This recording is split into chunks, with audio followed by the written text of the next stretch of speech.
Powers.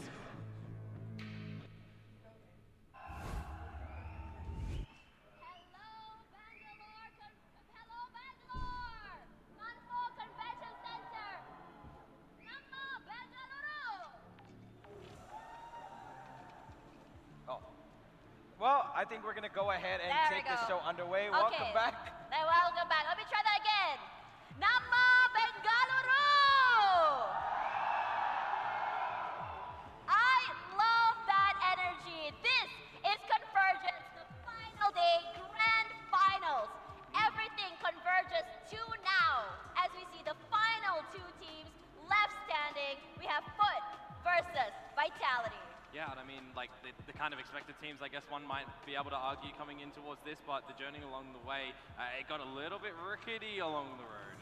Yeah, it most certainly did. And of course, we've had some, stand-up performances from the likes of Runner, C-Ned, and of course, the rise of players like Kix and out of Captain towards the end there. It's been quite the journey from the first game that they played till here. Yeah, I mean, I think you sum it up quite well there. I mean, we're looking down the barrel of what is going to be some of EMEA's finest going into 2024 season. Of course, roster changes coming into it. The core three of Foot being stayed together through this journey as well, bringing on some new blood, which is always going to be really cool. And the experiment of Team Vitality looking pretty good. That's right. And for now, let's have a look at our first contender for these grand finals. Turkish Aim meets Turkish Brain. Once again, Foot Esports.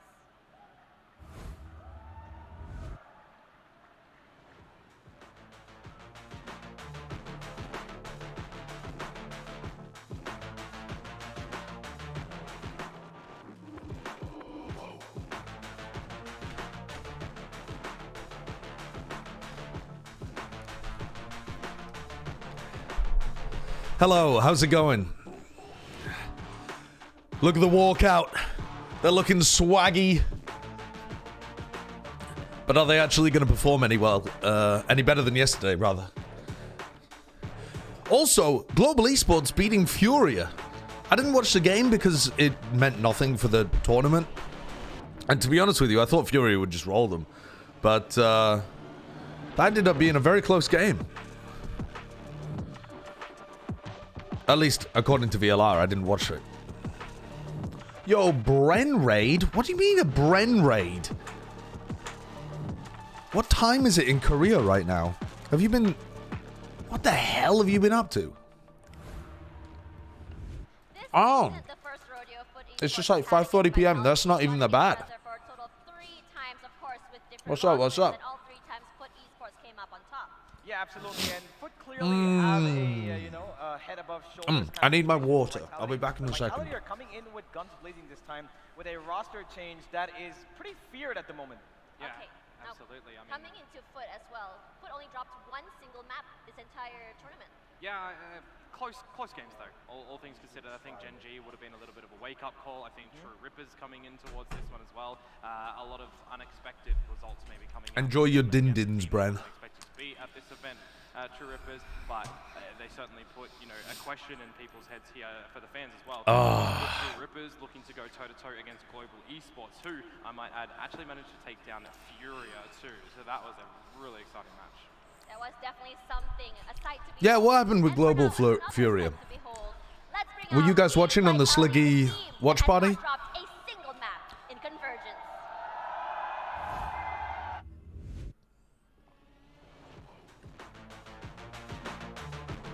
Yeah, I'm favoring Vitality in this match. I think I said yesterday, unless Foot can just outfrag them, which I don't think is likely when Runner, Kicks, Safer on the team. Sender as well. Destrian's probably the guy with the weakest fragging, but he also put up some nasty good rounds against Furia. He had like 2 rounds where he just won the game for them. MW0 couldn't carry enough. Yeah, one of those classic games where MW farms, but the rest of them can't get going, or what?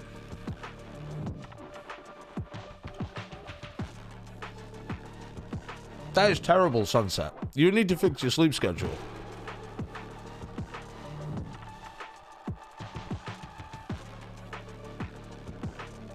Conan's IGLing is horrible. That's pretty sad to hear.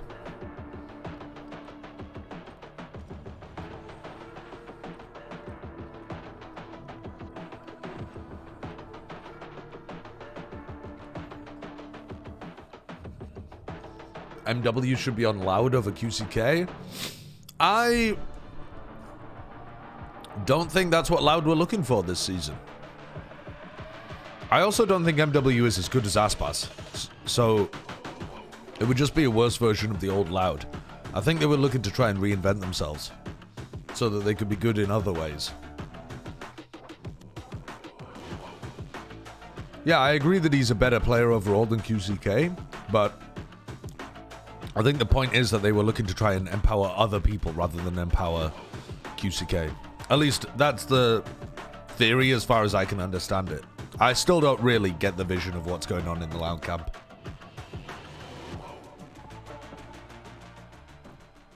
Yeah, it would have been pretty much impossible for them to replace Aspas and even get a side grade. At least for the same role, same playstyle kind of thing. Yeah, I mean, that's going to be the question when we go in towards 2024. Are they going to be able to kind of one-up the trajectory that they were looking for in the previous roster installment as well? We can be asking the same question for Foot. Yeah, these guys did battle Bald Sala does look very different. Time ago, the core three of Foot battling in the playoffs of the NBA, where they did manage to Dude, there's so much Conan slander in my chat. He was a sub for the majority of last year, right? Or am I thinking of the wrong person? He was like a guy that used to play on... Dude, was it like Pain Gaming or something way back when? And then he was a sub for a while? Yeah, I agree that there is a little bit of a... He'll probably get a bit better with experience.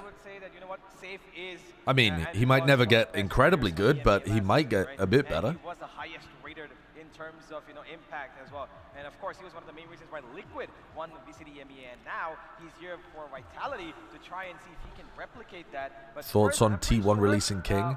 Vitality as a whole are going to use him. Good thing for King. Sweet revenge that they're looking for to beat Foot. But I don't know where the hell King would go because most of the other teams have already secured their rosters at this point. There is still time, though, to make some swaps. I'd like to see some of the middle-of-the-pack APAC teams, see if they can pick him up even if they don't have any Korean players. I don't know what his English is like, though, and a lot of the APAC teams communicate in English. The RX King. Dude, these are not... Where the fuck are these rumors coming from? Isn't this just actual nobodies just speculating about DRX King? They already just promoted a Viper main. They kicked King years ago. Like, none of these rumors are... They're not real rumors. They're just speculation. Don't say DRX King rumors. Just say, I think he should join DRX.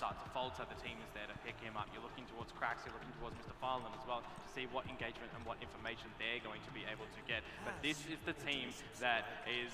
Turn down the volume of the DRX stream? Yeah, I could turn it down a bit. I normally run my YouTube at 50%. Vichi's autistic. Thank you for the tier 1 sub.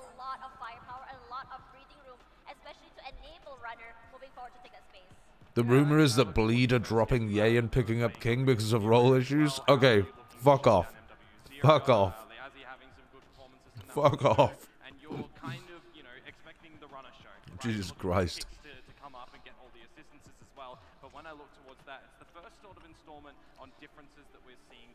Oh God. It is a change and it needs to be adapting. The team needs to be able to change things on the fly in the map. Scream on Avera chances to play VCT 2024. I mean, extremely minimal, I would say. Which is unfortunate because both of them could be VCT level players if they weren't so attached to play with each other, or Scream wasn't attached to the idea of IGLing rather than just being a duelist player. I don't know. How did you mess Vic's name worse than TMV? Wow. Okay, wait there. Oh my God. Your name is Vic is autistic. I mean, I'm just esports pilled. I see I mean, I say esports pilled. I should say Latin pilled, I guess. I say I see VICI, and my brain thinks Vici, like Veni Vidi Vici, you know, or Vici Gaming. It makes sense. Missed 79. Thank you for the 6 months. Do you think G2 will be good this year?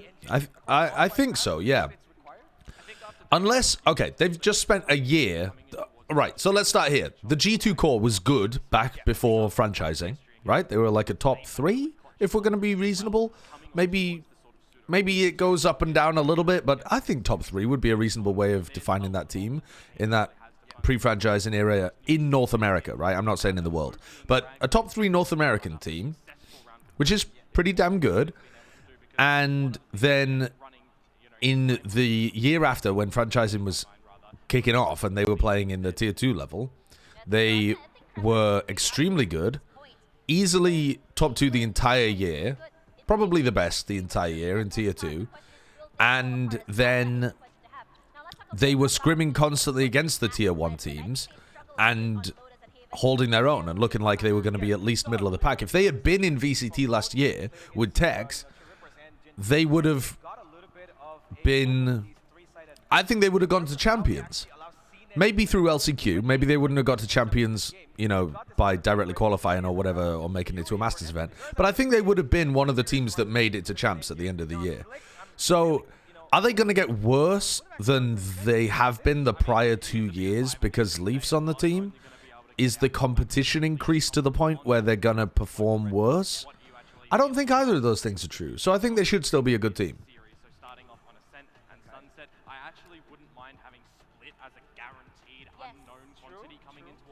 I probably would say it's going to be the decider, all things considered, because it has been floated a little bit. Tech pause? No, they're just slow getting into the game. They did like a big intro.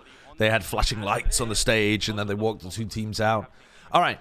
So Ascent is awesome. We haven't seen Vitality play Ascent, and we also don't know what composition they're going to run on Ascent. Safe said that he is not just the Sentinel player for this team. So maybe Safe is going to be playing... I would expect Destrian to be on Sova and Kix to be on KO, but maybe that's not what they're going to do. But we're going to see some really new things here. I mean, Haven is also going to be interesting to have a look at what they run. Are they going to be running Sova Breach here, Vitality, or are they going to be running the Viper comp? So I'm hoping that this goes all 4 maps. All 5 maps. It probably won't, because that's not how most BO5s work. But at least we get Ascent at the very beginning to see whether Safe really is just Sentinel, or whether, as he seemed to indicate, he plays other things on other maps. No, I did not see any of the Cozy Clash. 100 Thieves was better than the Guard right before franchising. Arguably got better and didn't even make playoffs. Yeah, but 100 Thieves were only better than the Guard for that small period of time, right at the end of the year. 100 Thieves were worse than the Guard, as far as I can remember, all the rest of the year prior to that. And yes, arguably they got better. We were extremely excited about Cryo joining the team, but as it turns out, they weren't able to make it work. I mean, no one can look at the Cryo edition now and say that it made them better. It looked like it would have on paper, but they weren't able to make him work on the attack side at all. I mean, credit to Exet for making Cryo look good on attack, because 100 Thieves could not figure out how to get him working on attack side. And he wasn't able to play the agents he wanted to play as much. So, yeah. They also lost Sean, and they also lost a lot of the rest of their staff, because 100 Thieves made so many cuts to their their staff. They had to fire so many people. They lost a bunch of support staff. So,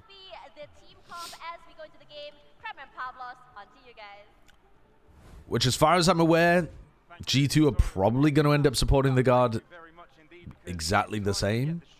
Maybe a little more. I don't know.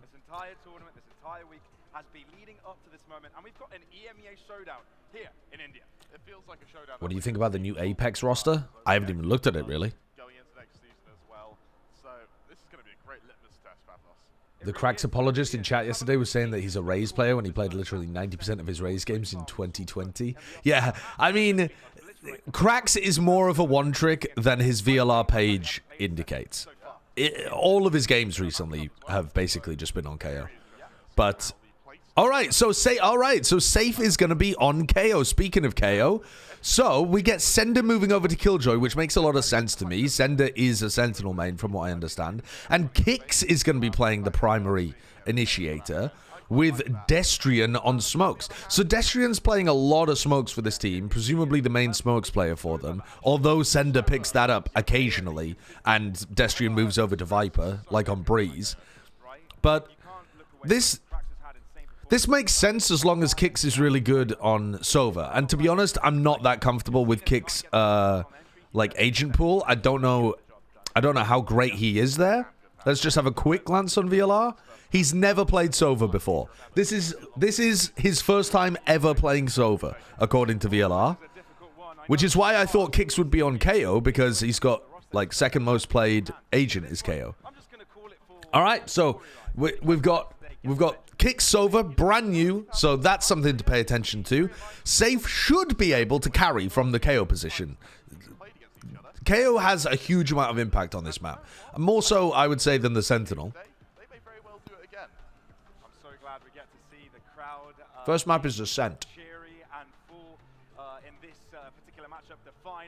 The absolute pinnacle moment of this tournament. I'd like to hear everybody scream for this one. I'd like to hear you make enough noise. Give it up for Vitality and for esports. And on the other side of things, the roles make sense. Look at this. So Vitality going for a set play out into Gelato. They double walk 2 out through A main, and then they reconned and paranoiaed.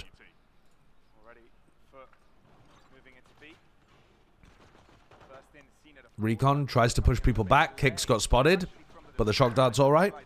Oh, well, the counter shock dart even better though. Sender gets one. The audio is bonkers right now, by the way. It's not on my end.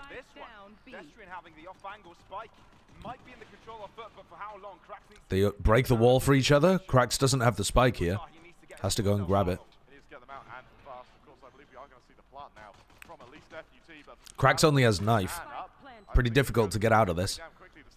And the captain's going to try to push. Oh, nice shot by Safe. Nice.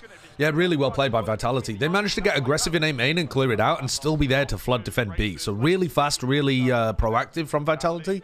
Clear out Gelato with a set play. And yeah, they don't have the recon or the paranoia to then retake over towards B. But they're still able to get into the site by supporting their player in backside, flooding in, and just basically playing aggressively, right? They're not cowed by the fact that Kix dies over towards CT. They still manage to get into the site fairly quickly.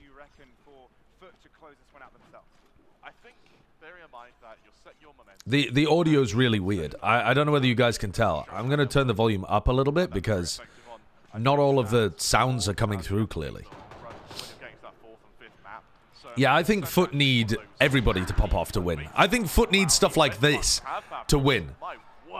Because their attack side calling yesterday on Ascent did not look very good. But they won plenty of rounds. They won 6 rounds on their attack side because they just had, like, Ada Captain killed 4 one round. And they won the bonus by just muscling their way in and killing everybody on the entry towards A.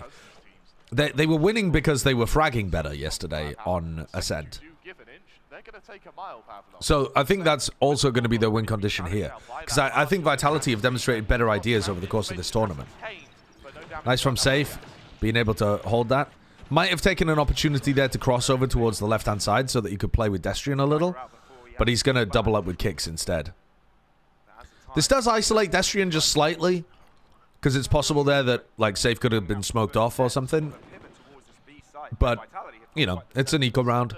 It's not too bad. Kix is going to walk backwards as well and try and cover towards this angle. Remember that the alarm bot got broken very early on in this round. Did that flash land? It did, yeah. Ada Captain ran away. And there was a paranoia too. This is supposed to be a fake. Safe has read it very early on. Sender, I think, is giving good information over here. So yeah, a lot of the defenders are going to be here ready to fight this. And Sender's just playing over towards stairs. Easy stuff. Easy stuff. Good defensive round. Like, all really classic Ascent defense stuff working well. And that was even with their Jet dying in mid and the alarm bot being broken in mid. So Vitality always had to have, you know, some awareness of a mid push, which Kix was covering. Yeah, really nicely done there. Right here. And now, find themselves some Safe's hairstyle is what my mom used to do on me. I think Safe looks good with it.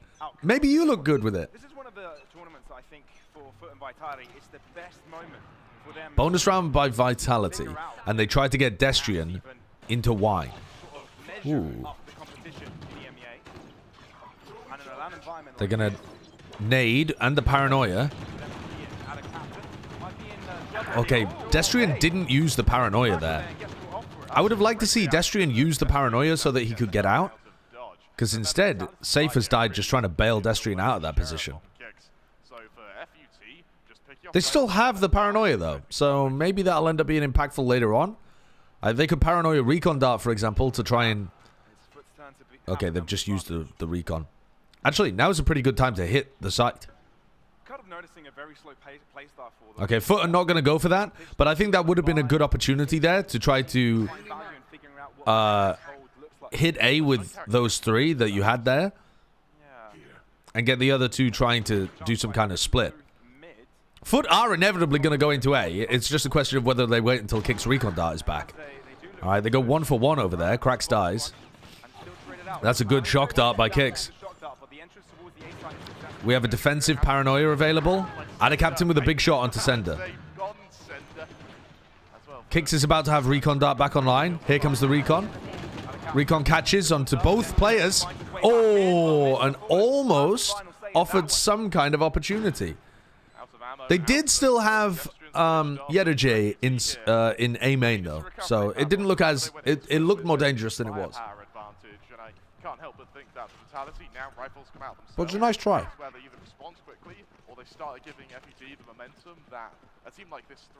And I think mostly that's because it was a bit indecisive from Foot on their timing of when they wanted to hit the site. I think as soon as that recon dart gets fired into A main and Kix doesn't have it anymore, just get set up for the A split. Oh my god. That doesn't look good. Destrian caught again. I swear I'm not biased against Destrian, guys. He hasn't done anything to me personally, but I feel like the Destrian mistakes are far more common than anyone else on Vitality.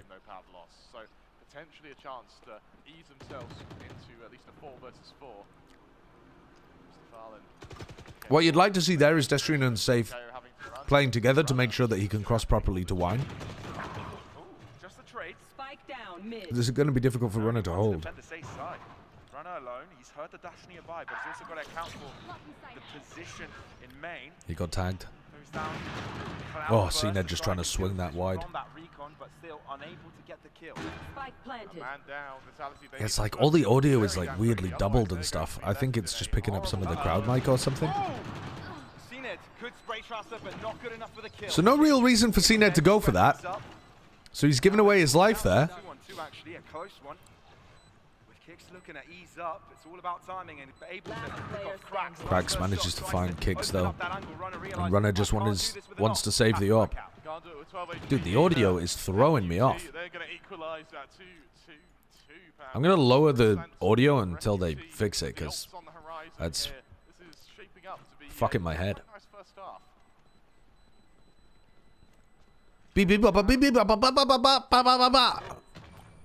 A spike going off sounds like a techno beat. I'm interested to figure this one out, right, Kramer, because there will definitely be some tech pauses. From the crowd when it came to matches like True Rippers, Global. I'm interested to see which team. Yeah, on solo smokes, these mistakes are very costly. Yeah. Yeah, definitely difficult for Vitality to win that round when Destrian dies at the very beginning. And the thing is that one way, you can control it. If the attackers try to ego the one way, you should be able to control it, even if you're just solo as Destrian. But especially if Safe is also holding the one way at the same time. a lot of heavy lifting here with only Sheriffs and Stingers to back it up. They're, again, from both teams. However, Destrian also played Wine like earlier in the half, so I think they're just trying to condition Foot to always be worried about Wine. Like, for example, when the drone gets broken right there, they've got to be worried about Wine. So they waste the recon. So Vitality's early round forcing Destrian into Wine has managed to gain something in this round, in that Mr. Fallen wasted his recon there. And Runner's peak. Quite nice. This round is going to start to look more and more winnable, but Cracks might be able to pick up this. Oh, they're just going to send it on B, are they? Yeah, they're just trying to send it. They tried to do a fast B hit with this overall, but they got caught by the Nano Swarms. So now they're in. It's a little delayed. Spacing looking pretty broken up here. They don't have Ada Captain's smokes. Oh, that flash is nice, but Runner gets another. Safe wants to try to pick up that. Destrian kills CNED. CNED was trying to defend the operator. Oh, and Cracks has killed everybody over towards CT. Safe could win this, but the op is not the ideal weapon. He can get a rifle. Right. Winnable for Safe. But is he going to think about Mr. Fallen's position? I don't think so. I don't think there's any way he thinks about Mr. Fallen's position. Yeah.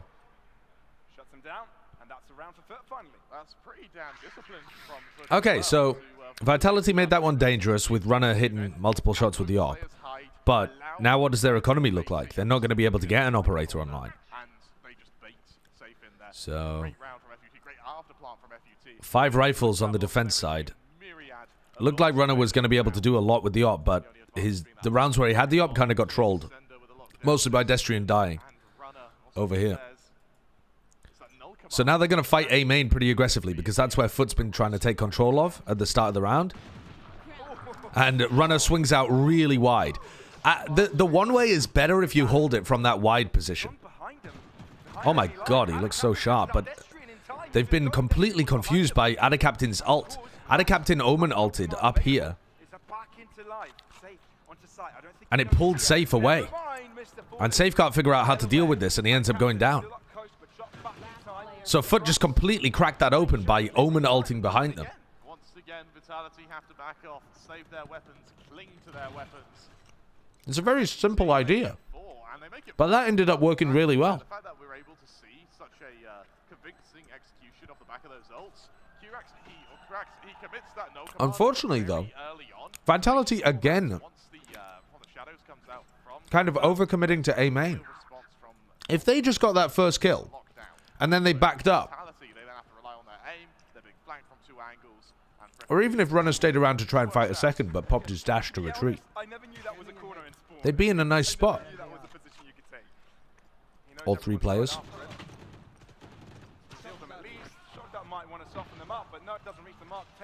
So this is now... There have been 3 rounds where somebody's got caught out by trying to play Wine for Vitality.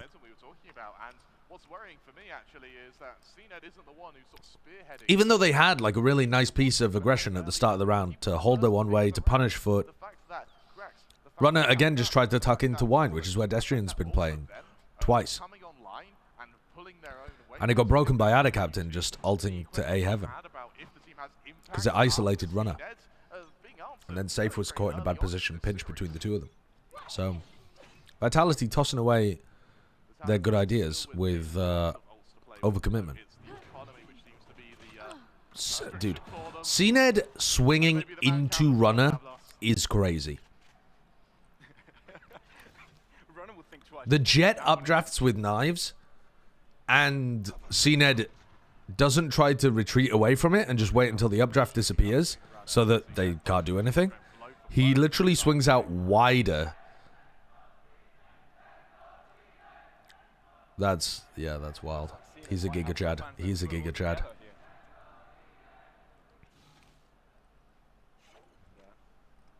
But now Runner's dead, and that was the main player that was a big threat on Vitality. And Foot are in a great position. Yeah, it's a complete characteristic 180 from them. Sender this time not even playing on sight. He's going to have to rely on his first bullet accuracy here, but up against the likes of CNED, I mean... That's an interesting... I think that must have missed, right? I think Safe missed his knife lineup there. I think that knife is supposed to land on top of B. Dude, CNED is popping. You can see how difficult it is to stay patient, right? This might be a problem for them too, because they've allowed CNED to get a ton of confidence up early on in this game. And now CNED's just going to be swinging them all the time, which is certainly a lot more difficult to deal with. And Vitality have only really had one rifle round so far. Haven't they? Maybe two. Hoping potentially to get a few exits, maybe even save a few rifles here. It's only really a bulldog on Destrian that you have to worry about if you're FUT.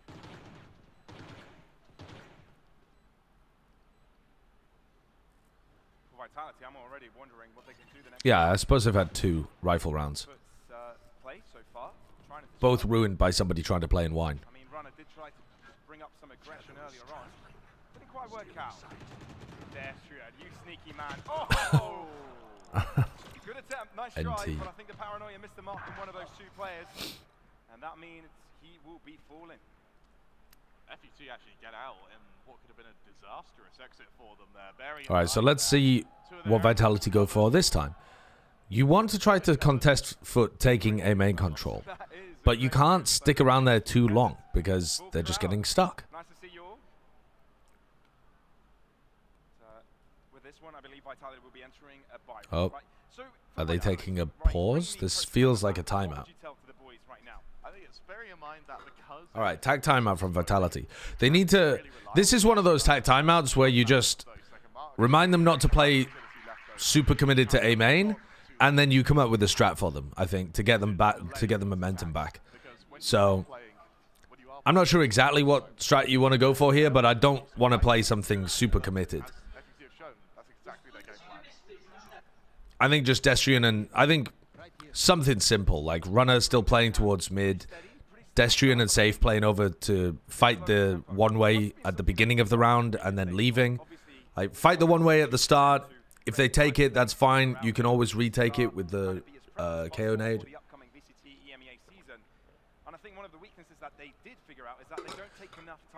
And after you fought it a little bit, give it up. But no, instead, they've got Safe over towards B. Yeda J has his ult, so this A main control would end up being incredibly important. Safe, I think, is over towards B so that he has a KO nade or something to break this. I don't even know.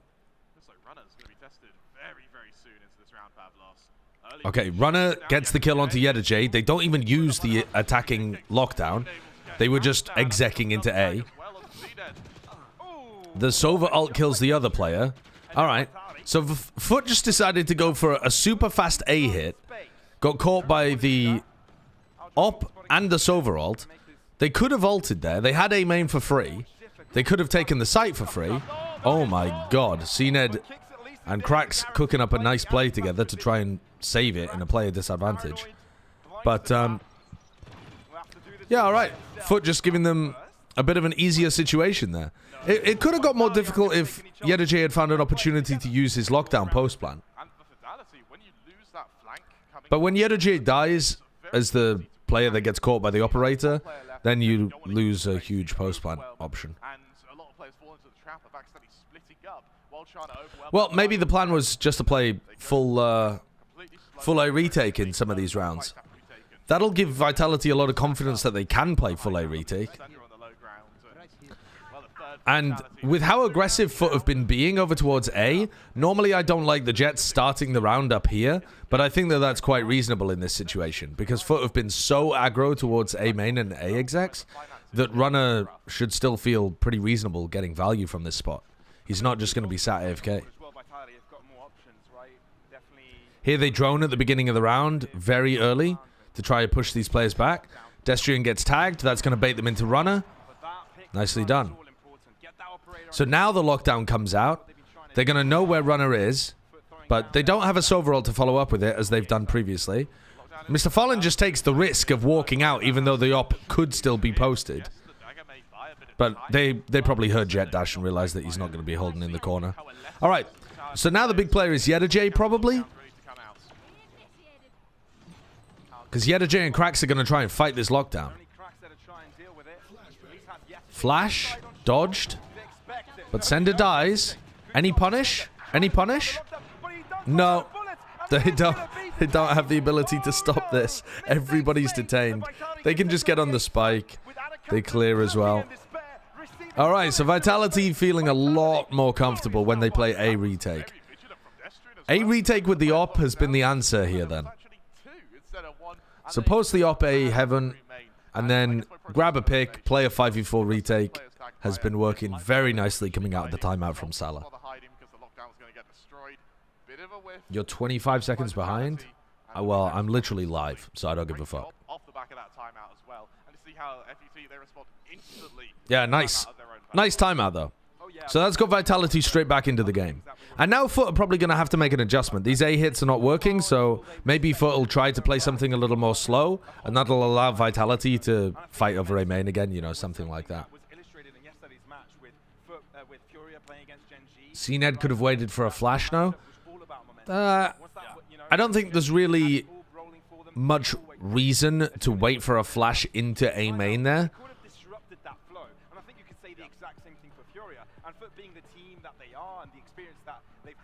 I think he could have waited for a recon or something into the site. That would have been nicer. Oh, they could have gone for a Krax flash over the top rather than through A main, but like flash high for CNED to get in. But when you're trying to do a really fast take of A like that, like the cannon recon dart might have been good. But there aren't really that many flashes that get you posted onto A main nicely. You can throw some, but they require CNED to wait a little bit, and they wanted to do something really quick by the look of it. Keep it cool. That's how you survive. Look at the ult management as well. Safe with a null command available. Hunter series of Mr. Valen. And that plays still. So they do have a slightly different defensive setup here. Runner was opping towards this angle, and now Runner's late going to get posted over towards Cat. So, wow. Yeah, he finds a timing there, which is a little dangerous, and then CNED tries to hunt him down instantly. CNED is running around the map trying to punish Runner wherever he is.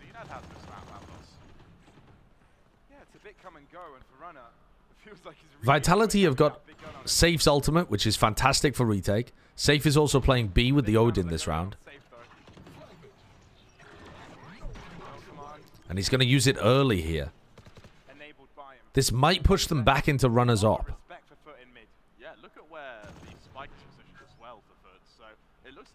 Still recon darting from Market. Oh, that's good info. That is, I mean, that is disgusting. That's disgusting. The recon dart doesn't get broken and Safe gets a kill from like CT stairs spamming through into Market. 30 seconds left. Big pick from Mr. Fallen. That's just nice fragging from him. And that's going to make it difficult for Safe. Destrian Omen ults in. There's 20 seconds, so there's not really enough time for Fud to pivot and try to go A. Safe dies in backside. They know that Destrian's backside as well. This is still going to be difficult. Oh, that was whiffy from Yedajay and from Kicks there. Destrian dies. It's only Mr. Fallen. It's a Sova 1v1, and there's no time. Holy shit. Vitality was so aggro in CT there to relieve pressure on Destrian. They never allowed Foot to just run 4v1 or 3v1. No, it was 3v1, wasn't it? They never allowed Foot to run 3v1 into Destrian in backside, though. I think for Vitality, they've done a real good job. It's the second time they just, they tried to challenge them from CT, and then they dashed onto them at CT. They were keeping the pressure up there to try and allow Destrian to survive. So true. Not bad. For both of these teams, the narrative is that they want to do better than us. Right? For successful, you would say overall, but... Alright, so this looks like they're going to try to go for an A split eventually. But this is also partly Foot's just mid-default, where they have the Sova over towards A main, and then they throw a recon dart into Catwalk. So the Sova drones to take A main control and recons to take Cat control. vigilant about it. But is he Mr. Fallen Special. That one. Kicks drones to re-clear mid. Because they're worried about it. And Sender is able to play mid because Runner's got such great B main control. Especially with Runner being so deep into B main. Bear in mind he's one away from his Blade Storm anyway, so the first pick and he's almost in a quite self-sustainable position here. Right here.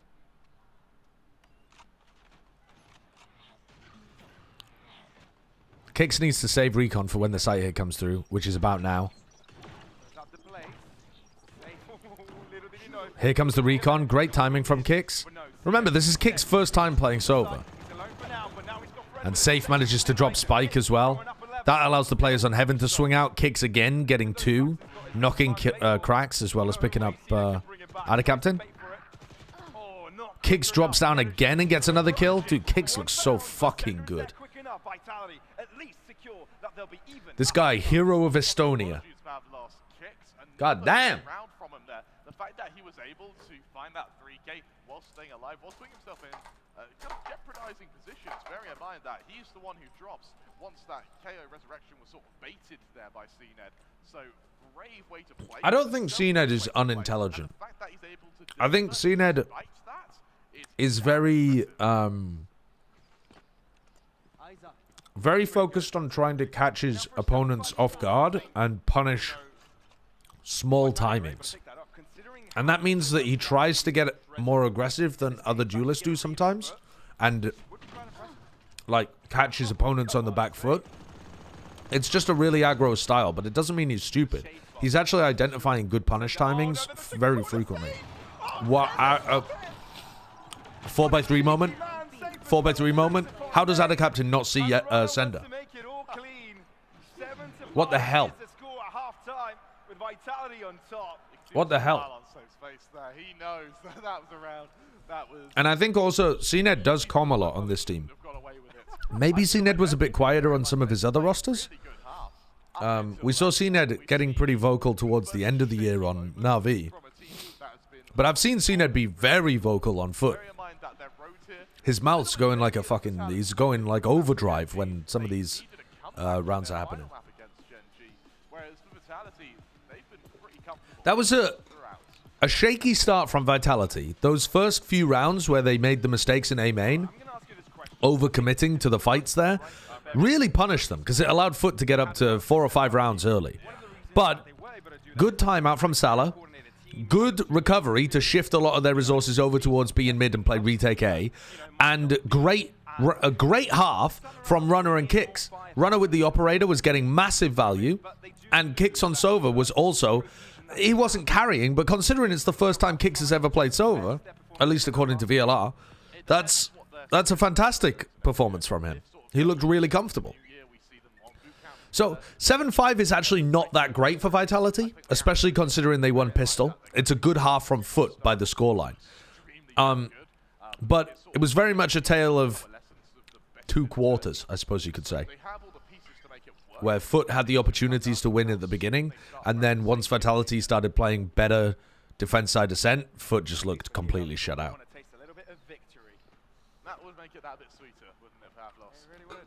Alright, so now we see Foot on defense.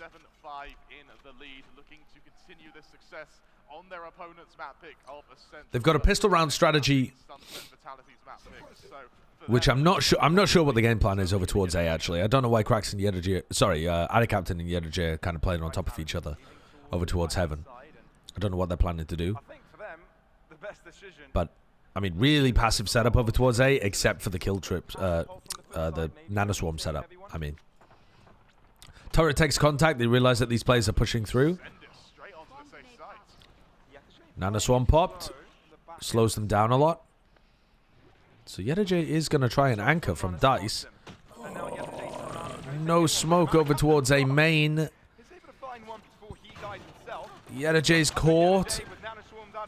Oh, good shock dart from Mr. Fallen, though, to pick up Sender, who Yedajir did a bit of damage to.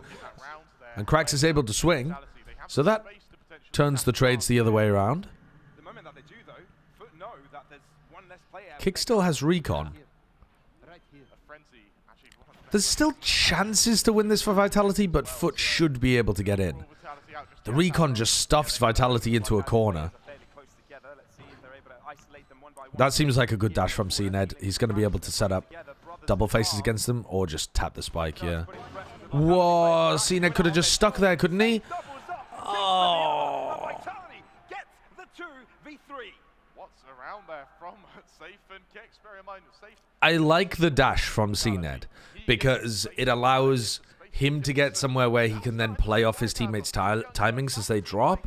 But he swung around the opposite side of Jenny. If he swung the other side of Jenny, he would have actually been able to double face with cracks. But or he could have just stuck and made the players in hell forced to do something, which would have given his team the advantage. But instead, they both kind of swung from opposite directions and just gave Vitality what they were after, which was 2 1v1s. And they lost them both. The round looks different, obviously, if Foot win one of those duels. They don't get punished for the mistake that they've made. But definitely better ways of playing that 3v2 retake from Heaven.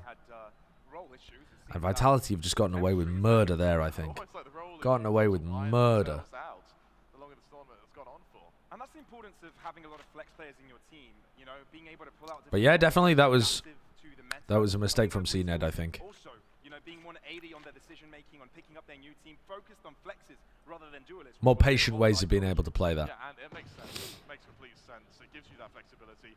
And for CNET now, he's going to have to be mighty damn flexible to avoid all of util heading his way. Body shot onto Safe. They're worried though. Paranoia got forced out. Was that a Paranoia? I'm not sure actually. Maybe it was just a KO flash. I thought it was Paranoia though.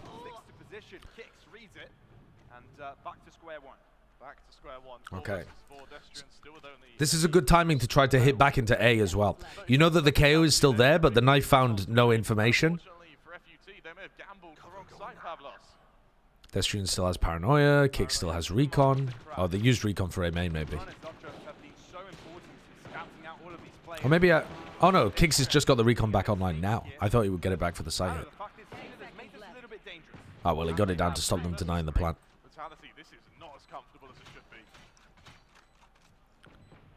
This is worrying, though. Vitality have to be cautious of door there because it's been almost fully broken.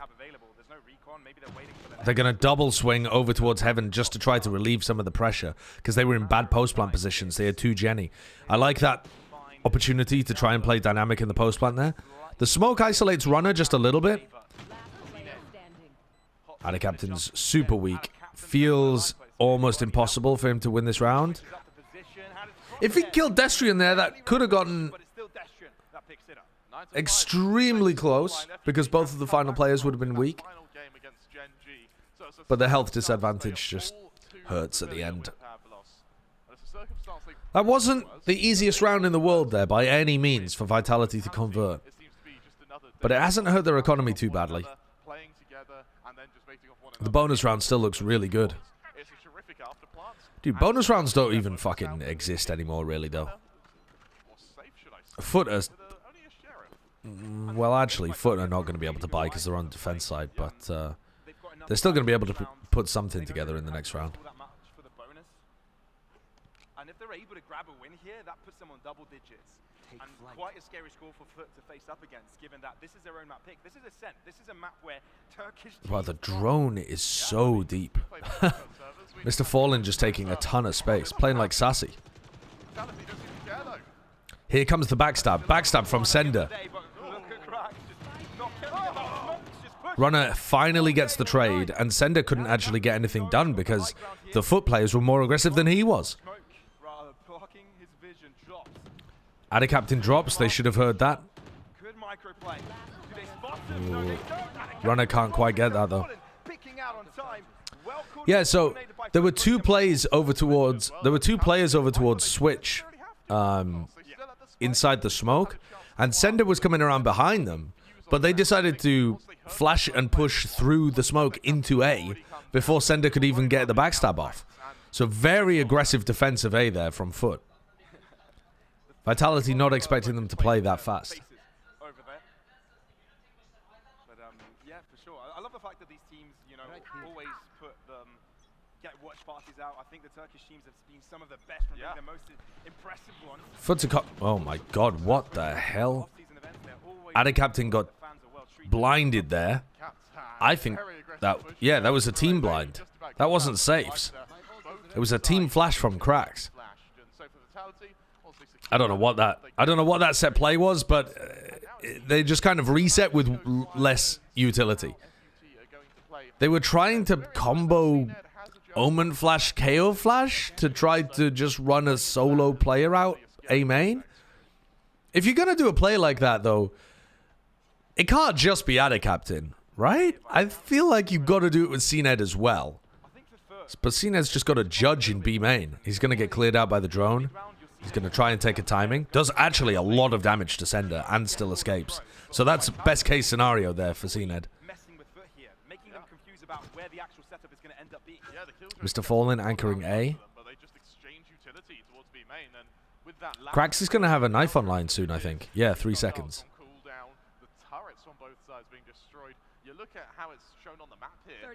Here comes the knife. Yeah, that knife is devastating. 3 players found, 25 seconds left. That means that Foot can stack 4 players over towards A. Great Soverall, though. Fantastic from Kicks to open that up with a recon into a Soverall. Oh, CNED killing everybody and escaping. Time. Yeda J, final player. The plant's going to get down. Can Yeda J do anything here? They're going to try and push the turret. Yeda J doesn't quite realize how close they are. He knows they could be pushed. Ooh, good swing by Runner. Dude, I really like the way that Vitality play off each other in moments like that. They seem to have such good team play already for a brand new roster. I like the way that they control those situations. That looked very dangerous, though, for Vitality. If Kicks had not been able to get off a good recon and his Soverall there to flush the player at Dice out into the open, I don't see how Vitality win that. There were 4 players over there towards A. Start of the round, Ada Captain trying to dodge the 0 point, gets suppressed. Goes for one little pre-fire, but doesn't get any damage off. This is all about Foot trying to gamble and see if they can get, you know, some high-risk, high-reward play working. Ada Captain seeing if he can get a pick. Yeda J's walking down mid, seeing if he can get something. Gamble stack on A. So, we'll just sit back and watch if Vitality fall into any of these traps. I think highlighting this playstyle of this map and how these teams are tested in the mid-round, I think it really gives attention to how good the calls are from Sender and Mr. Fallen, right? Both of them kind of they pretty much had this roster together ages ago and have been doing super long practice since. It looks like it. It definitely looks like they're prepped and practiced.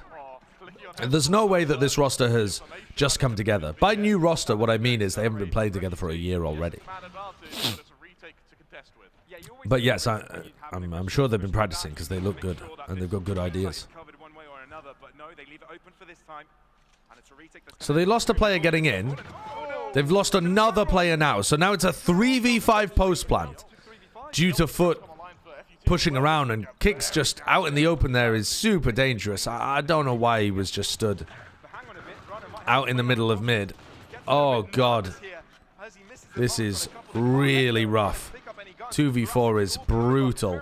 And they are whiffing. They are whiffing. It's not just a 50 round, Pavlos. It is a dominance round. Only one player falling on wow.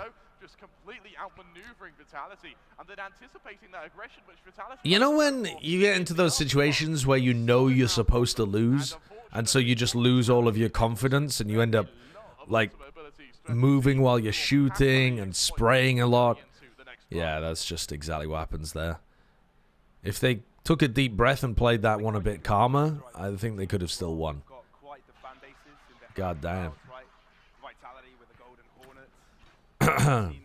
But Kicks dying mid's a big error in that round. Well, it's more to do with Kicks just being positioned that far in mid. Turkish fans, they are quite... You can't do that kind of stuff on an anti-eco. So that's a big swing round. Vitality winning a round there that's almost worth like 3, I suppose.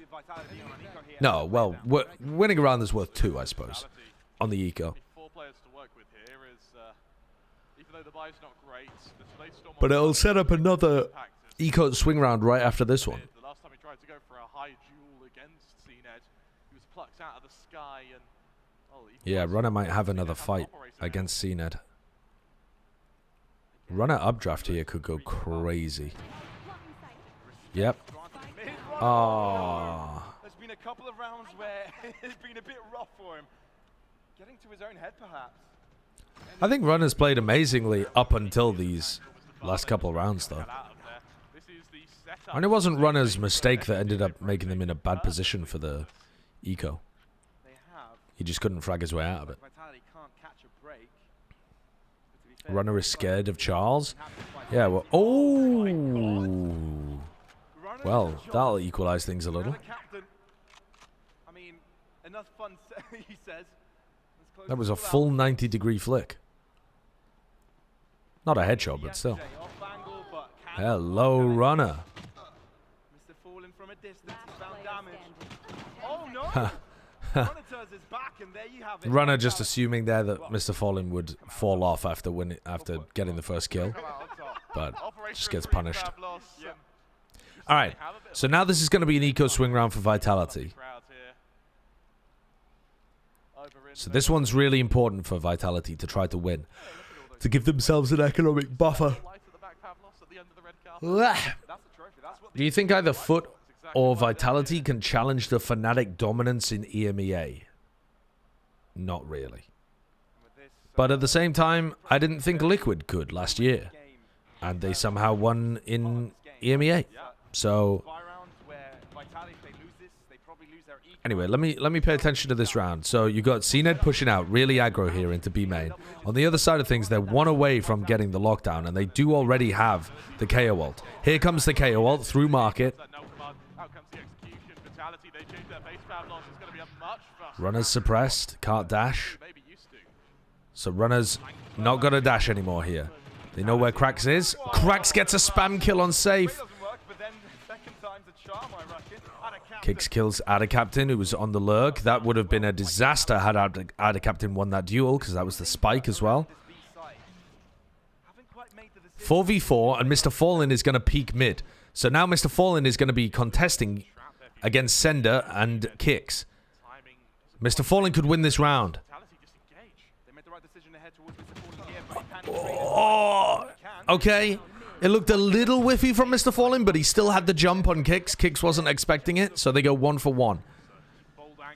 An ult from Destrian to get into the site. They've already killed the site player of Mr. Fallen, so they're not worried about that. And now it's about playing a good post plan.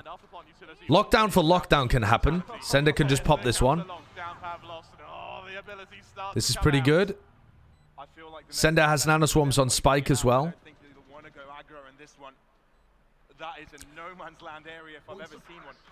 Sender could try to go for... Oh my god, CNED got detained. That's not on purpose. Nanoswarms used to buy some time on the defuse. Paranoia, CNED sticking it, and killed by Destrian. Decent reflank as well there by... dude, I can never remember his fucking name.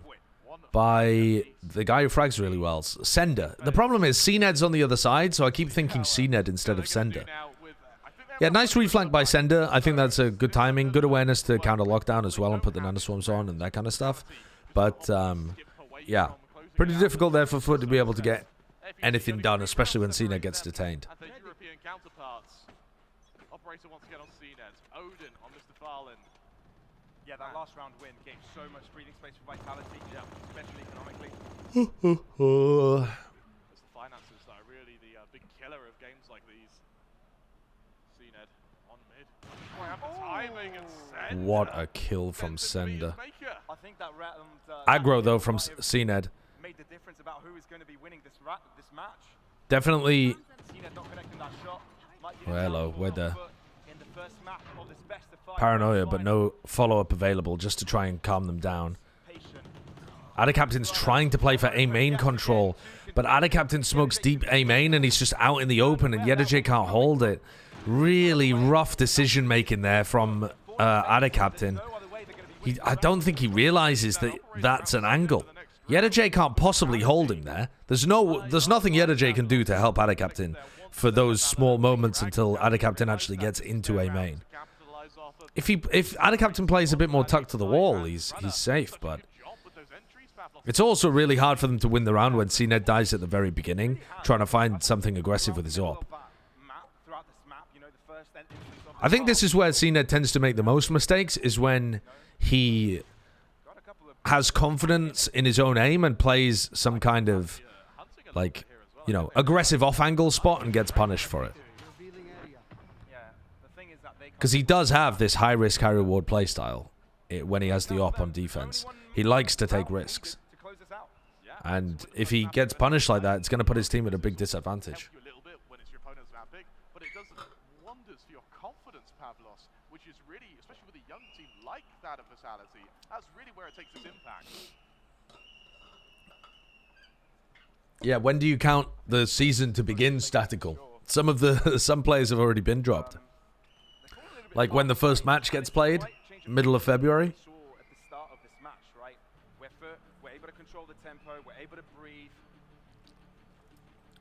Turkish team losing on Ascent.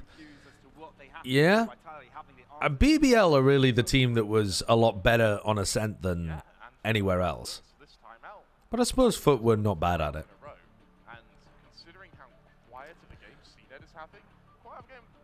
I don't think I've ever considered Ascent to be an amazing map for Foot, though. They have an unusual approach to the map. It can definitely catch teams off guard. Alright, 4 rounds in a row, though, that Foot need to find. They're on the defense side, but they're finding it pretty difficult to stop Vitality. I don't know if Foot have some kind of mid-crunch setup that they can use. I don't think I've ever seen them go for something like that. Could be a nice thing to throw in here. But for Vitality, they're just all grouped up in A. They just want to end this. They have Sovereign to work with. CNED's upping mid again.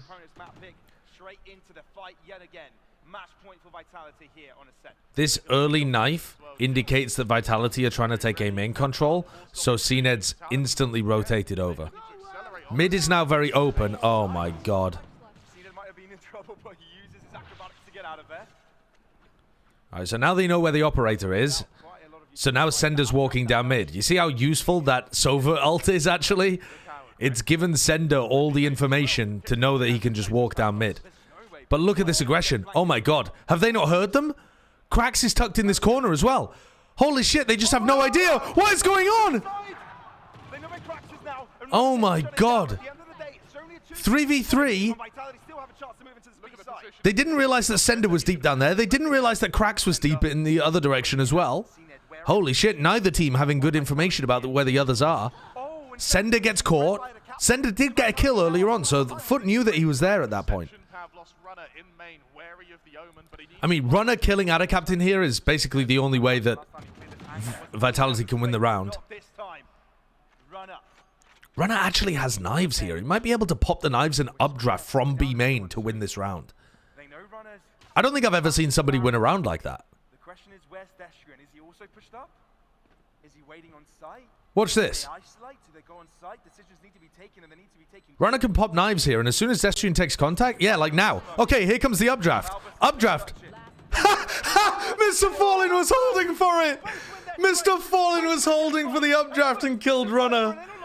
God damn. Oh, holy fuck. Show me the replay, man. That's so funny. God damn. I thought that seemed like a really good plan from Runner, to be honest.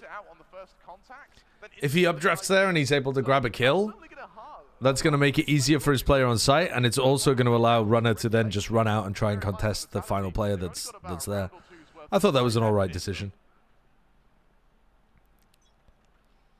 I mean, there are plenty of other ways that Runner could have fought that, but I thought that that was an alright idea. Quite the stark difference with Runner, and it could be the difference maker in this one. Something else to mention as well is with no ultimates Alright, available, this so is going to be a very rifle 4 opportunities down to 3. and for FUT, especially on the CNED looking to try and... I mean, look, CNED's... He wants to get aggressive through this smoke again. trying to garner CNED is upping inside the smoke. Destrian punishes Ada Captain, who's just peeking into A main.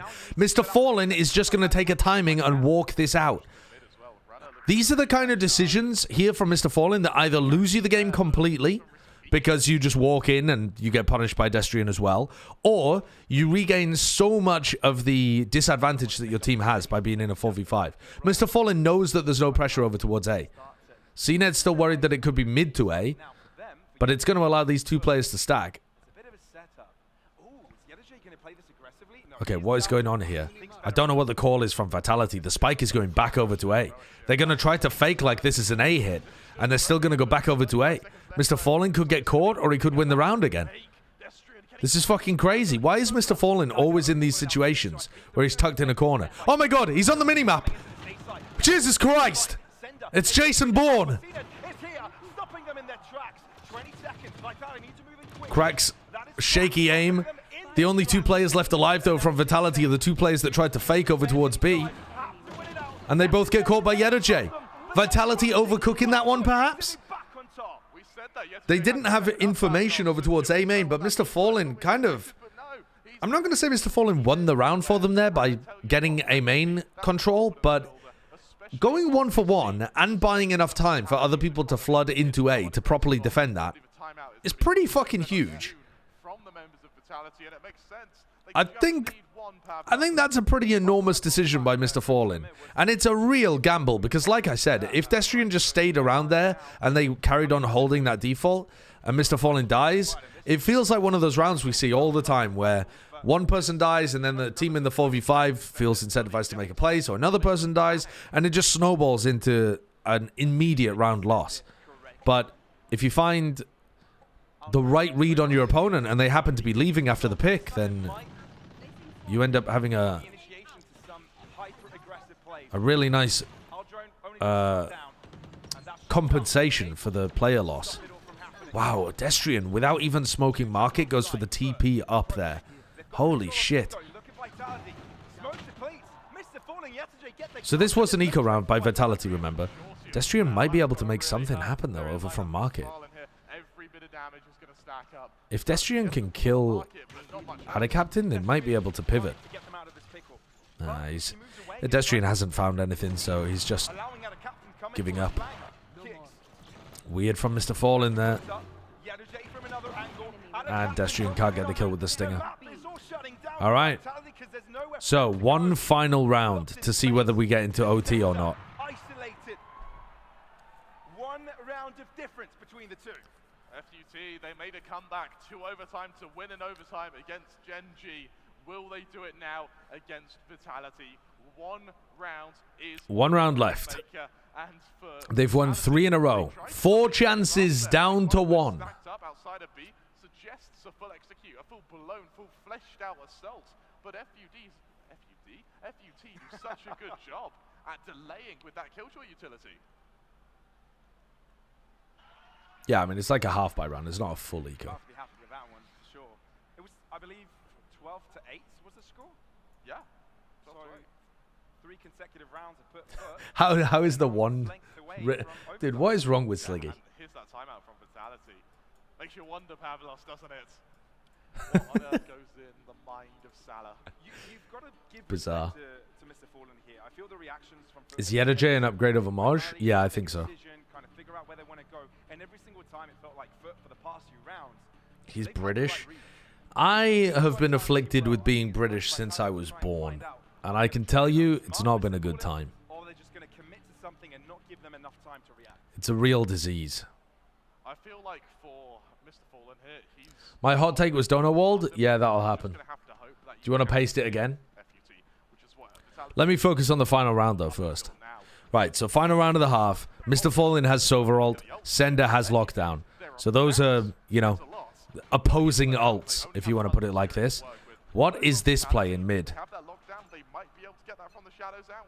But past that, there's nothing to work with. Holding for CNED to walk down and contest tiles. Holding top mid. Here comes the CNED operator. CNED pushed away. Drone from top mid there. Really good from kicks. I don't know how they quite realized that that was happening, but it was a great read from Vitality. I don't know how they got the read on that. Recon used on the other side and the drone, so neither Sova having that. CNED really active around the map, but he's down to 17 health. He's just taking chip damage. So there was a chance that CNED could have got a pick in mid.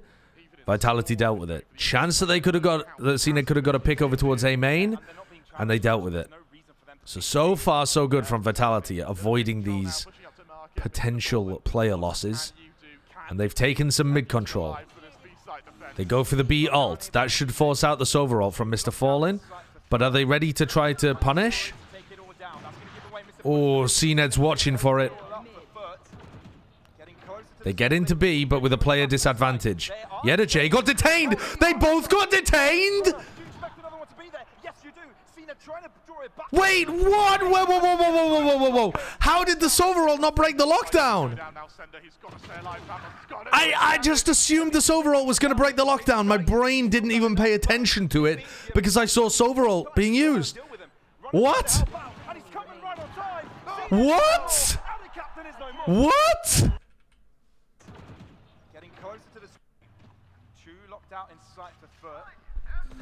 Okay. 1, 2. What? Does he not? What? Did he not fire the third pulse for some reason? Oh my god, wait, really? Did he get suppressed? Holy shit, he did. God damn, I missed that completely. What an insane play by Safe. Holy shit. What an insane play by Safe. I missed that completely, chat, until you guys said it. Oh my god. The Safe KO goated with the sauce. Where does he even send that from? He's literally in market. Dude, he got killed and his final action, his death blow, was to throw the fucking knife over towards the Sova. He literally died for their sins. They call Safe Jesus. Oh my god. What a goated play. What a fucking goated play to win. I did not understand what had happened there until we watched it in the replay.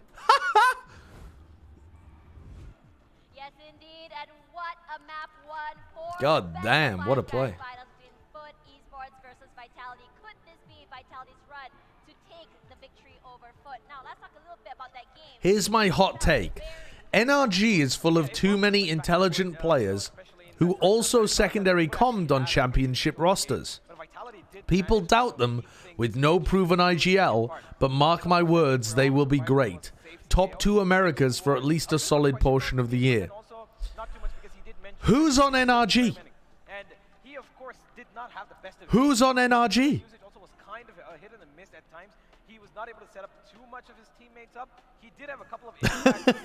I mean, if the NRG roster is who people are speculating it to be, which is Victor, Crashies, Ethan, hello, Brain, hello, Demon 1 and Marved. If that is the roster, then yeah, your take makes sense, I think. But it's going to require one of the players to step up and actually be the quote-unquote IGL, I think. Even if they don't do all the calling, even if they don't do most of the calling, someone needs to take responsibility, I think.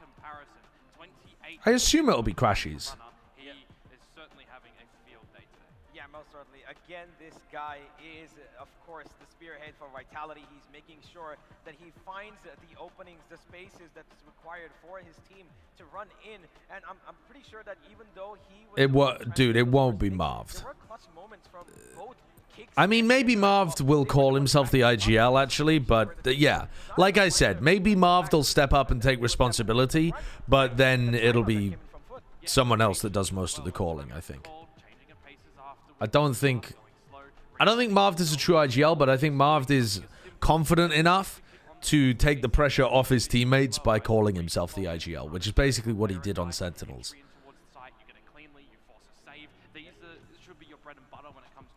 Marved have IGL'd a little in Sentinels. Yeah, little being the important word there.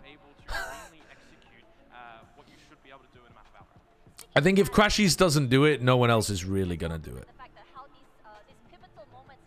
But we'll see. Maybe someone will have a big career shift.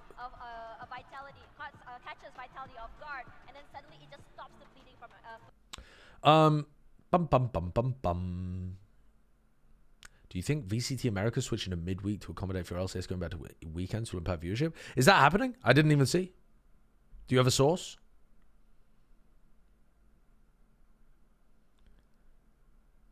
Why does everyone forget that Marv IGL'd on that weird-ass FaZe roster back in late 2020, early 2021?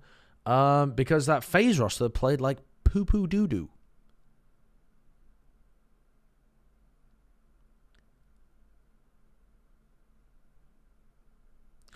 Where is the source for that information? I was hoping you would leak it, to be honest. I literally don't even know that. I couldn't leak it anyway because I don't know whether or not it's true.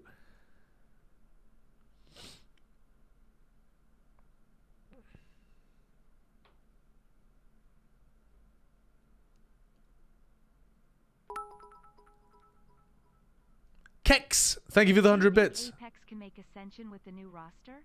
Considering other EMEA Tier 2 teams look really good too. Fireflux, Focus, etc.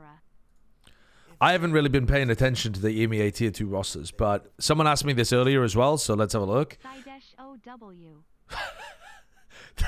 A petty sum, thank you for the 9 months. Spelling out the name of the emo for some reason. Who have they got? Avova, Soulcast, Hype, Molsey. I don't know this guy, K-Jack. Okay. I don't think I've ever watched Zero Tenacity play. I don't know how good they're... I assume he's going to be playing primary duelist for them. I don't know how good Kajak is. I've seen the other players play. This looks like an okay roster. I think Molsey's pretty good. Avova's alright. Soulcast should be... I think Soulcast might end up farming Tier 2 a little bit, actually. If he can get his confidence up by dominating Tier 2, if he can... Dude, if Soulcast can fix his confidence issues by pounding Tier 2, he might look extremely good.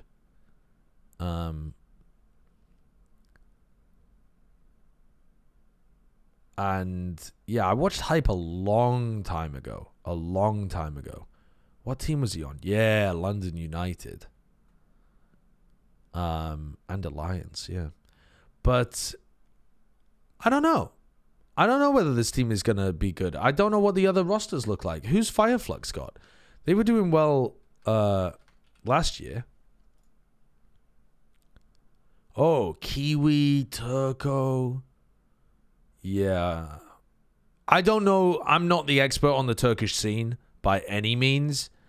The other, like, EMEA coaches, you know, like Mini, for example, in particular, is certainly the Turkish expert in the English scene. But this looks like a nasty roster to me. I don't know, though. Don't know. I don't have enough knowledge about the Tier 2 scene, particularly in any region, to be honest with you. But, yeah. My coverage of Tier 2 starts once I know which players are going into Tier 1. What is this? All right, here's the source. The 2024 LCS Spring Split begins on Saturday. So they said, right, so... Oh, yeah, back on weekends. Back on weekends. Yeah, I don't think it will be possible for them to run both events on weekends. That doesn't seem possible to me. I mean, yeah, I don't see how they would do that. Maybe there's... Like, last year, we were using the same studio, as far as I'm aware. So, unless they have a second place, I think this would imply that Valorant is getting moved off weekends. But I'm just speculating. I don't really know. It might be that there's some, like, you know, missing piece of information here where there's a way that they can run both out of the same area. I really don't know. I remember Travis Gafford saying there was no crossover between audiences. Well, actually, there was a 9% crossover between audiences. That's what they said in a Riot interview one time. Last year, LCS and VCT didn't overlap much, by the way. What, in terms of the weeks that they were running? That seems almost impossible. Doesn't it? I mean, they both run for quite a similar period of the year. NAVCT starts on the 15th of February, no? Didn't they say the 16th? Oh, yeah, true. They announced the fucking start dates in that article that Leo said. Leo, end of year letter Valorant. End of year letter to the community. Oh, fucking hell. Dude, this link doesn't work. When you click on this link, it just disappears. It's on... Oh, God damn it. It's somewhere else. All right. I'm going to go to Leo's Twitter and then scroll down to the end of the Twitter chain. And I think he linked it here. Now, why this link works but the one on Google doesn't, I don't know. But he said, like, Feb... Here we go. Yeah, starting on February 16th. So what is February 16th?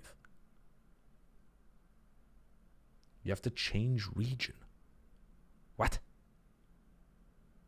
The 16th is a Friday? Well, fuck me then. I guess they are doing it on weekends. So they're doing... How are they going to do that? Okay, I don't know, but that is going to be interesting.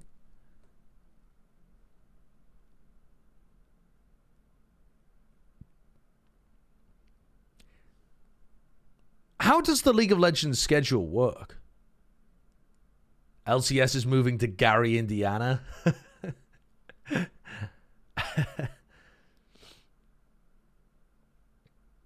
Review the Global Esports VODs from yesterday? No, I don't think I will.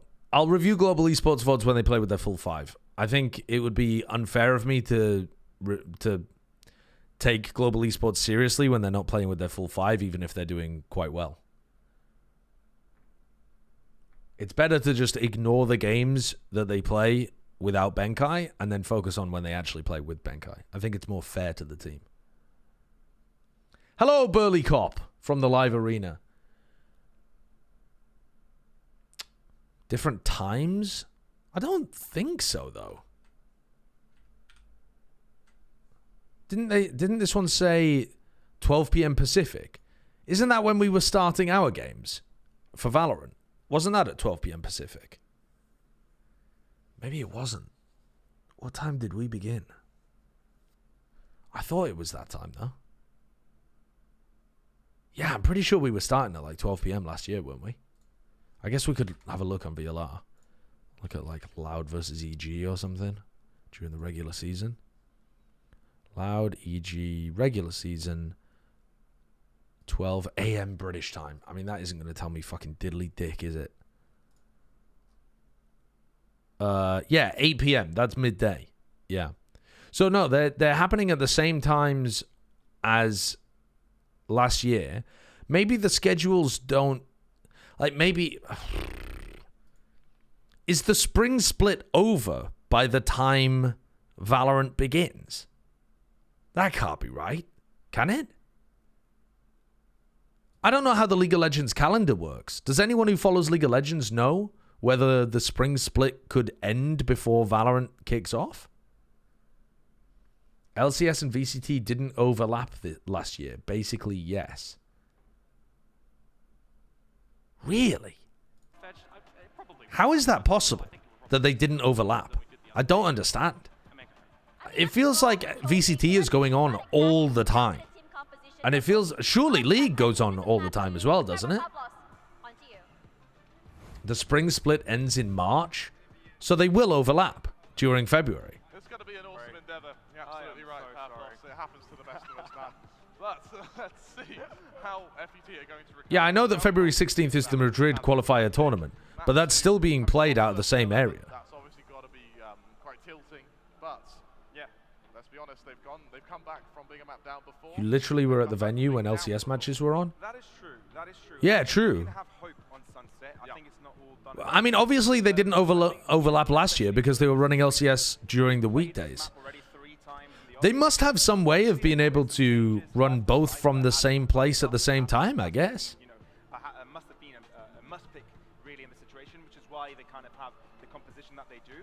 Interestingly enough, Right, so we're seeing them play on Sunset here. Seemed really strong against all teams they played against so far. Foot, last time I watched them, were playing Breach on this map. Now they're playing Sova. They were playing Breach Sage last time I watched Foot play Sunset. So now they're playing Sova KO. Sova KO. Yeah, 100%. And I think This doesn't look very good over towards A. it could have been a really easy affair. Like, this doesn't look like a very good composition of being able to Still good signs that they can read their opponents, even if they're take A control on defense. And it also looks like quite a slow composition on their attack side too. And a comp that doesn't seem that great for Execs. It doesn't look that amazing. I don't think this looks very good as a comp for Sunset. I think the Breach Sage looked better for Sunset, but okay, well, you know, that's just having thought about it for about 5 seconds. We'll see what Foot end up getting done with it. Foot's ideas were quite nice on this map with their old composition. Anti-Cypher? Yes. On the attack side, it's pretty good for breaking shocks and for turning off the Cypher, sure.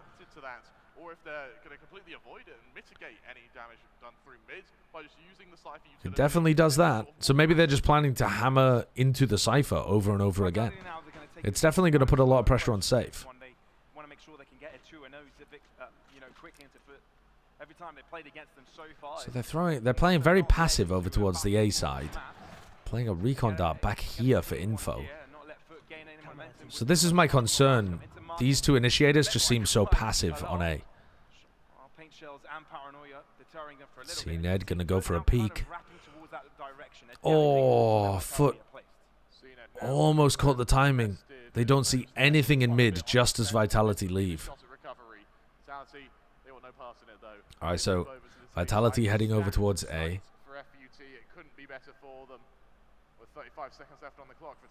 So contacting. Oh yeah, I feel like Vitality are in big trouble moving into the same Wow, site, but that knife timing could not be more perfect for Cracks. Found 4 of them over towards A. Kicks needs his flashback. They have Paranoia, Flash, Nade, Boombot. There's the smoke. Mr. Fallen dies as well. Paranoia completely catches onto Cracks.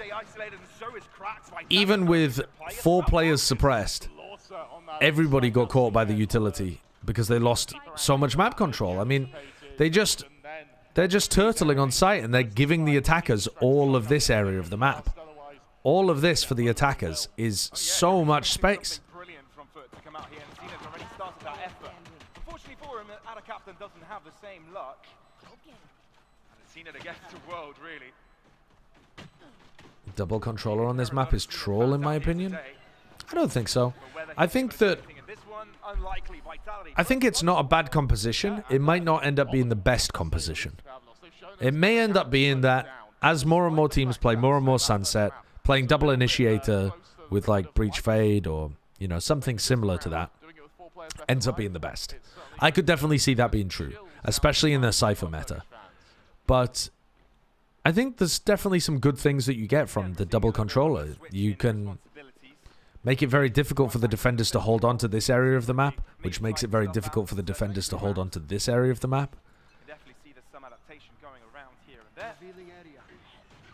You give yourself a lot of ability to, like, basically, if you don't put pressure on A early, the defenders can just 4-stack it B a ton, and that's horrible.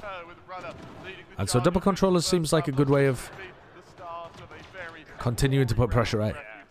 Obviously in this round, because it's an eco, Mr. Fallen just decides to gamble, and so he disrespects the Viper utility.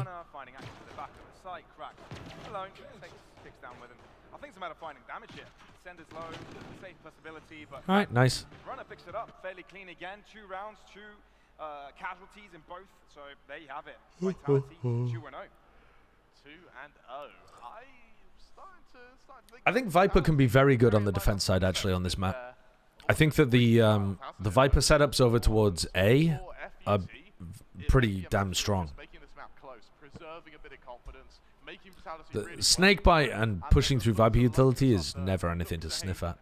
Split a map which every team in this tournament has been very comfortable floating for a third, but we've never seen it. What do I think of the Na'Vi comp on Sunset? I can't remember it. I did watch it, but I can't remember. Oh, it was the no duelist comp, wasn't it? It looked like it had some ideas, but almost impossible to assess because they were just playing against such weak teams that, or like such nerfed teams with, yeah, that you couldn't really get a good idea of it. All right, so Vitality are going to try and send it in. Runner almost beefing his movement there, but he does catch Yedajay. So he goes 1 for 1. They're trying to entry really heavily off the back of the nade there and the paranoia. Destrian also dies in mid. Dude, Destrian getting caught in mid. Destrian getting caught on the lurks. Destrian getting caught out. Ah, please, Destrian. Because FUT, they've just gone quiet. They want Vitality to try and take a fight with them, but they are not being obliged. Kicks has to go aggressive. Spots out the first. Oh my god, what is that? Kicks, though, not expecting a second player. Safe could still win this. Oh god, he could still win this. Oh, Ada Captain made a footstep as well. Oh, Safe is too fucking good. He's too good. He's too good. Look at the face of Safe there. He is delighted. What's the best Sunset comp you've seen a team play? I originally really liked the double smoke comps, and then the more that people started playing Cypher, the more I'm leaning towards the Breach Fade comp. I still don't think it's amazing because I think it's a little difficult to play on the defense side, but I think that I think Sentinel's comp is it's very good. I'm not going to say it's like perfect meta comp, looks amazing, but it's very good. It just, I think, mostly comes down to coming up with enough good ideas on the defense side. Good trade from Destrian. Krax is going to try to get a little pop flash out.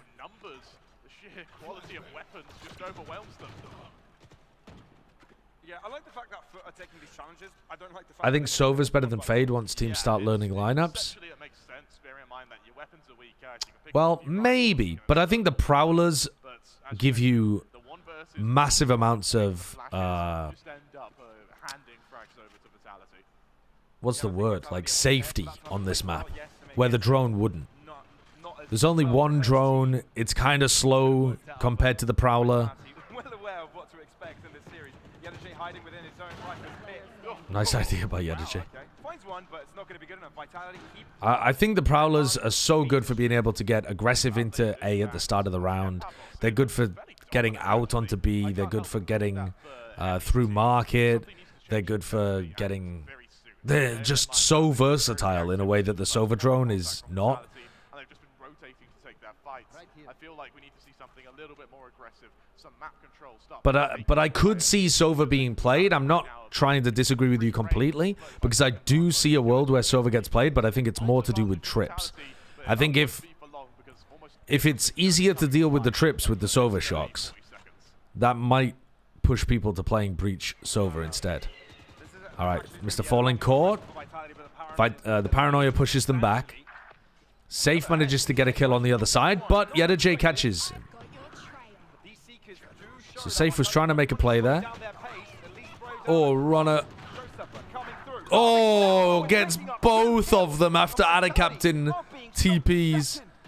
See, so going back to my analysis at the very start about Foot's composition, it's just too passive over towards A. That was my big problem with running the KO and the Sova, is that on the defense side, both of those agents suck at controlling A. So how are you going to defend A? Unless they have Yedajay here and maybe run it with like Yedajay Ada Captain or something like that, or like have Yedajay hard anchor and then Ada Captain and CNED float between A and mid. I don't think you can play a standard defense of A with this comp. I think you have to turtle it with your Cypher. The Breach stun down here and the Breach flashes that go through walls are super good at being able to try to put pressure on attackers when they try to go in that area. And that's the same with a Sage, for example, because they were previously running a Breach Sage comp. That's why I bring that up. But, I mean, if you look at the way that other compositions play it, if you have a chamber that can fight A aggressively, that's really useful. This composition can't really do that. They don't have anyone that can fight A aggressively other than maybe Ada Captain. You know, even when Cena gets the op online, he's not really going to want to play A super aggro. Yeah, it's tough to come up with ideas of how they're going to be able to fight A aggro. Can Chamber and Cypher work on this map? What do they do differently? It feels like Vitality has switched up the pace a couple of times. We're also successful. Few variations catching the Well, you probably wouldn't play a duelist. So your comp would end up looking a bit like Na'Vi's comp. And you'd have to play very slowly on the attack side.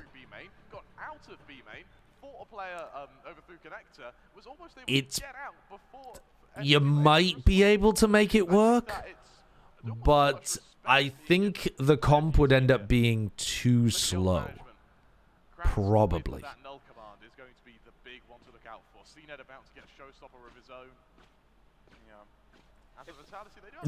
But I could see some team trying it. There are some advantages to the comp to make up for its problems. Wow, Vitality just spamming over towards that corner at the beginning. Ada Captain playing on a spot that's not really that nice to hold mid, but it's quite nice if they exec B. Throws the one way.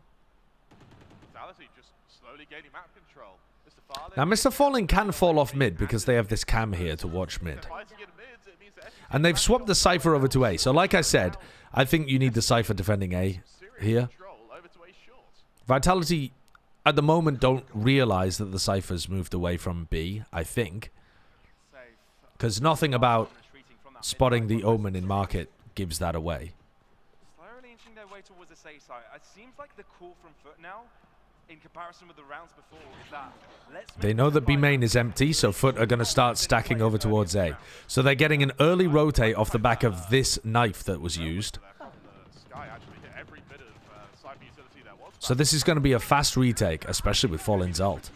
It's going to deny the plant. Oh, tagging two players. Close, close. But now there's a lot of damage, a lot of players ready here. No post-plant utility available for Vitality. This looks like a good opportunity for Foot to get their first round. The recon dart didn't actually find anybody there, and Sender's reposition could be huge. The time, CNED just gets the kill. Kicks gets two. Sender! He cancelled! Sender cancelled the Omen ult! Holy shit! The leader of the team. Sender cancelled the Omen ult to kill 3 of them. Keeping Vitality. Oh, holy fuck. Leading from the front, Pavlos. Yo, he popped off. Bro, I'm going to show you that on the replay. That is nasty, man. That is nasty. Look at Sender. Sender's in this corner. He was playing here, and then he TP'd on the high ground. He didn't get caught by the Sova dart. And then you see him here. He drops down to the low ground. So Sender's just dropped down from high ground to the low ground. And he just decides to ult. And he's gone. Just as Adder Captain swings to find him. Just as Adder Captain swings, he's gone. Finding the opportunity for Foot to move in. And then he cancels it and fucking kills 3 of them. Ridiculous. Ridiculous. Sorry, okay. Let's just carry on watching live. Shinobi did it better? No, he didn't. No, he didn't. Shinobi did it well. Sender did it better. God damn. That's so fucking good. This round, I mean... Oh, wait. They don't check the SSJ. Guys, check your corners. Oh, no! Oh, Well, that could have been very bad for Vitality, and they got away with that. You'll be seeing nightmares of that one.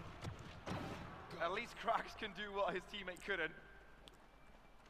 Safe, by the way, all the way over in B main. He might get caught by Mr. Fallen, too. Accelerate onto the safe side. You've already got the flank coming of safe as well to almost guarantee the rounds. Mr. Fallen's going to get stuck by... Oh, now Safe knows. I was going to say there was a flank in the making that could have catch them off guard maybe, but Tripwire revealing him. They definitely know he's only got a sheriff, so they're happy taking these fights. God, this is messy from Vitality, though. I'd like to see Kix actually use a Sky ult and fight this properly. What are they doing, man? That was horrible decision-making from Kix and Sender. This is not a good round from Vitality, but they're getting away with it. Foot are given a slither of hope just to be taken right back up. Yeah, that's... Okay. When you're in that kind of situation, just throw a flash and run at the guy so that you can focus properly on the rest of the retakers. God damn. Okay, anyway. That should have been a bad round for Vitality. Look, there's a lot of pressure on both of these teams. I mean, Vitality, by the way, still haven't lost a map in this tournament. at the end of the day, you want to make sure that your rosters are performing. Love the Lethal Company stream. Yeah, this co-streaming this tournament killed the Lethal Company ideas. Because the rest of the Americans can only do it late at night. So Runner gets killed at the start of the round. This is a big difference. But now the push through mid. Cracks could get caught here. No, Cracks actually gets it. Oh my god, what is that timing? They missed each other. And that means Dude, what the fuck? Cracks killed all 3 of the players trying to walk on him at top mid. And then we saw a crazy timing play over towards A. So that's the first round that Foot get online, and that is a bizarre way to get the round. Runner dies at the beginning, which is a great advantage. Yeah, it's not a very repeatable circumstance. They're swapping the Cypher back over to B. So trip here. 3 players over towards A. I mean, A just looks weak again, in my opinion. Where does this flash pop? Runner dies again early. It is indeed. I think Vitality are actually going to find an opening towards mid here. Mr. Fallen gets caught re-pushing. I don't mind Mr. Fallen re-pushing if they've lost a player there, but I don't think it makes sense when they've killed a player. CNED misses the showstopper somehow. And Vitality have caused chaos by pushing up mid. What the fuck? What the fuck is going on? They've pushed up here. They've got fucking teleports all over into elbow. What on earth? These rounds looked nice at the beginning of this map. And now they're... Vitality are probably overcooking just a bit. I think that's the biggest issue. As soon as Sender pulled off that insane Omen ult, they're like, okay, guys, we can cook. Yeah, good Viper ult, yeah. The momentum right back. Absolutely perfect as Vitality. They strike back. They show that for FUT that round. That was not the start of something. The only problem with the Viper ult is that they don't control any of the angles outside of the site. But yeah, it gives you a lot of room on site to play by the look of that. That's a weird round though. That is a weird round. My brain was still trying to process what we saw at the beginning in the middle. So Runner's been dying at the start of these rounds quite a lot. Yedaje with an aggressive trip that's going to get broken by Safe. These guys are trying to push out A with a paranoia and a recon. CNED kills Safe, but now CNED has to be worried about Market. Oh, that seems like a good paranoia. Crackstow kills Sender. This is really... It's really individual now from Vitality. They're just trying to find timings on the foot players. Look, they're trying to find timings all over the map. Safe was trying to find a timing in B main. They tried to find a timing in Market. They're trying to find a timing over here on the lurk. I think Vitality just need to get back to playing with each other a bit more.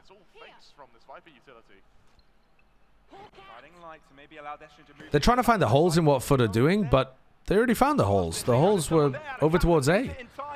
They couldn't really defend your A hits. Don't know. It kind of feels like Vitality have lost what was working in their minds. Maybe because they were winning so much, they felt like everything was working.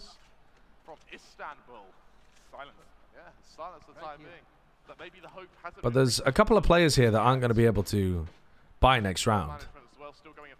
So I'd like to see Vitality have a bit more of a sensible plan out of the strat book. For Vitality, that mid position has been disregarded a fair bit. And I mean, the casualties they've been taking the past couple of rounds has also put them at a rough point economically, right? Okay, yeah, you've been able to win 8 rounds already. That's already a solid half, right? 8-4 on attack, not too bad, right? But given that for taking some mid control and ending... Oh, right, they're going to go for attack timeout or something. Whose is this? And if Vitality were to do that, they need to make sure that this round goes away, because next time their buy is looking rough. Krax is just the only person running around. Take this map. Now we go to Lotus, FUT's map pick. Do you think that FUT are going to have sort of the confidence? What is going on here? Okay, tech pause. All right, nice. Good to see that. Good to see that. Attack-sided map, right? Get forum when you're attack-side. It depends what comps teams are playing, I think. I think with these teams, yeah, it's going to end up being pretty attack-sided. Because also Safe should find it a little difficult on the defense side to get value out of the Cypher when he's playing into a KO and a Sova.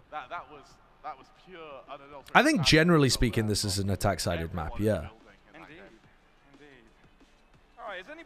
Zenzi, thank you for the 4 months. This is a grand final of Convergence. Sliggy gang, shout out. Are you a Sliggy enjoyer? The Slug Club. Who isn't a Sliggy enjoyer, Bablos? True that, true that.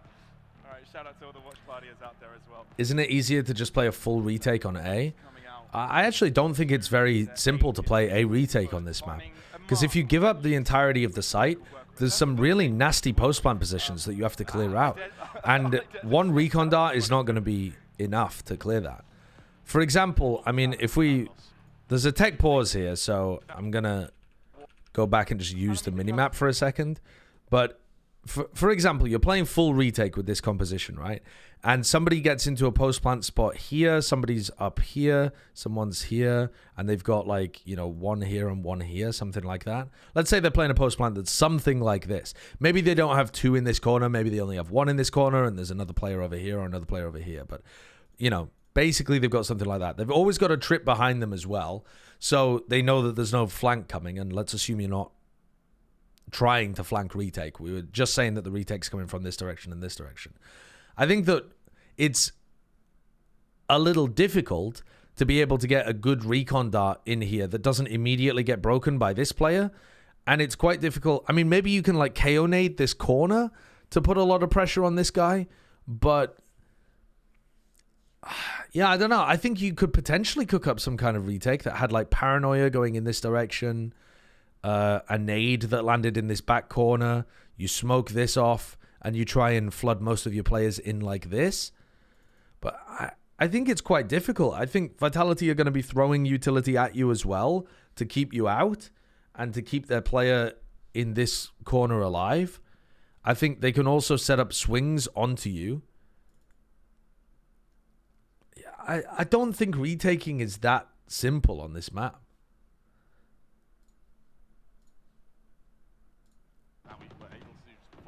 All right, we're back into the round. So Vitality looked like they wanted to take some A control. Fallen tries to take the spike, and Destrian just swings. CNED does punish Destrian, though. So now they know that the operator's over towards A. CNED should find it a little difficult to get out, but he's used his Boombot to set up aggressively. Safe, in the meantime, has killed Yedajay. Oh, fuck. My bad. Here. Because I trolled you, I'll play the round from the beginning again for you. And then I'll skip the after round. Yeah, Destrian, anyway, he just swung onto him. What's Yedajay up to over towards B main? Yedajay is just walking into B main and dies to safe. So Foot are trying to play aggressive on both extremities depending on where the pressure is. And Vitality catches that. CNED's killed the only 2 dead players on Vitality right now. Ooh. CNED being able to escape there is pretty huge. But now he's a bit stuck, isn't he? Yeah, runner. Good awareness there. Oh, Cracks! What a maniac. What a fucking demon Cracks is. Vitality did a good job controlling the map, but Foot say, time for us to have a piece of that pie. Vitality now move into the left-hand side, and like I said earlier on, B main will be tested out a lot. It'll be just that CNED. Good from Yedajay breaking that cam so that CNED can survive. CNED is finding so much value on the raise up here. I did not think he was going to be able to do this. Economically upon this next loss. Oh, it's the last round of the half. Doesn't really matter, does it? So runners died, I think, 3 times really early on in these rounds. But that round, it's just a nice play by CNED and Yedajay. Yedajay breaks Safe's cam so that CNED isn't expected. And Yedajay has been playing aggressive over towards B, so it doesn't feel like a trap. A looks weak again. Yo, what's up, Nate the Gratian? Thanks for the 35 months. Vitality's look like the better team. Foot have had some big moments, but there's been some messy stuff as well. Nice overall onto Destrian, but now Cracks is... Oh! They just don't even clear that corner, and Cracks finds some kind of timing shot on Cinder. Cracks is cheating. Cracks is cheating. Cracks has come alive, Pavlos, and he is looking that's rough from Kicks.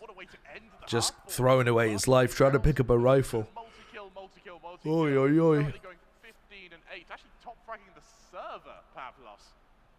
So we go into our second half, though. It feels like Cracks won them 3 out of 4 of the rounds. Did he? What was the third round? I mean, CNED's play at the start of this round was also really good. And CNED set up the previous round that Cracks did incredibly on as well. What was the first round that Cracks won? Oh, killing 3 in top mid. Yeah. I forgot about that round. Yeah, that was a huge one from Cracks too. Yeah. Yeah, you guys are right.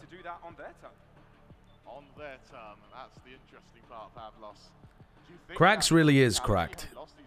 He's a ridiculous aimer. His mechanical skill is super high, which is how his team is able to get away with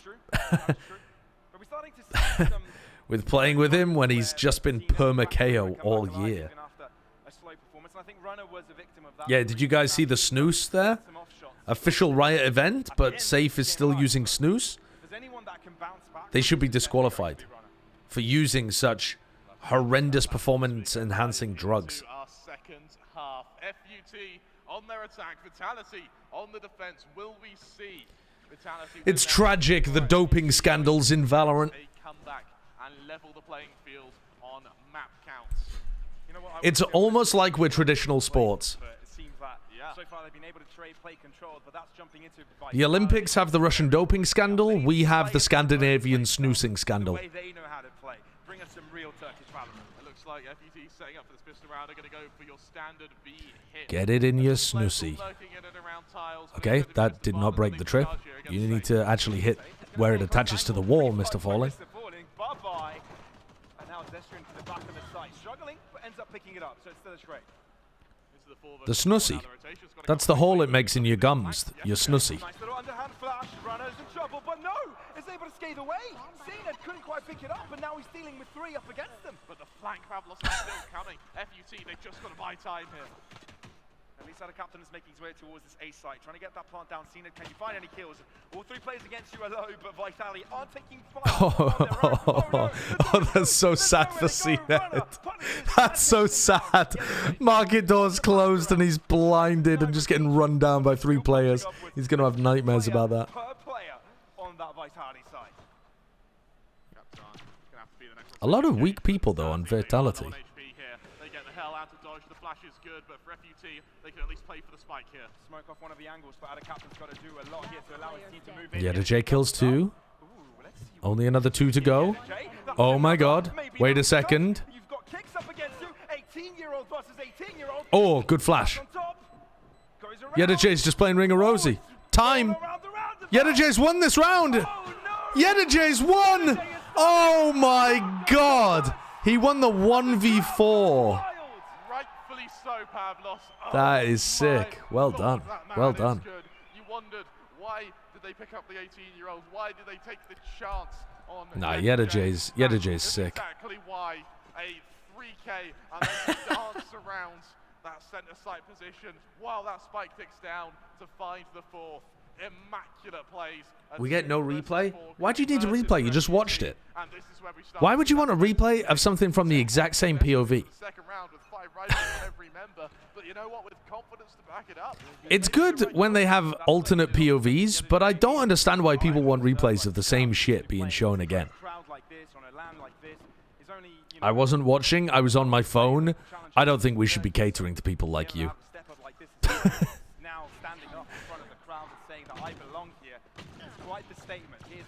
Aggression from Vitality. Only 1 Sheriff player. Can do damage, wouldn't be that bad. Shouldn't, but it still could be. Cracks able to get the opening safe to fall. Suddenly this B site may be a little bit less guarded than Vitality would want. And suddenly you feel a lot of energy restored for Foot just walking through mid. Destrian is... I mean... he kills CNED?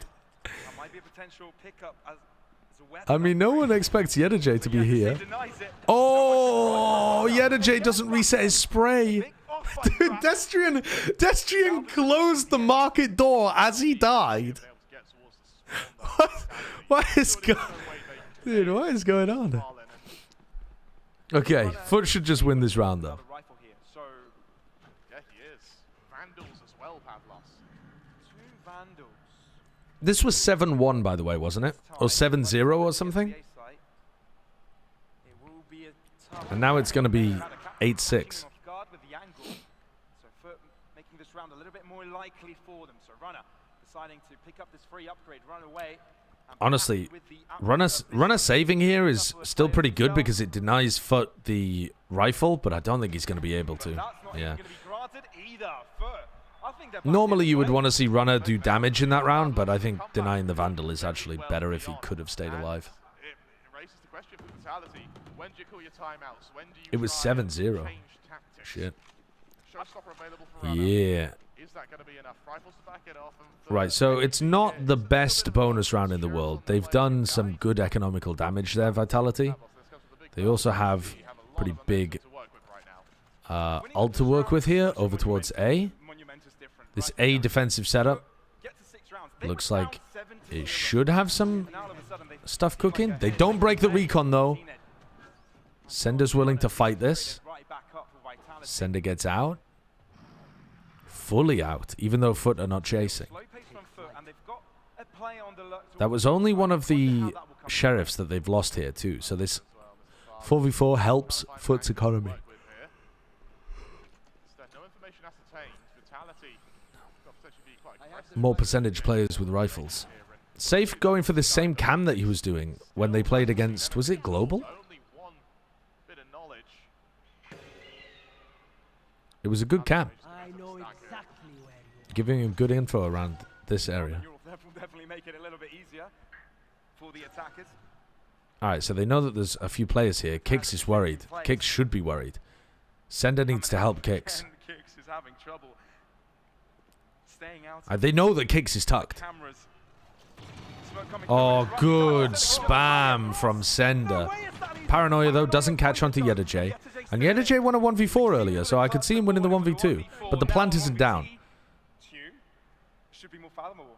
Once again, he's given the call, the mantle of responsibility. Able to work with a bit of space here. Only 15 seconds to work with. No way he's sticking it. He does go off it. Oh. Good enough. Almost for Yedajay. Almost. He plants at the spot where they have to drop off the high-low stack, Damn tasty. which kind of messed up the timing for Vitality on the double swing and allowed him to isolate safe. Extend it to, however, FUT now hot That's a pretty good bonus, yeah. cracks as well. They didn't get the plant down, but being able to kill 4 players is pretty excellent. The problem is that the economy at the moment in Valorant is so broken that it doesn't actually do anything. Vitality is still able to buy rifles on everybody apart from a Bulldog on safe. And they still have full utility. It's like, dude, please, nerf light armor. Make light armor only do 120 instead of 125. Please. I beg of you. The economy would be so much better in this game if that was the case. Yeah, they did, and for Vitality, look at the amount of utility that's been burned from both teams here. And this is within the first 15 seconds or so. They've completely abandoned B main. Please. They've gained mid-control for it. Just make light armor cost 750. Yeah, they could increase the cost of the light armor if you want as well. People will still buy it instead of buying full armor. But, yeah. I think for Vitality, this extremity control towards B is actually really important because Runner can focus towards mid, so can Kicks. So they've got some B main control with this one way. Sender's going to try to leave. Recon dart in B main. What the fuck? Okay. So they put Safe over towards A this round, trying to mix things up. Runner's going to probably try to play non-committally and then rotate. Look, yep. They sky flash and they know that there's people in B main. They get a random spam kill onto Mr. Fallen. Runner's here, ready to ult. Here comes the Runner ult. Wow, good shot by CNED. Nice shot by Sender as well.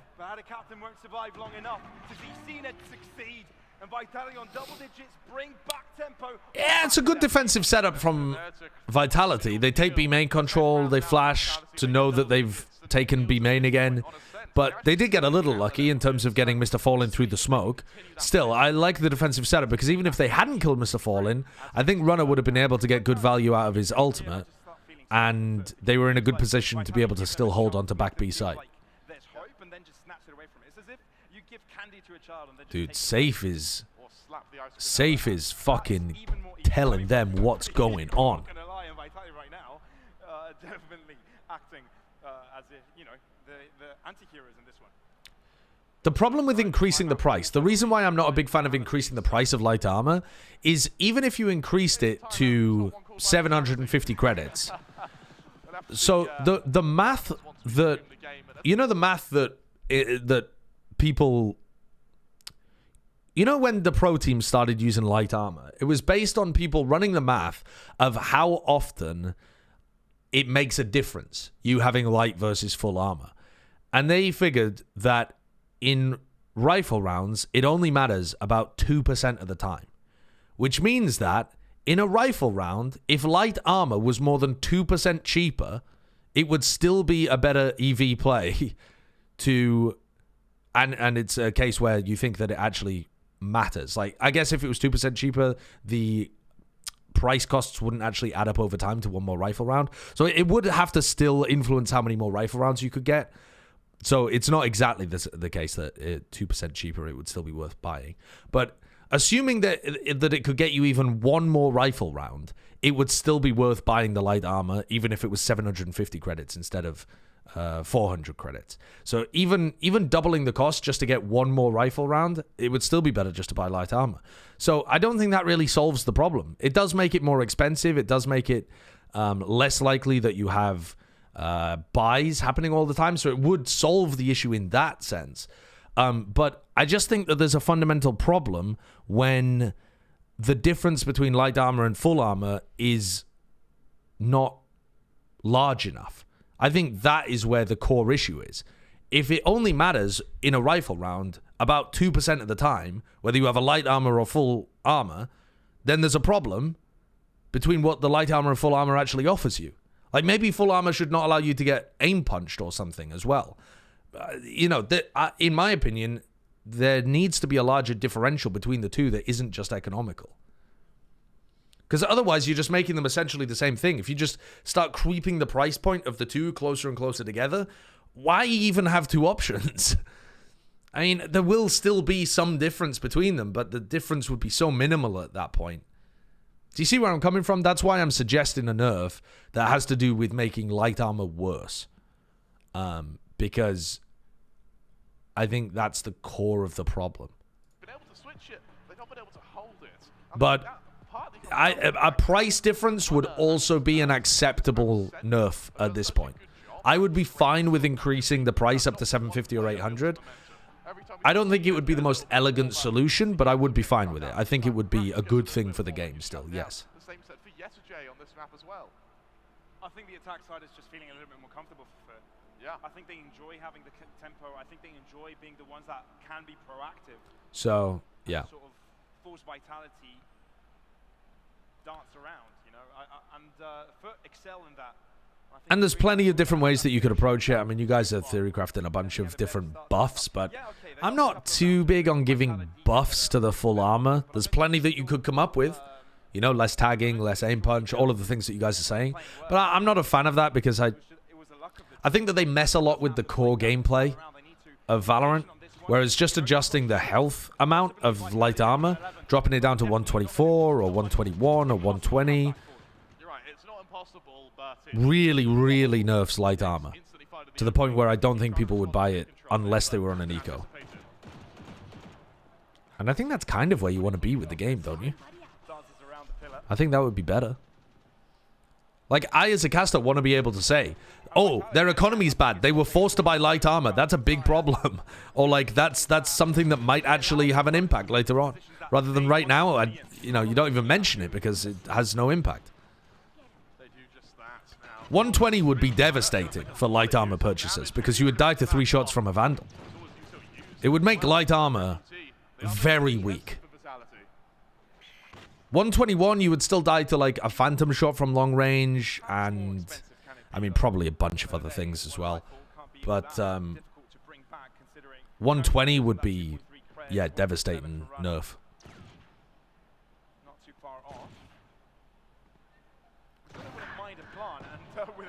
120 armor would still help you with some small things, but it would be a massive nerf.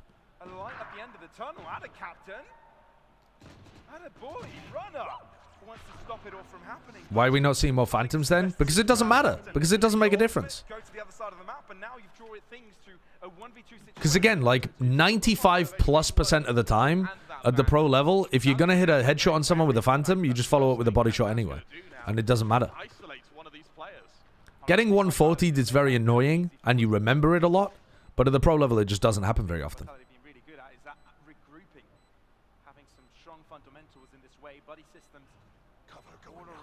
Light armor at 120, it would be better to not get armor at all. Well, it would still be good for pistol rounds, so people would still buy light armor on pistol.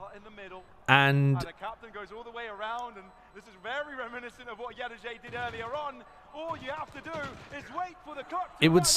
What else would it be good against? It would still be good at stopping you dying from like double body shot to a sheriff or something like that.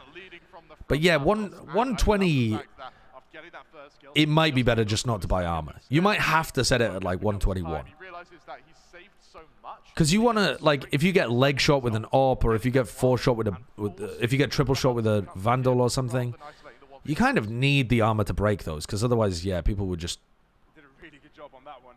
buy no armor to save money, I suppose. Very good job on that one. Either no or full, and then light's useless. Yeah, I don't know, but I think that there's probably a sweet spot somewhere between 125 and 120 that would be a good nerf. Bear in mind that the ult management's going to be massive next round.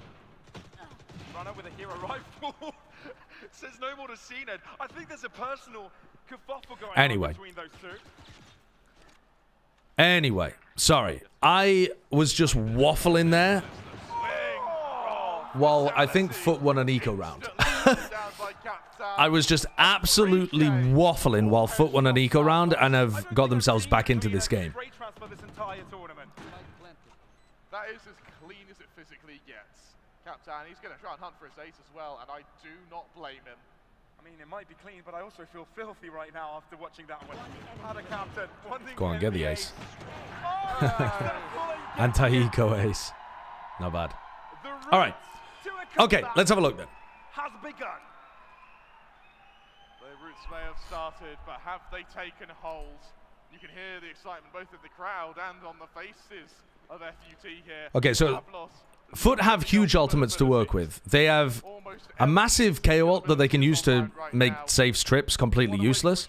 They also have this Sova utility that they can use the entire time, just to, you know, the shocks and the ult are also going to be good for putting pressure onto safe. So this might be one of the rounds where you... They've been swapping which site safe plays on quite a lot. He's mostly been playing B, but he has sometimes played over towards A. This looks like they're just going to run towards B. They're going to take B control with the drone, and I would imagine that they just raise ult and what do you call it? Fucking, you're talking about Alexander III in my head while I'm trying to remember the name of the KO ult. Fonty, thanks for the 13 months. He's only the second best Macedonian duelist. Ridiculous. Nice Sova ult to follow up on this as well onto Runner. They could just spam into the smoke there. Destrian gets a kill, but they still get the kill on Runner. They're going to try and flood into backside with the Seekers, which I think is a good play. Safe ends up dying, so they forced out the 3 massive ultimates here from Foot. But Vitality are going to be back down onto an eco. You know, Kicks isn't going to be able to buy here. The others... Safe isn't going to be able to buy as well. They might be able to put some kind of force together here, actually, if Sender survives. How many rounds in a row have Vitality just lost? They've lost at least 2 in a row. I think they've only lost 2 in a row. So this is going to be the 3rd in the row. They're going to have 2,900 bonus. Apart from Kicks, who will be able to get a drop from Sender. They, you know, saving this weapon ends up being really important for Vitality's chances of forcing in the next. I don't think he's going to be allowed to save this, is he? Nah, here comes Mr. Fallen. Yeah, there goes the gun. So I think that's going to make a big difference. 7-0 to 10-9. Yeah. They really let the end of the first half slip away from them. They had such a massive advantage, and then they just started trying to make some weird shit happen. They were overcooking, trying to find lurk timings constantly on the attack side. They had a strategy that was working, and they deviated away from it. And then they lost pistol, and then they've lost an eco round as well later on. And they've really let their control of this map slip away from them. Isn't that more of it being an attack-sided map? No, I don't think so. I think the way in which it's happened, the fact that it's been an eco round, a lost pistol, and lost rounds towards the end of the second half, well, it ended up being 8-4 the first half, didn't it? After they were up 7-0. That's not it being attack-sided.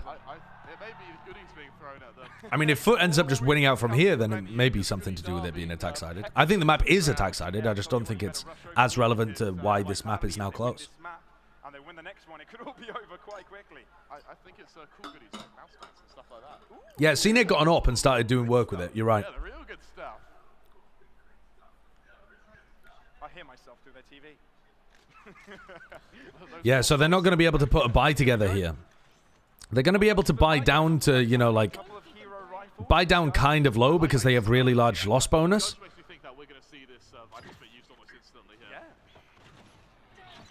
Okay, so yeah, they're going to pit right at the start.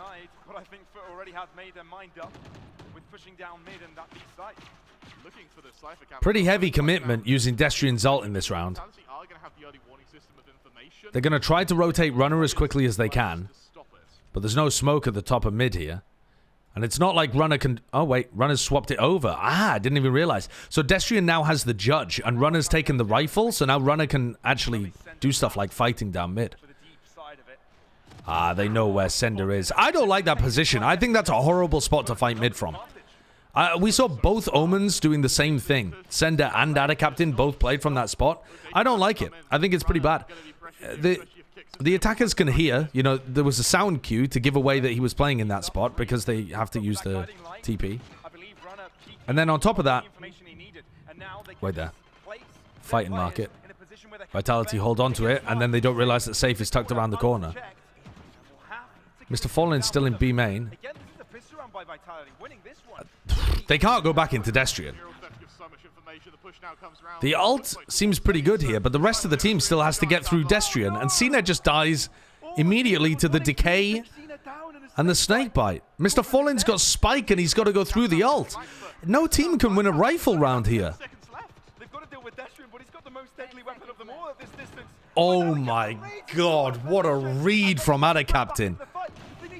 Good shot from Kicks. Spike planted though. 3v2 with 2 rifles available for Vitality. Oh, they didn't get it. Oh, I thought they had time there. How much time did they have? 7, 6, 5, 4. Oh yeah, they just missed it by like a quarter of a second. Damn. Ooh. I thought he had it there. Oh my god, the fact that CNED ties there early. And yeah, no, it was a great effort from Foot to try and bring it back. But still, Vitality, I think the props is deserving for them because they just got stuffed in market. That's the biggest problem, is that Foot couldn't find their way into market. Again, Foot's composition is quite bad at getting map control on this map. They don't have a breach. They don't have prowlers. You know, the drone can get broken really easily. The KO doesn't really help them take map control.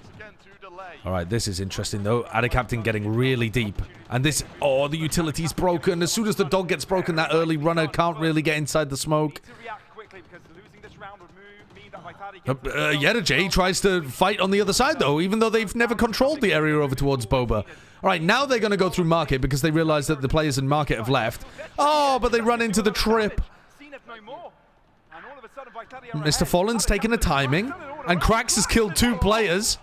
Ada Captain runs away. Sender has his knife out. These rounds are getting bonkers. Sender just gets the kill. I feel like Krax wins these rounds, though. Krax is normally so good in these situations. He was amazing in the first half in spots like this. Yeah, and he's good for it. These rounds are getting wild. Foot are trying to pressure multiple areas of the map at once because they don't have the utility to be able to force their way into areas. So they're having to pull rotates and then try and find timings. So it's making this really scrappy and very chaotic. Because they're trying to pull Vitality around the map so that, like, for example here, they're trying to pull Vitality to the top mid so that they can get into market. And then they pull them away from B main so that Fallen can just walk into B main.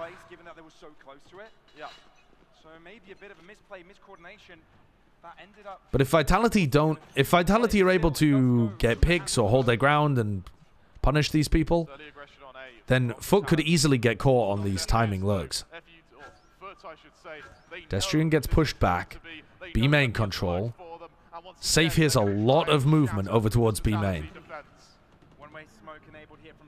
Both trips are still active. CNED misses the first one. Destrian only has a fucking classic. Safe gets traded. Destrian can't get that weapon. for Runner to help him. Instead, Showstopper enabled. The Flash Force is out. The ult. Oh, Destrian actually finds value jumping classic because he's got supported by Runner. This is not bad at all. If Foot are able to get the plant down on A, they're in a post-plant situation, but Vitality can get guns back. Destrian's got a weapon. 4v3, and Mr. Fallen's in like a lurk spot as Sova. Mr. Fallen likes lurking on Sova more than anyone I've ever seen. Has he got a timing? It looks like he has. But if he kills Destrian, the others are just going to accelerate the retake, aren't they? Oh my god, Mr. Fallen gets through it! Mr. Fallen gets 4? What are my eyes seeing? Oh my god. Com wants to talk? I don't think Com lurks though. Com flanks in the post plant. Com wasn't lurking as much as Mr. Fallen does. Com would play his site exec with his team and then post-plant reflank. Whereas Mr. Fallen is like actually playing the lurk. His two players are going to A and he's like hiding in this corner and then going for this. I guess there's only a small difference, but Mr. Fallen is lurking during the mid-round and playing like... Look, again, he's playing like solo A and stuff. He plays a weird Sova. He does not play the same as Com. 11-11. And Vitality were on a half buy last round, so they can still afford to buy this one. Last time they had Sova ult, they also used the KO ult and they took B. This time, they're making it very obvious that the Sova is taking elbow control. Nade pushes, kicks back. What? He predicted the Omen teleport. Mr. Fallen is playing outrageously.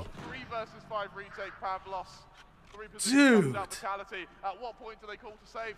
Look at the money. There's nothing behind these vandals. Holy shit. They definitely have to save. There's no other way. Knowing there's 5 players, knowing they haven't done any damage. Oh my god, Vitality are going to be kicking themselves if they lose this map. My, oh my, FUT, Foot, 12-11, Vitality. It looked like a Seals deal. It looked done and dusted. A Seals deal? From the grave, Foot have shown us that is still a Walrus is compact. That's what we get for counting them out. That's what we get for denying. So Destrian is going to be able to... well, if Destrian had kept his... Yeah.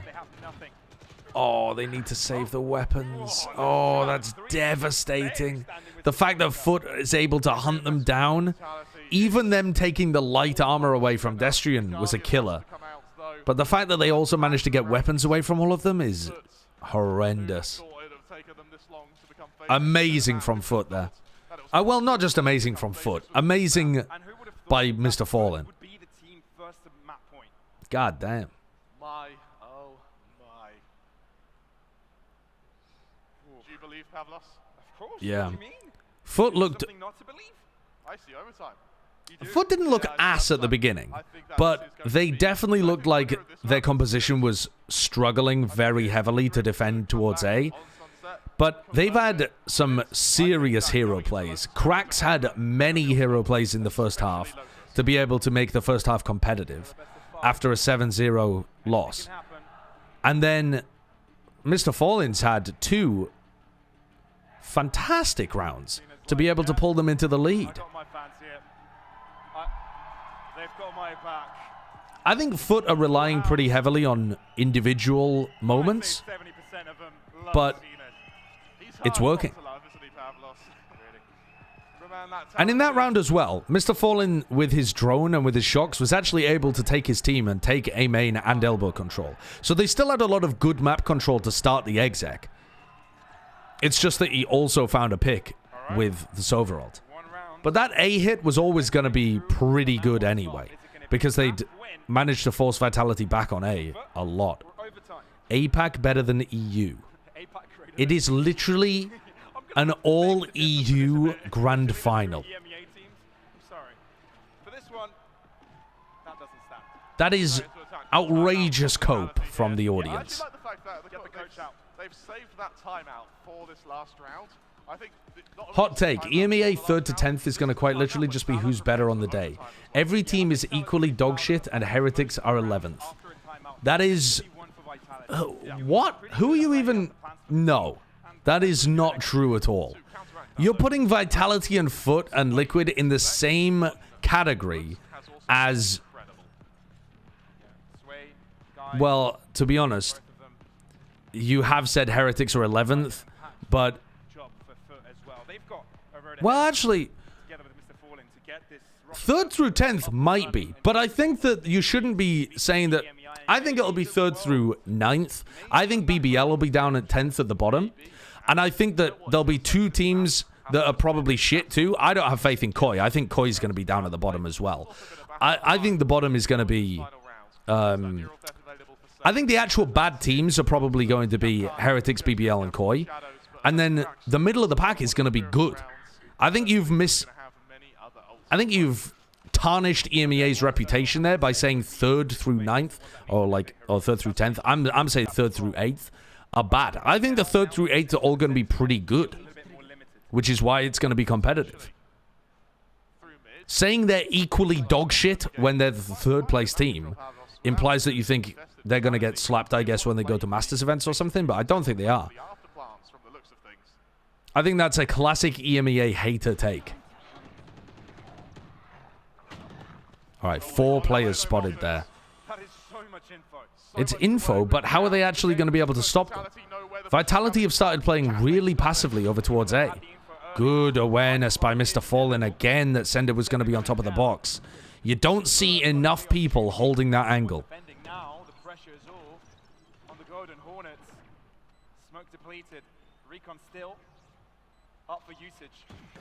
Looks like a good recon here, potentially.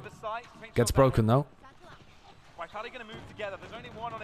God, they absolutely swarm those players. Yeah, the J kills 2, but Safe has 2 extremely weak people to kill. Oh my god, he almost missed it. Mr. Fallen's got 7 HP. He could literally run around with the fucking shorty. Oh, he doesn't know where he is. Oh, he doesn't know where he is. What a fucking comeback from Foot. What an insane comeback. God damn. There were some nasty rounds in there from their individual players. But the same problem in this final round as in the previous one. Look, they just give Foot complete control of this area of the map. Kix is playing passive over towards here. Sender's playing passive over towards here. This is not going to work. Foot are just going to take elbow control, not use really any utility to do it, only the drone. Oh, I guess they use the boombot too. But, you know, barely any utility, and they're just in on the A site. And then you have to play retake, and I don't think playing full retake A is good. I know we were having a discussion about this in the chat earlier, but I don't think it's very good. I think it's really difficult because it's hard to full re-clear all of this area out. This area is quite difficult to properly flush out.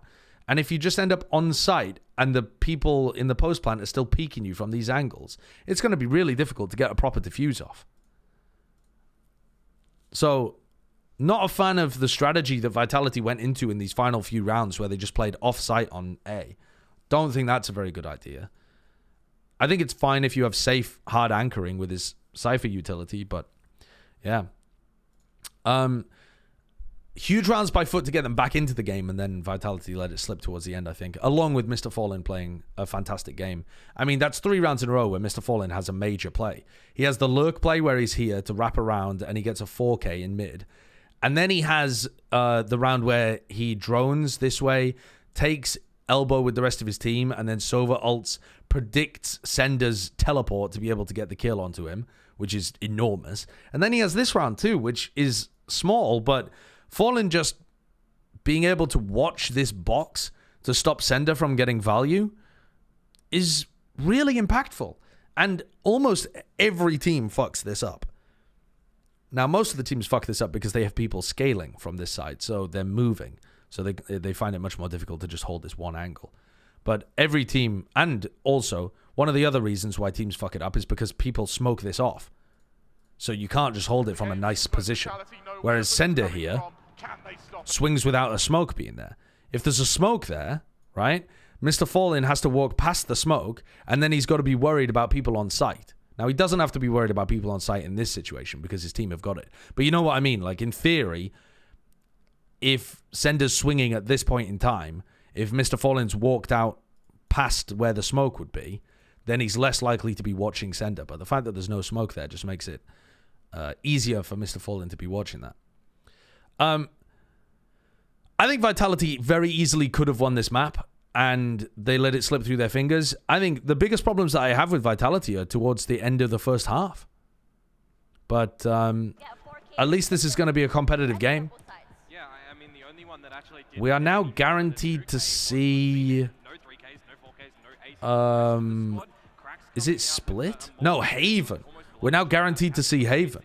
And that's going to be interesting because I don't know what composition Vitality are going to run there. I could imagine seeing them run the Viper because they've been running a lot of double controller, but I don't think Destrian has been amazing on Viper. So I think there's a decent chance that they are not looking that great on the Viper comp, but that's just speculation from my end. They might end up playing double initiator with Safe playing... After a little bit of damage done earlier on, it just bought so much time, and I thought, you know, I don't know. Maybe Sova. enough to frazzle Foot at that moment. No, they end with the next 4 rounds and the map's done. Yeah, absolutely. And there were these hero plays from, you know... Safe Breach? Well, I was thinking that, but they might run... Oh, no, because Destrian's probably going to be playing main smokes for them. Yeah, so they would have Kicks play Sova, Safe on Breach. Yeah. I keep thinking Destrian's going to go over to Breach if they play Breach, but that... It seems like Destrian's just gone full smokes player. Yeah, Safe on Cypher's cooking spawns. He's cooking. I think he looks great. The only problem that I have with Safe on Cypher is that I don't think he's able to have as much impact as if he was on Initiator, because he can't control the tempo of the game as much. Am I crazy, or is Viper on Haven always so shit? No, Viper on Haven is outrageously good. It's unbelievably good. But if teams play it badly, it can be very bad. Yes. But if you play the Viper Haven properly, it's the best composition at the moment.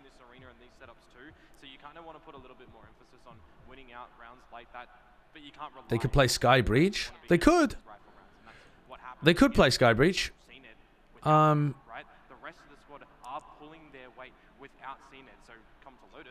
don't think they will, but they definitely could. I guess I'm just thinking in ranked games. Oh, yeah. The players in your ranked games are not going to be playing Viper properly. If you get Viper on Haven in ranked, you're going to lose because people are going to be shit. But at the pro level, Viper is extremely good. How about Sentinels comp on Haven? Sentinels comp is just the Viper. Sentinels most recently were running Viper Omen on Haven. I don't really know what you mean. Specifically against the Viper comp, I think Cypher's insanely strong on Haven, but I won't explain. Giga Chad. Giga Chad not going to explain. No, I think it actually could be. I mean, the Killjoy on Haven is finding it more and more difficult to operate against the Cypher comps.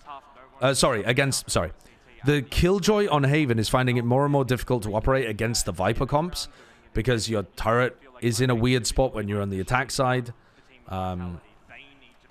I think you definitely could run Cypher. I think he meant the Breach Sova comp they played against Paper X in the first match. I mean, Breach Sova, I wouldn't call that the Sentinels comp, but yeah, Breach Sova you can play on Haven. It's all right. It's probably the second best composition, and if you're good at it and you have specifically good ideas, then it can be better than, or you can win against the Viper comp. Akrukis, thanks for the 22 months. No, I didn't watch the Global versus Furia game because it didn't matter for the tournament results at all, and Global had a sub.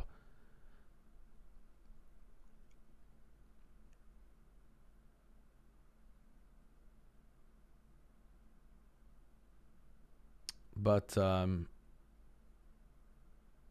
yeah, I think the Killjoy still has a lot of value in the Viper composition, but the Killjoy's getting squashed a little bit in the Viper comp, or against the Viper comp, to the point where I could see people running Cypher.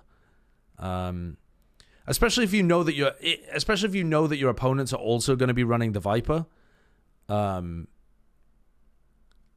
You know, if you know that it's going to be a Viper versus Viper mirror, I could see some value there in running it. But I think most teams are just going to play it safe.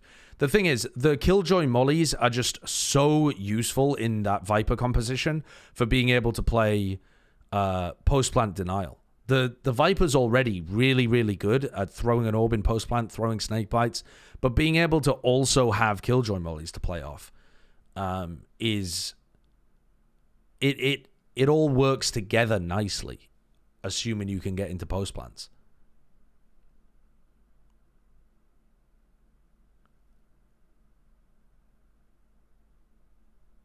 Hello, Rash. How's it going?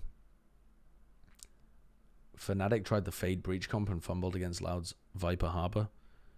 Yeah, I think the Viper is better on Haven, but I think you can beat it with Sova Breach. Or maybe even Fade Breach. Cypher makes the ults cycle easier. No, I do not know what you're saying.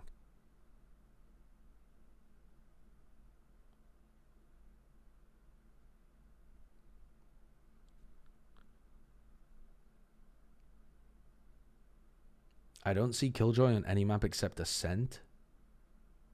What?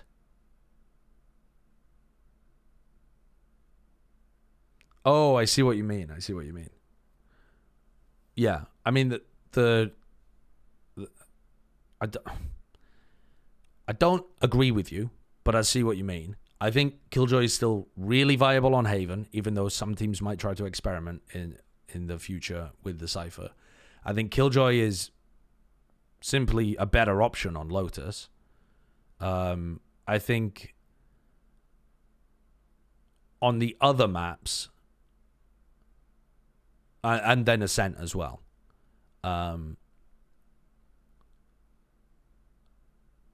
Yeah, I think on the other maps, you see a lot of Cypher, but that's basically just like a 50-50 split, isn't it?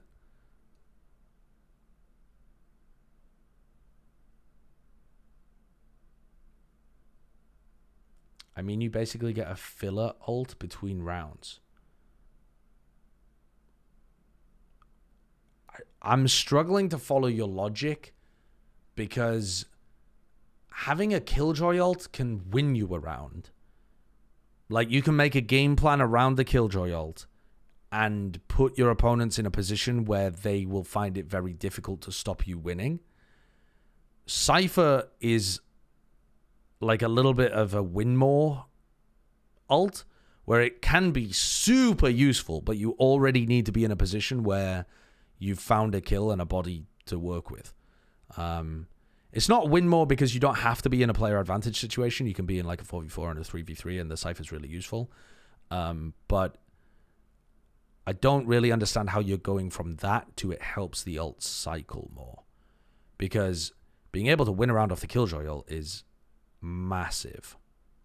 So, yeah, I don't really understand the logic there. Cypher has legs on Lotus, but he's just shit on C, which would make the map completely different compared to having a Killjoy. There are occasionally some teams that are running the Cypher. I mean, Paper Rex ran a Cypher on the map. But yeah, it just changes the entire dynamic of how you have to play the defense. You get so much value out of just being able to throw the Killjoy on C, still get info on B, and stack players A. Your entire approach to the defense side would have to be so different, and I think it would weaken A massively. Unless you were confident in playing A retakes constantly, and then you would have to stack players over towards C, because you don't really want to play C retake all the time. So I think you'd be in a pretty rough situation trying to come up with game plans for Lotus Cypher. Thank you for the 100 bits, S-Kark. I just woke up. Is it worth watching the first two maps? Yeah, I would say so. They were banging. They were banging maps, really close, big individual performances from... Mostly from Foot, actually. The individual moments. Which makes it a little worrying for Foot later on in the series. Like, if Vitality either step up or Foot can't keep up the hero plays, then I think it's more likely that Vitality edge out the series. But we also don't know enough about Vitality's map pool. We haven't seen Vitality play on Haven or Split. Did we watch them play Lotus already? I think we did. I think they played Lotus recently. Yeah, they played it against Furia. So, yeah, we know that Vitality are good here. In fact, Vitality look better than Foot here. And Vitality's composition is better than Foot's here. So, I feel like my analysis is the same as it has been for the previous two maps, which is, I think Foot can win if their players go nuclear. Or if Vitality start making some large errors in terms of their game plan. And I think Vitality managed to win the first map, despite Foot's players playing quite well towards the end. I think Vitality let their foot off the gas and ended up losing the second map when they probably should have been able to close that out. And now again, if Foot are able to win on Lotus, I think it'll take something monstrously good from the Foot players. Yeah, KO instead of Sky. Playing solo KO Initiator on this map is bonkers. Not having the dog and not having the, like, flashes that you can put into a lot of nice positions and get info from, it just is a straight up downgrade. There's yeah. I guess the ult is slightly better on the attack side, but the Seekers are also really quite a good ultimate to be able to win around from. Not as good as the KO ult, but you just get so much more value from the neutral game from the Sky. Vitality, of course, with start on this attack, their attack has been... All right, so let's have a look. On a sense, Foot was able to make a little bit of a comeback based on Vitality's attack being shaky. We just saw a full comeback off of a shaky attack from Vitality over on Sunset. So for Foot, I think... Counterpoint, get info by peeking and killing them. I think that's what Foot will try to do. All right, so Krax has a flash lineup into C Mount here. So look at this. Here comes the flash. They're going to try and refight this. They're just trying to pick a good timing. Here it comes. So that could have been really dangerous if Vitality had walked into that. But it looked like they had read that there was something going on there. So now Foot have used a lot of their big utility. They've used Nade, they've used Paranoia, used a flash. So it looks like Vitality are just going to XXC. I like the proactivity, though, from CNED and Yeta J. Also, I think it was Foot where we were watching a bad Paranoia lineup last time, but Yeta J actually flashed from a nicer spot in this round. They're going to try and clear out Yeta J. All right. The damage, actually, I think may well be good enough into the 4 versus 4 now. And looks like they go straight into this retake, Pavlos. Vitality have been really good on these post plants, meaning that they've been able to delay Foot a lot. A lot of damage onto these Vitality players. And they don't have good post plant utility. So they're playing fully off-site.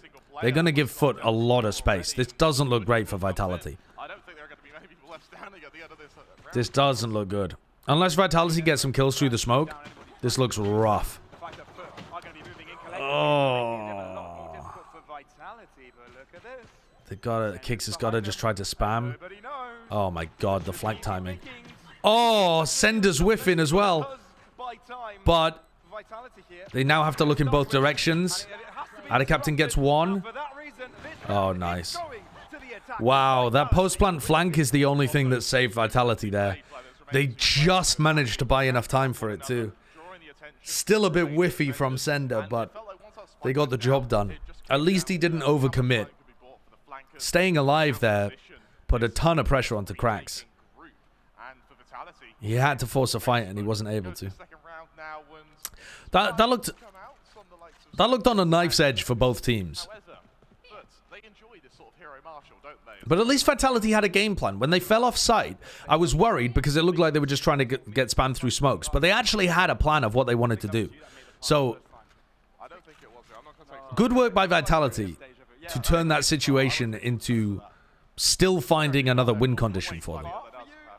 Mr. Fallen has ridiculous aim with the Marshal. I've seen him hit some wild shit. Almost great crosshair placement there. Vitality seems to be wanting to take the lead here early.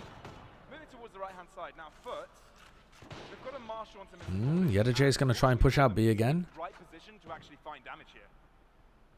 Captain actually going very aggressive past this C-mount position, and the map control is going to allow Foots to... Ada Captain hits the alarm bot. Safe's under a lot of pressure here. He knows that there was people pushing B and C. I like the idea of Vitality going back and clearing these players. Because getting funneled into A and having people already fast flanking behind you seems like how to lose an anti-eco 101. They're putting a lot of faith in Safe with a ghost holding the flank. Which he does. Look at that, turning around in time, and he was with a pistol against the Sheriff. Not too bad. And Mr. Fallen didn't hard anchor the site because he only had a Marshal. So, disaster avoided there from Vitality. Ned peeks into the one-way as well. Put his head in there. Have Kicks and Runner been looking good so far? Yes, very good.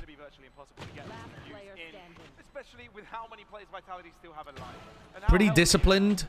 Very good fragging. Good flexibility as well. Runner's played Jet and Raze and looks good on both. Kicks has played Sky and Sova. Played Sova for the first ever time. Looked really good at it on Ascent.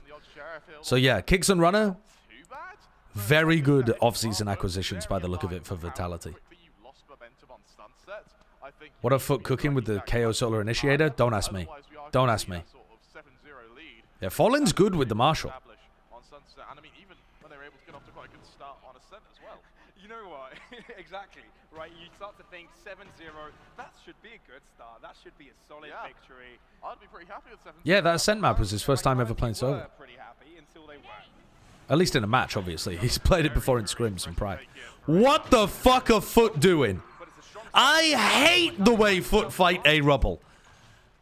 I absolutely hate it. Imagine running through your own Viper wall that aggressively on an anti-bonus. Of all the rounds to do that, you pick the round where Vitality have bad weaponry and you just int. Oh my god. When I first saw this Viper wall coming out from Foot, when we did the VOD review of it before, I was like, that could be good. It seems a bit weird, but I could see it maybe being a good idea. I don't think I've ever seen the value from it. And it always seems to incentivize Foot to play too aggressive.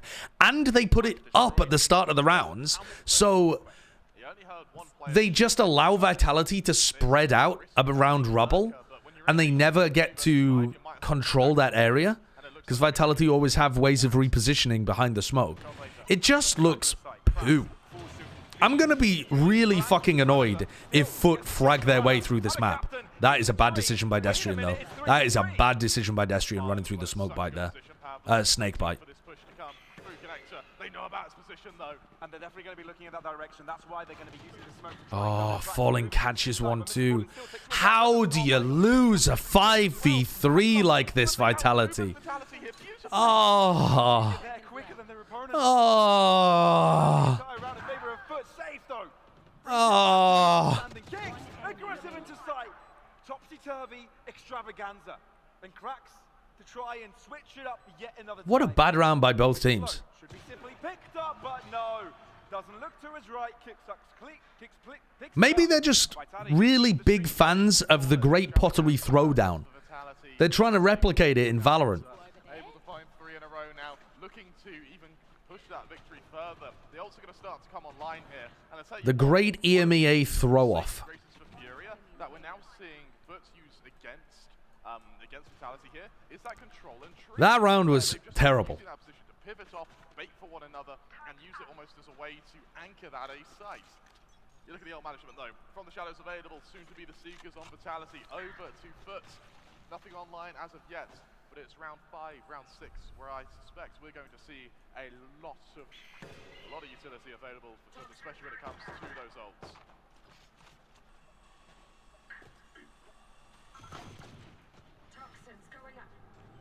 This is so similar to the previous map. So similar. I'm so worried that Foot are going to win this eco round, though, as well. Vitality have lost a number of anti-ecos. 5-on-5 still. Foot. Sheriffs, yes. In fact, they were doing that all throughout the Furia game as well, weren't they? They were winning the pistol and then losing the anti-eco. That we do. Vitality shifting over to the C position. However, Foot, they've read it. They've got Looks like it's only Liquid and Fnatic again, guys. I mean, Na'Vi and Fnatic, but I understand what you mean, I suppose.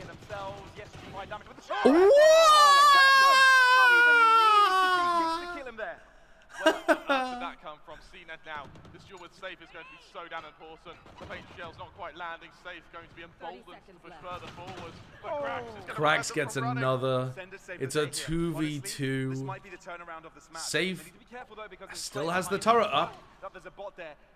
Okay, they know that there's somebody behind them. Can they double clear behind? Okay, they do. They kill Mr. Fallen. So now CNED should not be able to win this with a classic. It should be impossible. Literally impossible. Which is why he's looking around everywhere. Desperately trying to find that time is not on his side, and the upfront utility power boss is so strong with a Can Vitality get good enough for the second spot for Masters? What, for Madrid? Maybe. I mean, it's possible. Keeping the theme that we saw prior. Yeah, for Vitality, it's a great round. At the beginning of the year, in a tournament format, like the qualifier for Madrid, I think a lot of wonky results would be possible. You know, even if Na'Vi ends up being the second best team of the year, it's definitely possible someone else could make it to Madrid. I mean, it's even possible that Fnatic might not make it to Madrid, although it seems inconceivable. But, you know, upsets, I guess, could happen at the beginning of the year. I don't think it will, though.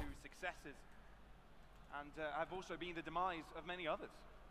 You're absolutely right, and I think what do you think will be the kickoff format? I'm not really sure. I mean, there's 11 teams. That's a pretty horrible number of teams to try to make a tournament format for. We see it now come out on Lotus much earlier. Fnatic run 5 duelists with Mini playing and 13-0 all your favorite teams. You're absolutely right, and I think for Vitality, They did lose in EMEA this year. It is possible for Fnatic to have a bad day. We've not seen them really do that yet. They don't have many of them. Didn't they say they would try out Swiss? That's at the event, though. Not for the kickoff. I think they said they were going to run Swiss for Madrid. A map here would definitely do wonders, especially considering Vitality come back after losing a streak of rounds, losing a map that should have been theirs, for somehow finding themselves in a predicament that they're all too familiar with also. But like we pointed out a few times this tournament, so Vitality's got... Sorry, Foot have got rifles back, including CNED's op. CNED is peeking over towards A. They spot CNED right at the beginning. What does Vitality want to do?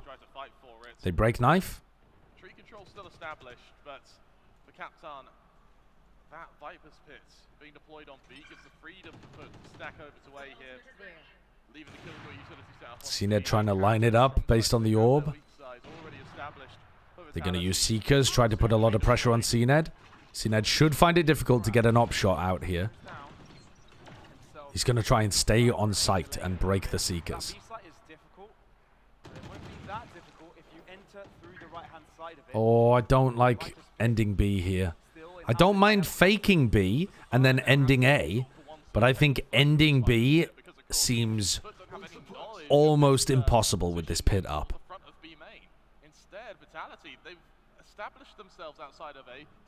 Not scaling on the Seekers and not taking tree control as the Seekers were active might end up being a massive mistake for Vitality. Because CNED's managed to get posted back on an aggressive angle. They still don't have tree control. Dog broken, Paranoia to try to get some tree. That Paranoia actually caught onto CNED as well. Oh, what a swing from Destrian.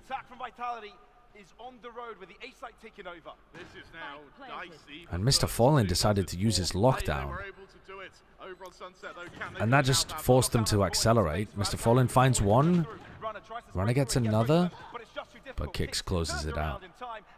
That looked pretty dangerous up until the point where Destrian's Paranoia caught onto CNED. And then Destrian wide swung after that and killed CNED. It doesn't seem like a good game plan to me to have Destrian take tree control on his own with one flash, but it did work. I don't think it was a good game plan, but he made it work. So credit to Destrian for hitting the shot. But I think if they do that over and over again, they're going to lose Destrian sometimes. Because your Paranoia can't clear everything in tree. He's going to have to force his way through defensive utility sometimes as well. And he's not always going to hit the shot on the player that he wide swings. So I think Vitality is still lacking a little bit of finesse with how they're actually hitting the site on A. But they're still up 5-0. And Foot's ability to control A looks tragically bad. Yeah, they need FNS. Yeah. What if G2 replaces Leaf with Jorgamo? What? Huh? We're watching Foot play against Vitality. Huh? Alright, Foot on the eco are going to try and push out C and B. I'm not even going to credit that with a response. Right, and this aggression just dies, and Vitality are now going to be able to build up to their lockdown. I mean, you didn't really expect Foot to do much that round, but you expected them to see someone. Leaf was the second best player, arguably the best player, but I would say second best player of Americas in 2023. Well, seems just to be a flash of the pan. No utility expended, at least when it came to ultimates. And for Vitality now 6. I know that Jorgamo was incredible at the international events, but he wasn't better than Leaf domestically. That's not an upgrade. Yeah, first was Aspas. 100%. For Vitality also, with the ultimates that they've built up, that's 4 of them now available. He's a choker, though. He did seem to play better in the regular season. One of the players that hasn't is It kind of feels like he's waiting for the blades, he's waiting for the operator, but not really having much luck with his rifle. No, he's not. I mean, he even had limited All right, with that operator Foot, once he had guns it. back. Play Mr. Fallen anchoring A. One way over towards C, trying to pop this trap play out. As soon as this one way disappears, they're going to go for it. All right, so now finally, Vitality might get caught by the trap. No. Good blind from Destrian. Really good counter utility. And Safe's tried to run his way into B because he's assuming that B is going to be weak. He's correct. There's 3 players fighting C, 1 anchoring A. So Safe just takes his 1v1 on B, wins it. And this round is over as well. I mean, this should be the most one-sided map of the entire series. Actually, I can't say that with confidence because I haven't seen Vitality play Haven or Split. So it's possible that Vitality suck on Split. But it should be the most one-sided map of the series. I hope Vitality don't take their foot off the gas again, though, like they did on Sunset. Just keep hammering them. Well, not much. You just can't run KO Solo Initiator on this map? I would agree with that statement. Does anybody else remember this score? I would agree. I'm thinking back, I may have some reminders. Tell me, Pavlos, what happened last time Vitality was 7-0 up? They lost. They what? They lost. How? I have no idea. If NRG do have Ethan and Demon 1, yes, they should be a top team in the Americas as long as they can coordinate and call well. Will it be a diamond in the rough for that?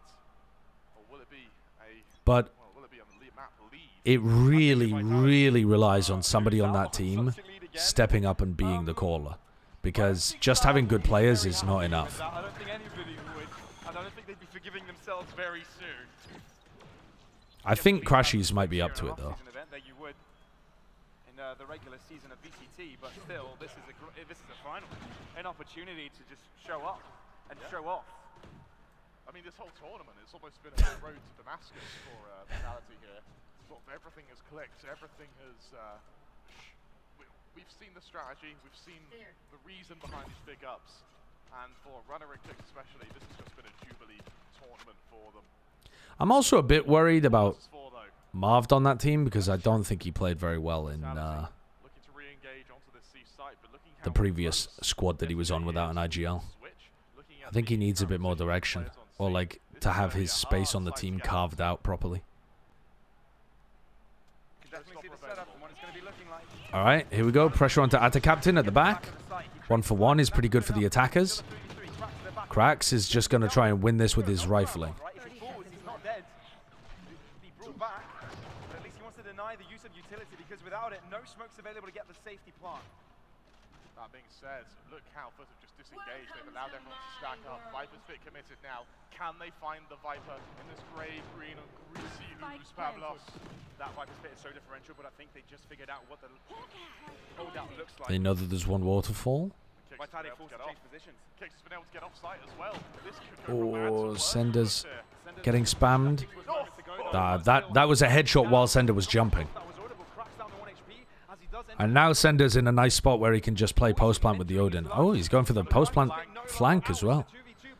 I don't think this is actually necessary, but it's going to win the round. I think he could have just played with his Odin from... yeah, Krax has lost this round. Another round for Vitality. Even with a player advantage, Vitality still managed to win that one. They continue to show us why they want to to be not just one of the best in Europe, but to be one of the best in the world. I think it's a completely different matter to be able to... The NRG players are not similar at all to the PaperX players. A lot of ambition in this roster. They're not hyper-aggressive, like, timing demons. Their players have succeeded in controlled environments. I mean, some of what EG was doing was fast-paced and based on calling audibles and syncing up ults and stuff like that, where Ethan had a lot of success. And Demon 1, but I think most of that was powered by Jorgamo being a fucking maniac. Scenario is, right, what they're saving grace is, but I don't think for this one they have one. Absolutely that. 5v5 retake Pavlos. A lot of utility expended, but they're on this site fast. Vitality need to make a mistake here. Looking after the spike. I think they know what gun. I don't think when Victor's playing... Yeah, actually, who's playing Raze for that team? But they've eliminated one of the angles. But what they haven't eliminated, they're not wary of, is a lurking... Are they going to need Victor to play Raze? Because I thought Victor might be playing Sentinel. Who's playing Sentinel then, chat? Not even if they wanted to. No, they're not. They're not. But hey, they made that expensive. It's a 4K from safe, but I'm not going to lie, Pablo. I don't think... I'm still a little bit worried. I'm still a little bit worried, bearing in mind that came down to a 1 versus 1, a round which Foot really shouldn't have had any interest. The more I'm thinking about this roster, the more weird it seems to me, actually. And now you look at how the ults have sort of crafted their way going into the final. Because Victor could play full Sentinel, which would be really good. But then it requires Demon 1 to play Raze whenever they play Raze.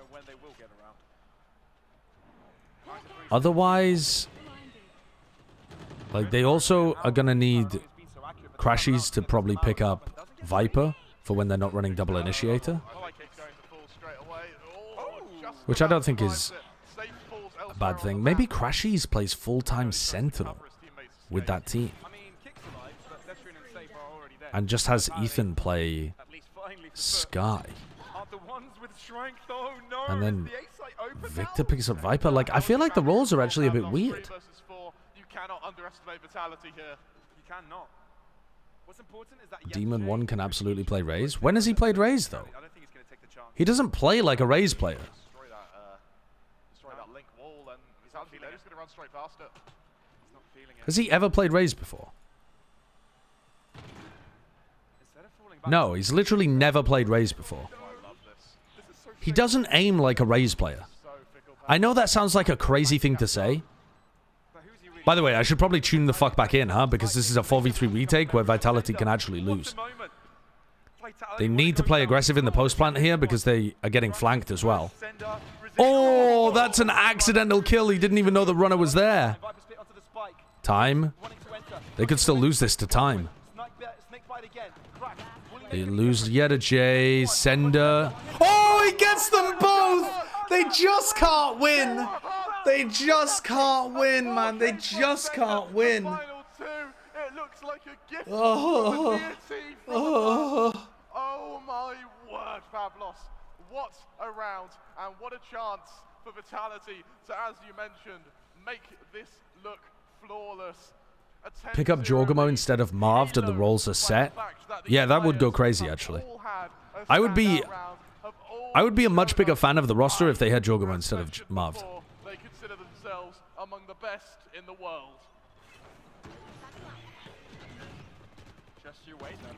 Here we go, more. Ooh.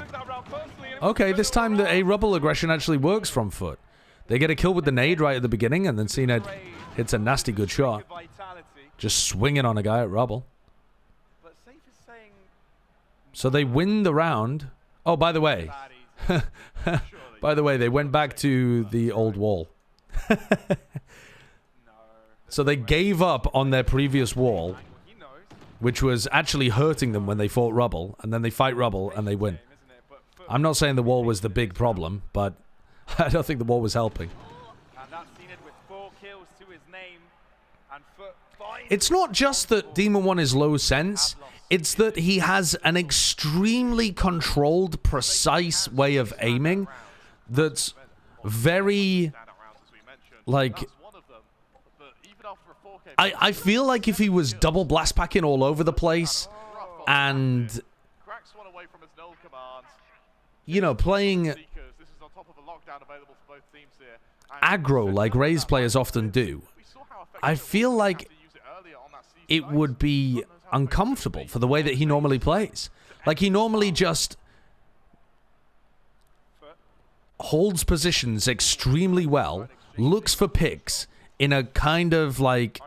I'm not going to say passive manner, because he's getting posted on aggressive angles, but he's not fucking updraft dashing into people like something. You know? He's not that kind of jet. He's like... You know, on Ascent, he's like, get me into market, and I will try to fight on every angle, and if someone peeks into me, I will own them. And he just takes more and more and more space on the map until someone inevitably has to peek into him, and then he owns them. And I feel like that would be weird for Raze. That'd be a weird style for a Raze player to have. I'm not saying it's impossible. I'm just thinking it would be a bit weird. And we've also never seen it.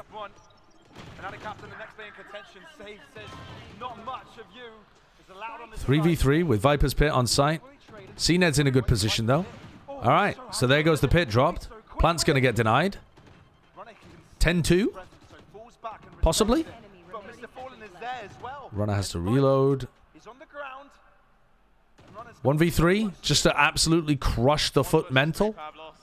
It was attempted by Safe earlier. It will now be attempted by the duelist, the youngster. What if he plays like Aspas Raze? But I think Aspas is much more of a movement-based player than Demon 1. Even on Jet, Aspas is way more movement-based than Demon 1 is. Alright, 10-2. Zipan plays that kind of raise? He does a little bit, actually, yeah. Zipan plays a bit more of the, like, slower, methodical raise. If you cast your gaze back, you'll know that it almost happened on Ascent as well. And he's got really clean aim. Not as clean as Demon 1. Demon 1's is ridiculous, but Zipan's is pretty damn clean. Forget about raise, they don't have a Viper player? Yeah, that's also going to be... Someone's going to have to pick up Viper. But they've got a few players that I would trust to pick up Viper. Like, I think Ethan or Crashies would be fine picking up Viper. And I would not be mad about... Like, I wouldn't be... I think Demon 1 could play Viper as well, actually. And I really wouldn't have a problem with that. Crashies played Viper. Did he play a lot of Viper? I thought he was playing mostly Sky back in the previous meta. I can't remember seeing Crashies play very much Viper. I thought he had played it a little bit, but... What's he played? He's played 8 maps ever of Viper, which I assume almost all of those are somewhat recent. But I can't remember exactly when he would do it. Because he was mostly playing Sky, wasn't he? Can anyone remember better than me when he was playing it? On Split. Ah, on Split. Who was playing Initiator then? Is that... Oh, is that when Finesse was playing Initiator at the beginning of the year? When Finesse wanted to play Initiator to call, and so they swapped Crashies to Viper. Yes, okay, I remember that now. Now, that didn't look good for NRG, but that was... I don't think it was because Crashies was bad at Viper, from what I can remember. But anyway, I don't think them not having a Viper player is going to be a big deal. I suppose we should probably pay attention to the pistol just in case Foot win it and get something started, but 10-2 comeback seems pretty difficult. It's an attack-sided map, but with a KO? Is it an attack-sided map? Oh my god, oh my god. Good awareness from Runner, because the rest of his team had no clue that Yedajay was in the corner. Vitality winning this pistol is basically the end of the game. Foot need to win it. Yeah, they absolutely do. It's do or die for them. Low HP on Captain. So we're going to see a retake here. Destrian has Paranoia, Kix has a Flash, you've got Nade, Boombot, really good retake tools for a pistol round. At least they've got side control, and it seems like Cena fancies to play aggressive. Guiding light met. They want to fight these guys in CT with the KO Flash, getting good value out the KO Flash. Oh, that nade is disgustingly good. Nice little Paranoia nade combo. Kix covers Runner's back, just like Runner covered his earlier on in the round. And that's it. That's a GG. That's a GG. Well, this VOD review is not getting uploaded to YouTube. What is Foot's win condition through this comeback? There is an enormous power outage in the Convergence arena. And when they restart the lobby, Foot gaslight everybody into believing that Krax was on Sky the entire time. Vitality then take their foot off the gas thinking that they've won. And Foot start popping off. Vitality realize too late that they've allowed Foot to come back into the game, and Foot have big ultimates, and they win. That's the win con.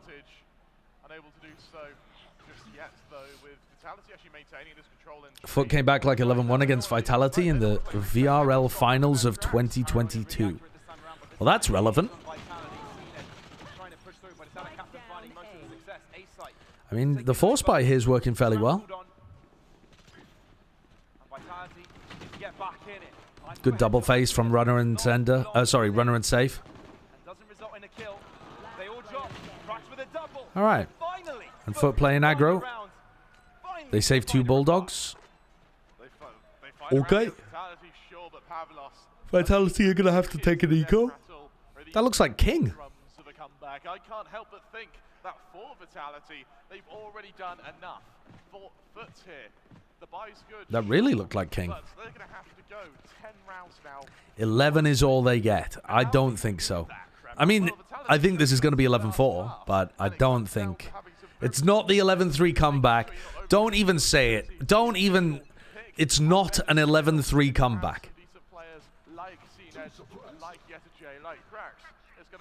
Vitality wins this eco, I'm calling it. Nah. They might win an eco later on, but it's not going to be this one. The eco wins always come, like, after the comeback looks real. It's like, oh, the comeback might be actually happening, and then they lose an anti-eco.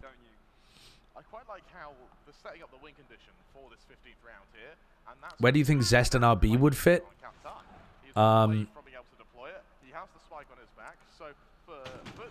Good question. I mean, if one of the Chinese teams was looking to revamp their roster, they could pick up Zest and have Zest try to IGL in English, maybe? I'm not sure what Zest's English skills are like. But that would be interesting if that opportunity is available.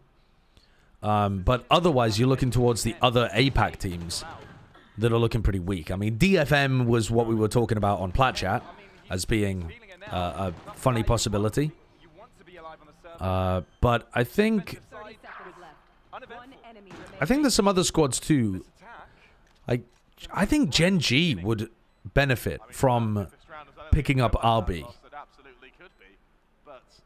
Maybe not RB and Zest, because honestly, Lakia didn't look too bad in their most recent game. But Lakia has not played as well as those guys historically. But if they really feel like Lakia has shown a lot of promise in trials or something like that, I still feel like signing RB would be pretty good. And then, where else?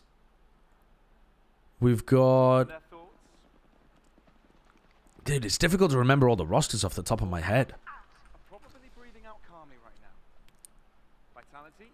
I'm not also sure on RB and Zest's English skills, which makes it difficult to recommend teams that they would actually join. Global would be an obvious one, because I think Global have some players where they could upgrade by adding RB or Zest.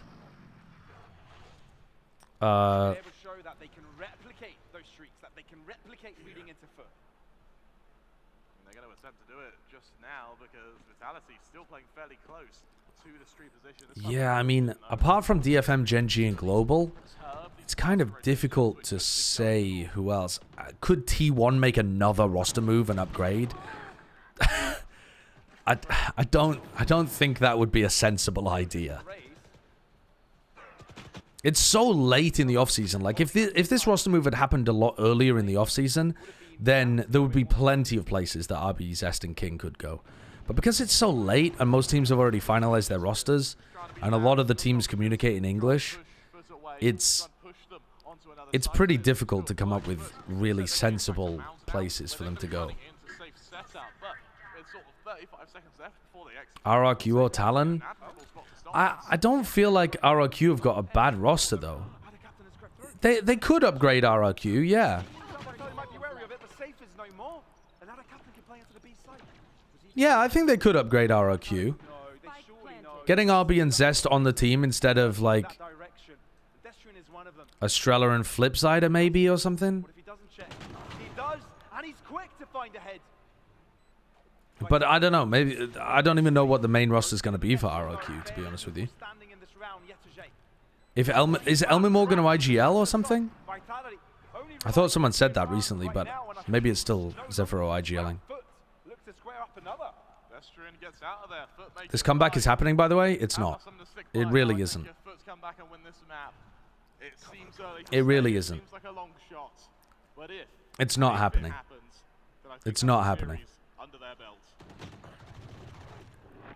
I think what's more likely to actually happen is that a Tier 2 team picks up Zest and RB, because DRX will partner with some kind of Tier 2 team and offer them a really good rate to sign DRX and to sign Zest and RB.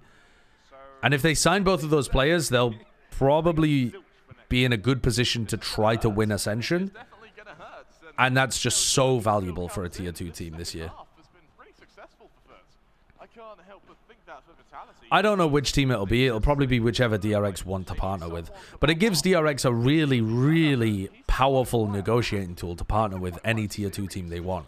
If they're like, hey, you can use Zest and RB if we partner with you. It is criminal. It is criminal. Especially RB. Especially RB. I think that guy is so valuable to so many teams because of his insane flexibility. But Zest also has IGLing experience, which there's plenty of teams that could make upgrades for their IGL. Oh, the eco round? The eco round that was promised? Runner has ult here as well. Oh my god, okay, Runner died to the ult. Never mind. That's looked like it could have been a reality there. But now I don't believe anymore. Zest's Viper's fantastic. And Zest is also a really flexible player. Zest can play smokes, Zest can play initiators, Zest can play Viper. Zest has IGLing experience. Zest's fragging has been good in some tier 1 tournaments. Not all tier 1 tournaments. Zest has had some weak fragging performances as well before. But in terms of a player that plays his utility pretty perfectly, plays anything you would want him to play, I mean, Destrian would have to win this with a Sheriff and a Bucky. He would have died to the turret there. Even if Mr. Fallen hadn't swung, the turret would have killed him. That was very expensive, but I think if you're first, so, yeah. expense doesn't matter, it's rounds. So long as they are adding it's to their number, so long as yeah. Zest is a very good player as well. Pay whatever cost it takes. However, you want to know what cost. Yeah, RB and Zest are definitely tier 1 players. But there's plenty of tier 1 players that are not going to be playing in tier 1. Yeah, we were talking about it on Plat Chat a little bit, but it's RB, Zest, King, Zeta. Well, it depends who ends up missing out from EG, potentially. Well, actually, they'd probably still be playing on tier 1. It's just that some of them might be in shitty teams. But then you've also got, yeah, either Stu or Yeoman, if they win Ascension, is going to end up having to get benched. Finesse and Som, absolutely. Both tier 1 players, of course. Kiwi getting put down into Fireflux at tier 2. Yeah. Kiwi's definitely tier 1 capable. Set up, ready from foot to hit this A site. Utility deployed, but the set piece is Jing. Well, Jing's a little different because it's military service, but yes, Jing. Jing is not playing tier 2 though. Screaming Navera? Yeah, Screaming Navera is... It's sad that those guys haven't been able to overcome their issues to look good enough to a tier 1 team. They could play tier 1. Now, they kind of made their own bed a little bit compared to the others that we're discussing, but it is still a pity. Kicks inside the smoke here. Could be devastating if he tries to reflash back into tree. Oh my god. They've managed to push up through stairs. Wow, Yediche kills both of them. Kicks doesn't flash into tree. Guys, this comeback might be happening.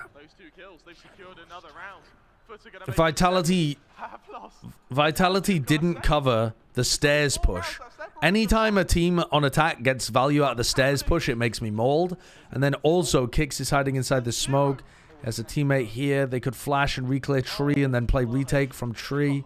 Destrian could be trying to play, you know, to control this so that he could then have heaven and they could retake from both of these angles. Are they just... Oh, no.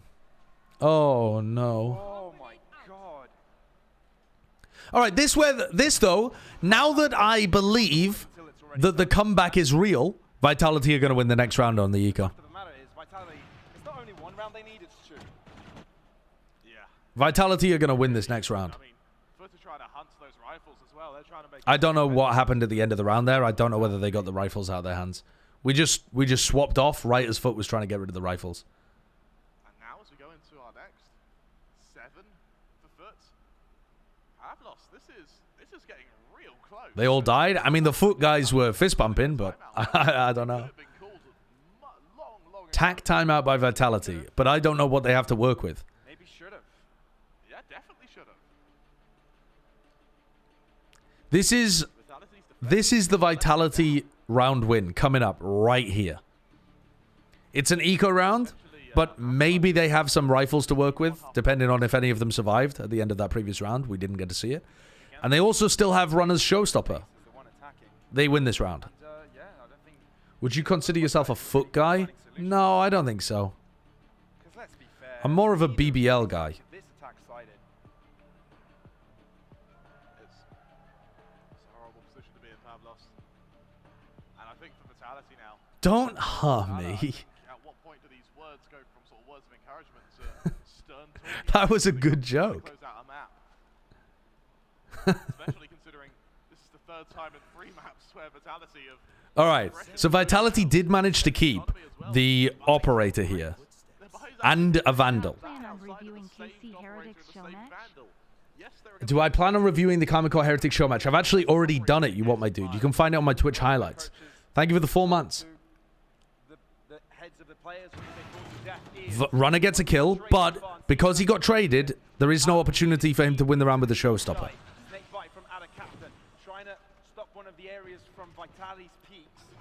Foot could try to jiggle, sorry, not jiggle, juggle. Foot could try to juggle away this operator. Yeah, and they do. So they throw it out into C. The operator to the other side of Switch just to make sure that Vitality aren't going to be able to retrieve it when Foot's turn and hit this. Sender could still win this with a snakebite and a stinger. This is still very winnable. Oh, Destrian gets punished. Snakebite. Throw the snakebite, bro. Oh, CNED got a really nice... Even though CNED does not look comfortable with his raise movement, he's got a good idea of how to punish that from Sender. They need something to restore their confidence. They could try to send Seekers here and still win this round. The oldest and youngest all together. Foot all across the site. Ada Captain kills both of them, though. All right. I guaranteed the round win there for Vitality, and I lied. I fucking lied. Plug the VOD channel, you pillock. It's on the Sideshow VODs. It is on the Sideshow VODs channel as well, yeah. 3 rounds of difference. Whoa, that's practically micromillimetric when you consider the 10-0. Micromillimetric. What a word. But it seems like everything is clicked for Foot. Bear in mind, CNED now popping off, firing on all cylinders. All right, Vitality have so many ultimates. They're going to pit at the start of this round. Nobody's playing with Sender. So Sender's going to get pushed back inside the pit. They put down the alarm bot there as well. Little does he know, he may have actually stopped a full-on assault landing on his bomb site there. Look, if there's a round Vitality should win, it's this one. Destrian, don't push through. Oh my god, Destrian. Oh my god. Ah! I don't like the way that he played that. I would much prefer him to try to go for, like, jump peaks further back. But okay, he gets away with it. And they're up at 5v4. Kicks sees maybe one person there. God, and CNED almost kills Sender.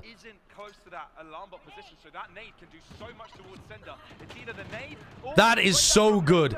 Because the alarm bot didn't get broken, and they use Crack's ultimate to cancel the showstopper. Lovely plays here by Foot. They catch Runner in the corner. Safe only has a judge. He's not going to be able to do anything here.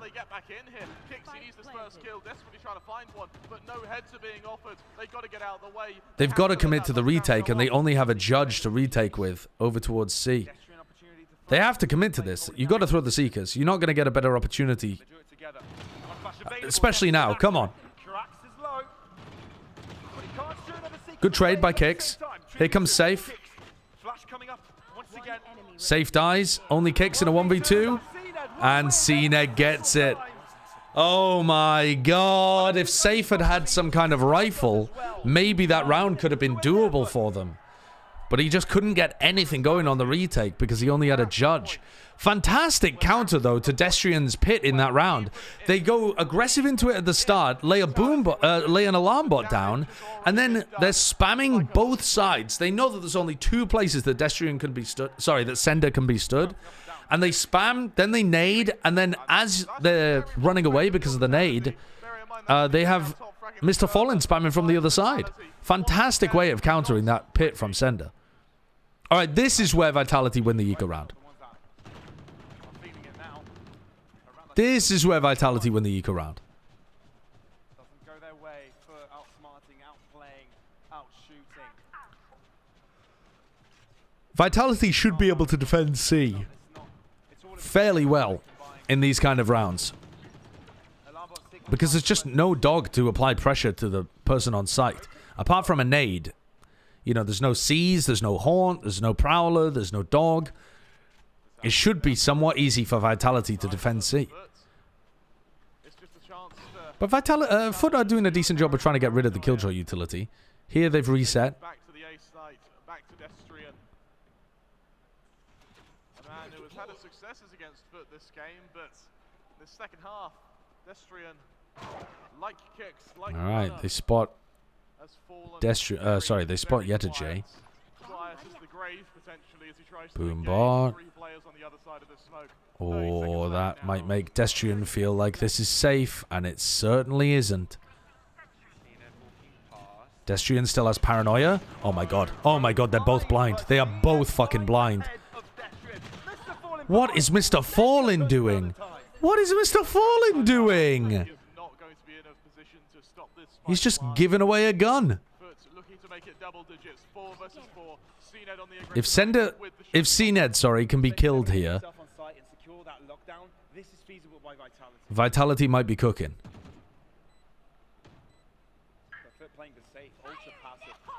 CNED's just going to hide with this.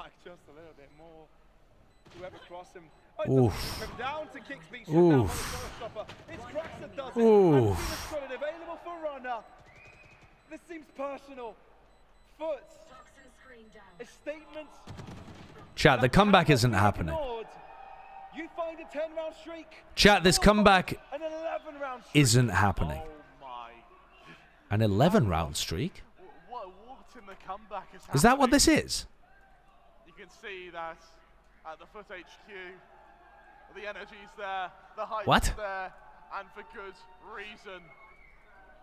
This isn't an 11-round streak, though, from Foot, is it? Am I going mad? They're only up 10 rounds.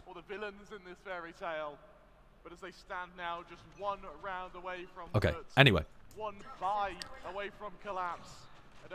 Right, so they've got the Killjoy utility over towards B this round, anticipating a B hit. Captain trying to build up a little bit towards the pit, but he's not going to have it available. Snakebite to put a little bit of pressure here over towards C. They've got to expect the Killjoy utility still to be here, though. So Foot have got to be a little worried about hitting C. It is open, but they don't know that. Ooh, safeguard die. He's got lockdown. Adverts? Oh, my bad. It's all right. The ads will be over.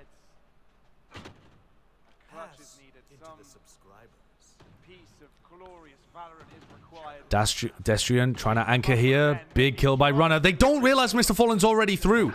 Oh, God. Vitality's hold over here, aggressive on A, just constantly looks bad. It always looks bad. They don't realize that Foot can just walk in with these Viper-like setups. Okay, this is where Sender, holding the off angle, has got to get value, and Captain just entries. Okay, Safe needs to take control of Waterfall and ult to retake. Captain's really deep. Kicks has got to be wary of it. Okay. Kicks has spotted a player, but he takes a lot of value. Safe is dead. Lockdown's gone. It's over. This comeback is real.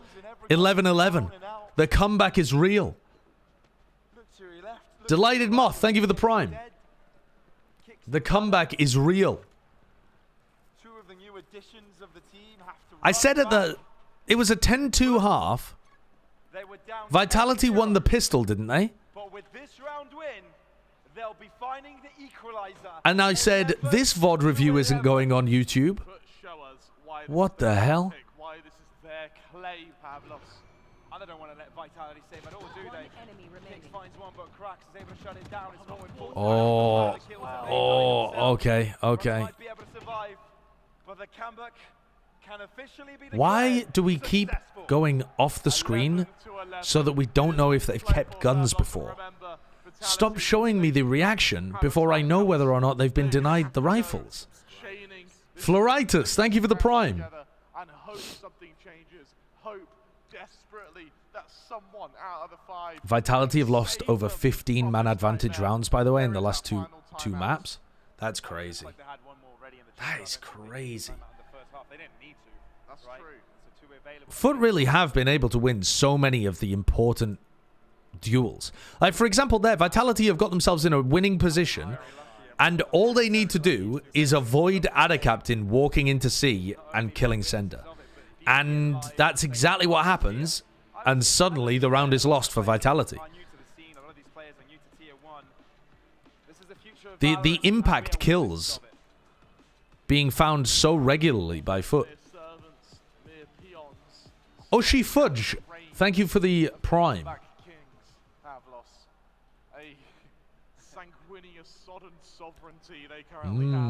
Did Vitality throw or did Foot step up? Well, I think Foot are playing the map quite nicely, but I think Vitality have got one thing that's absolutely crushing them right now, which is that when Vitality take control of Rubble, they have somebody jump spotting it here, and they just... It's so easy for Foot to get back in. All Foot do is pop the Viper util. They don't use a dog or a flash or anything like that, and Vitality just can't hold on to it.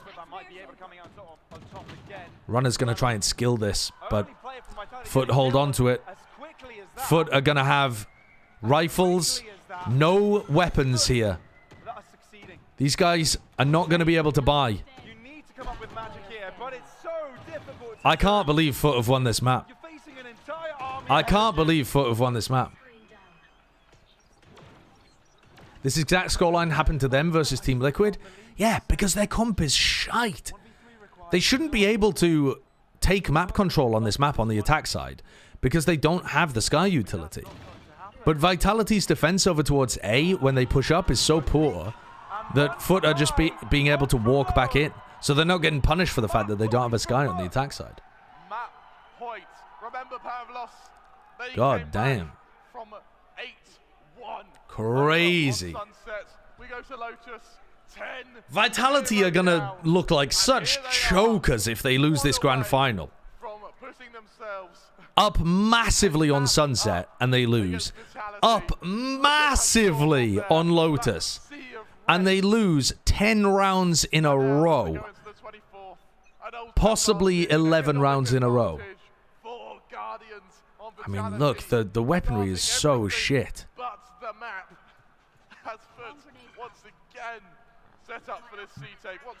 What was the Sunset comeback score? They came back from 7-0, and I think it was like 8-2, 8-4, and then it was like 8-6. Like, it wasn't a ridiculous streaky comeback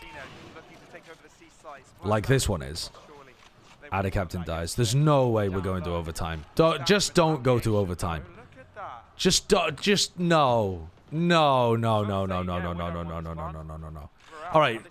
Foot have been able to get back into A previously. Ooh, Yedajay going for the deep ult. Now, Yedajay's Omen was a massive problem last time we watched Foot play this map as well. But today he's been playing a lot better. Kix got blinded. Kix has got to be worried about where Yedajay is. Oh my god, they've sold this fake just based on Yetajay's pressure. They are all rotating off C. This is going to be so dangerous because Mr. Fallen could easily get a kill. Mr. Fallen? Yep, he kills Runner. Runner doesn't realize that someone's that deep. Yedajay gets a kill as well. Falling to pieces. What a cool idea from Foot.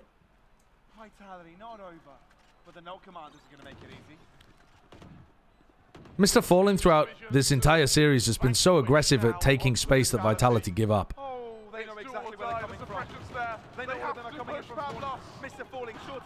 What a tragedy for Vitality.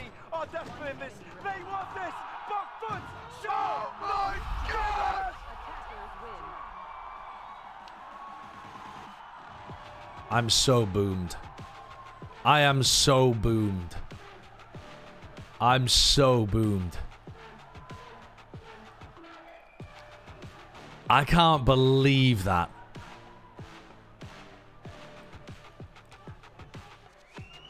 when it was 11-3 and you guys were spamming 11-3 comeback, aware?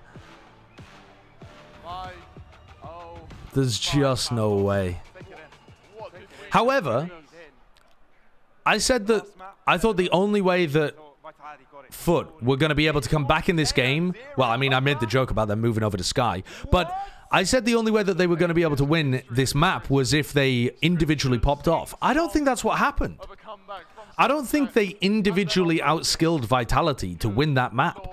I think that they somehow got away without running the Sky by still being able to take map control everywhere they wanted. And then Mr. Fallen's mid-rounding was really good. They had the round where they countered Sender's Pit on B. That was awesome calling by Mr. Fallen. That final round, awesome calling by Mr. Fallen. My problem with it is that I don't think Mr. Fallen should have been able to call like that, because I think it should have been too difficult for them to take map control without the Sky. And Vitality weren't able to control Mound. They lost every time they tried to fight for Mound control. They weren't able to keep control of Rubble. They were able to take control of Rubble at the beginning of the round, but then when they had like Destrian jump spotting that little angle, all it took was the Viper utility going up, and they lost control completely of Rubble. And Vitality were never able to come up with the answer for how to stop Mr. Fallen just deciding they wanted to retake A. I think retaking A should be quite difficult there. And it just never seemed difficult. So, Foot absolutely making me eat my words, but I don't think it's because the comp was good. I'm still going to die on the hill of Foot's comp being bad on Lotus. But I think the calling ended up being significantly better, and I think we saw a bit of Vitality choke coming through as well. They had plenty of opportunities to win on that map. Plenty of times where one player could have stepped up and made a hero play, and they just couldn't find it. Ay, ay, ay. Tragic, to be honest. Vitality are going to look like enormous chokers if they lose this series now. And we've never seen Vitality play on Haven or Split with this roster, so we don't know how good they are. It might just be that they're bad on Haven and Split. You know, they might not choke the final two maps. It might just be that they're bad. But if they lose now badly on Haven or Split, people are going to say that it's because they got boomed on Lotus. Even if they continue being bad on Haven or Split for the future. But this is going to be a difficult series to win. That has got to affect your mental.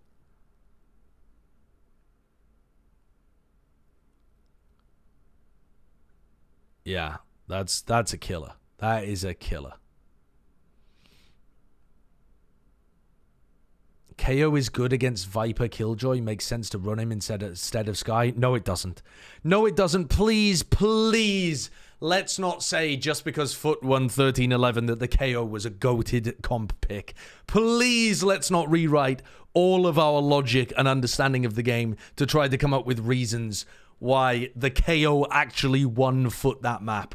Let's not do that. Let's not twist ourselves into the mental gymnastics necessary to do that. We don't need to.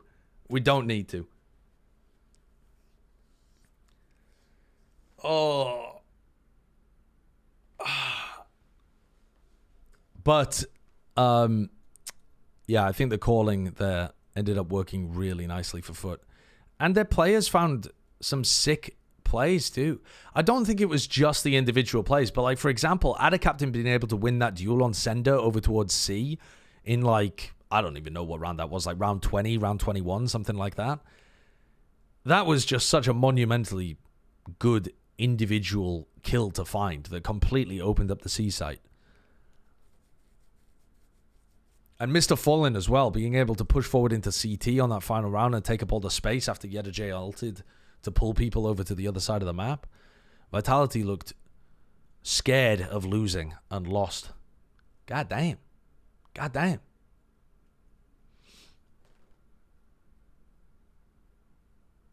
do you like this meta, the Sky meta? No, I think Sky needs to be nerfed. It would be nice if Sky wasn't just the best initiator on every map. That would be cool. All right, I'm going to go and get a snack because I'm quite hungry. It's 12 o'clock. I had some breakfast, but now I need some lunch. And I'll unmute so that you guys can hear what the analyst desk and stuff are saying, and I'll be back in a bit. Bye. I'm going to run an advert for you guys. Well, actually, when I come back, I need to remember to run adverts before the map starts so that you guys don't get them in the middle of the map.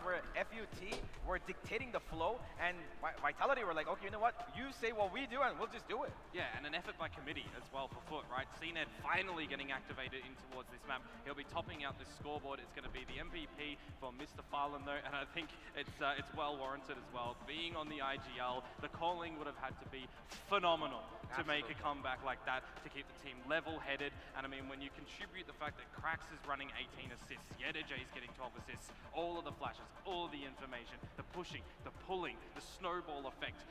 I mean, look at the rounds in a row. They speak for themselves. Yeah. Foot have just done a masterclass on attack on this map. Yeah, and I'm actually really worried now for Vitality. I'm pretty sure right now, if you go ask Mr. Fallon, he's gonna say, yeah, you know what? Next map, 12 zeros, and we're gonna come back even from that. Honestly, it's really a case of it's not over until Ponky sings. Ponky, we miss you if you're watching. But coming into this game, I think that it's a lot of questions coming through here.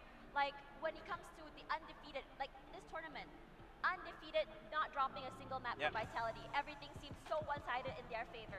Suddenly Foot come up here, they're just making them work for this grand finals, and it's starting to shake. In that situation, when you have an undefeated team running in that tournament, and then suddenly when the grand final happens and they start to shake, what goes through your mind? I mean, a different competition, right? In these two groups, it's the format. It plays a little bit into it as well. Foot had weaknesses showcased by the likes of True Rippers as well, the likes of Gen G. I mean, we're about to go into a map that Gen G made Foot look like they're not even playing the game, right? In the 13-4 scoreline at the end. But you come in towards this one, the research, the preparation, there's more weight on what this actually means as well. It's grand finals, to get the prize, it's to, you know, have the fans behind you. I mean, CNED is... a crowd favorite. A crowd favorite. It would be an understatement to say he's a crowd favorite, especially after every kill he gets.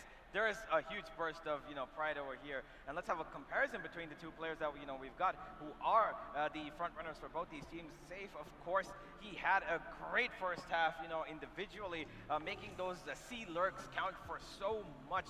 Multi-kill rounds every now and then. But on the defensive half, he just shut down. And CNED was, I believe, on 4 kills or 5 kills in the first half. And the second half, clearly, he's bumped up and said, you know what, I'm going to do one better and go straight up on the leaderboard, right to the top. It's very interesting because whenever you hear, or see CNED not activated, the crowd just starts chanting his name as they're trying to help him just find the energy. Yeah. But coming into Save, I think for Save, you try to see, I think he's doing so good on what he does. Those lurks, those pick-offs, it's great. But in the situation, again, what Kramer said, when CNED is activated, they will just lead them to victory. How do you stop that rampage, that stampede? How do you stop the rampage of CNED? I don't honestly know if you can. I mean, we look onto what Cloud9 did recently against Foot. They couldn't stop CNED when it came onto this map. And the history as well, Cloud9 ran the same composition of agents that Vitality did. So it's not like this was an unexpected experience of a map for the team of Foot. You can draw a lot of comparisons. You can learn a lot from how a team like Cloud9 will be playing it, or the research in that one. If you're looking at, you know, plays on C-Mount, you're looking at specific agents to take it. You're looking at your combinations of, is a Skybird going in? Are you looking for a Paranoia? Is Runner just going to try and take Angels?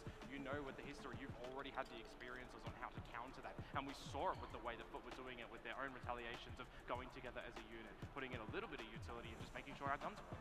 Yeah, and I think it's really poetic when you think about it. The first map looks very, very strong from the side of Vitality, and then map 2, map 3, the first half looks very strong, and then toward the end, as we see Foot start to come online. The question is whether, again, bringing back, whether it's choking, whether it's low stamina, or is Foot the type of team that activates pretty late? They take time to really understand how exactly to play against a team. Now, as we go into Haven, we've seen some very, very strong rounds, some very, very strong maps from Vitality, but what can we expect from Foot here? Are we going to be seeing another late charge up from the team?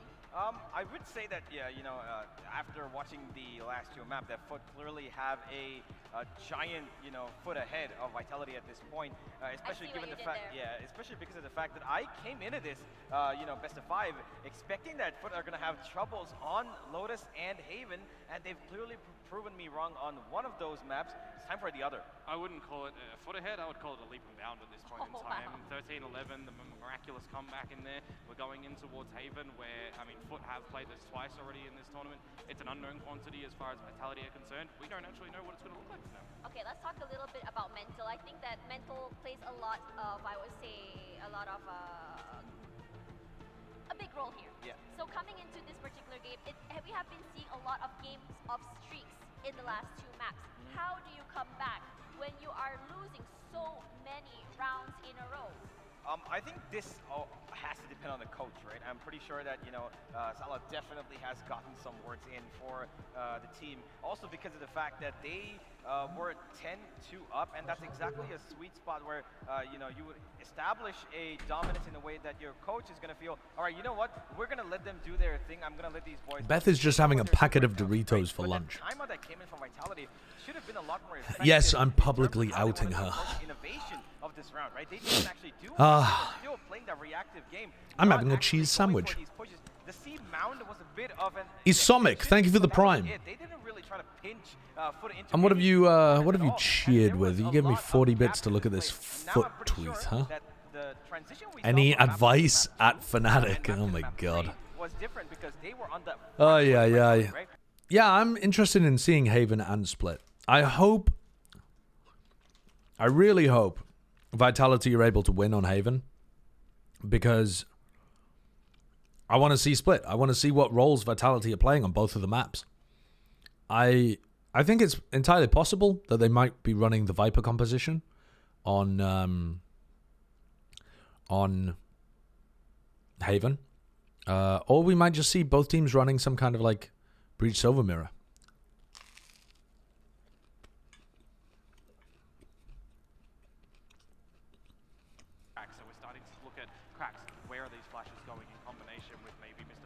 What in the hell are you talking about? While I was away, where the hell did you want to... I mean, I'm probably looking for just a lot of sheer aggression, because that's what's been working. How the hell did you get on the topic of talking about Henry Kissinger? They have really good execution, I think really good timing as well. They're very, very patient. They really take the time to really find out information. Again, what you said, the reactive game. Who the fuck is... RJ, why are you having a dream about Henry Kissinger? Vitality, I think might be what's going through my mind right now, that this is going to be Vitality's first ever trophy. And when you see that finishing line so close, what goes through your mind? You start That's to get bizarre. a little bit too greedy, and then it's all just crashing down. How do you come back from that? That's You were something killing I'm him over and over? but What? Again, we have seen what I don't think I've ever had a dream about now my question is, what does a Vitality public have to figure do to before. contemplate on how exactly they want to work into their executions? I mean, Yeah, the pottery throwdown is pretty good, yeah. Destrian getting out the Viper, potentially we get that again coming in towards Haven right now. You get Sender back on an Omen, safe on towards a Killjoy. Runner can go Jet or Raze, depending, and Kicks could also go Sova or Yeah, I think that would make the most sense, Rose. Having safe on Cypher with that composition. But we'll see. Didn't you have a dream about Bren? Bren is not a public figure to me. Bren is a friend. You have to make Foot respect you coming in towards this map, because if Foot aren't going to respect you, they're going to walk all over you. Yeah, that seems like quite a stretch at this point, because Vitality's mental What is this? as strong, if not stronger, than what Foot right now have. Because Yeruj, he's the new recruit, but that guy's What the owning fuck? this crowd. Wakey, Team Vitality. This was after they pulled off the comeback. They've just got a fucking bee giving them the eyes. T-Rex Dinosaur Tricycle Bike Sale. Yeah, I think she probably would be interested in that. I'm not going to open it on stream, but yeah, I'm going to. I think she probably would be. I'm actually concerned if Vitality can actually, you know, stop depending on Runner this much, because in the first half, he was pretty good. Second half, he became quiet, and Vitality, they dipped. Vitality's just a very different team to last year, though, Solimari. I don't think they'll play Double Duelist again. Are you going to be Vitality's, or are you going to maybe. go straight into the lap of Foot? Let's see after this. They break. could. After that, Kramer Pavlos, you guys are out.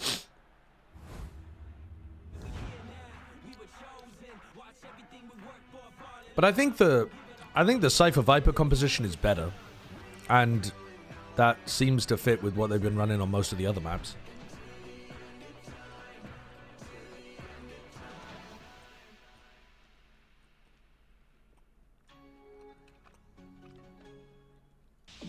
It's about staying nimble and focused, ready to take on any challenge.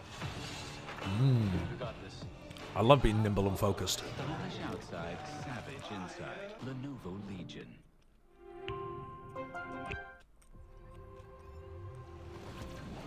God, what a devastating map for Vitality. Just imagine what they're doing at the moment. Try and put yourself inside their little room right now, live in India. Trying to big each other up, shake it off, move on to the next map. All while emotionally angry at themselves for how they let that one slip away from them. Is Harbor Viper not relevant anymore? What happened to it? A lot of people like the flexibility of the Viper Omen a bit more.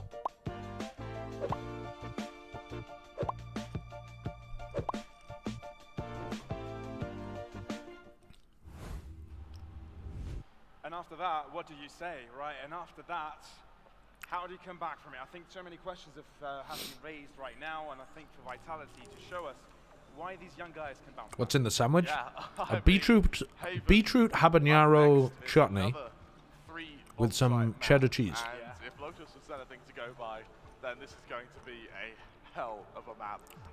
Having seen the last two, I'm expecting a 5-map series, I think. I think Vitality now get their acts together. I think now they sort of set themselves up to just close out that lead. Pearl Harbor Viper was pretty and then we go to a pretty rough to watch. Go to our final map. That being said, though, Pavlos, It was fun watching the minimap. also looking pretty damn good right now. Yeah. One map to close it all out. So they are running the Viper. So Vitality are running Destrian Viper and Sender on Omen. So they just keep swapping between the two of them, who's playing the Viper and who's playing the Omen. I don't know why. I don't really understand that. They themselves have switched. A lot of this is just going to come down to whether I actually don't mind. they play the Viper well Especially after the or runs not. he's recently had. I think he has a little bit more impact than he maybe used to.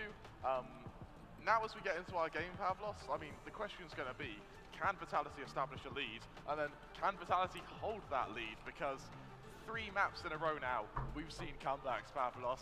As we go into our 4th map, I can't help but think it may very well be some of the same. It may well be the same. It may be the All right, start so they're of playing the dominance Viper from Omen, Foot. starting on It attack. may be Vitality finally waking up and figuring out how on earth do you win defense. Turret How looking on over earth towards do you win here. defense? Luckily for They're them, walking they don't down have to worry C. about this just yet. Yeta J They have to worry immediately about the deletes bullet safe. lodged in his cranium Just as absolutely Yeta J opens with a deletes switch. safe. And Yeta J on defense side buying Sheriff. Chad pistol round strat from Foot. Confidence in holding off that left-hand side. Although Cena is holding out on A all by himself, so Vitality figure that one out. Potentially, we're maybe looking at quite of a change of events. But instead, Vitality look to continue on C, and Yeta J has to be spotted, it has to drop back, but at least he's got assistance. At least he has assistance. He does fall back. 3-man setup. Destrian trying to find a load timing onto CNED here. A man down. What do you hope to do getting onto these sites? Bearing in mind that this duel between Destrian and CNED, the longer it goes on for, the faster CNED's the rotation, used his the more dash, rotation is gonna come which is a through bit weird. here. Wouldn't Smokes deployed. have expected that. 40 seconds left, 35 by the time the execution Drops comes down through. into sight. CNED's got a call to action. He's at least got help now. Is that Does kill Back Destrian. of the site, but CNED is the only one for Foot to find the kills. Interestingly enough, The smoke as well from Ada Captain. Just the default one over towards short instead of giving CNED a smoke on site to play around. Just demand, Pavlos. They insist. They goad. They challenge Foot into trying to retake here. Runner looking at the right direction. Mr. Falling swings, but it's a crowd line. Uh-oh. Yeta J is quick to win. Uh-oh. Yeta J, the prodigy, shows Vitality how it's done. You could see that 3v2 up in the post plant, losing it. On the young player. That's not a good start for Vitality's mental, especially when 3 kills were killed by Yeta J. how that round went for him. Defense Killjoy buying a Sheriff, killing 3. Uh-oh. Every player to even get to this 4th map was considered a milestone. The fact that they're getting to this 4th map whilst in the lead is even more surprising. I just tuned in. How have the teams been looking the last few maps? How do I even describe what's been going on? Vitality have been getting into really good winning positions, and then they can't close things out. Don't be too harsh, they're still kids, man. Sometimes in the rounds, sometimes in the maps. They look like they've got really good ideas, but the details are escaping them, and Foot are finding holes in what they're doing. Foot's attack side calling has looked pretty good from Mr. Fallen as well. I can't help but think that if they can establish a lead here, I would challenge if Vitality can even come back from it, just on pure momentum alone. From Lotus going into Haven. We're on Vitality's map pick, Pavlos. They want to be here. They've got to get off to a good start.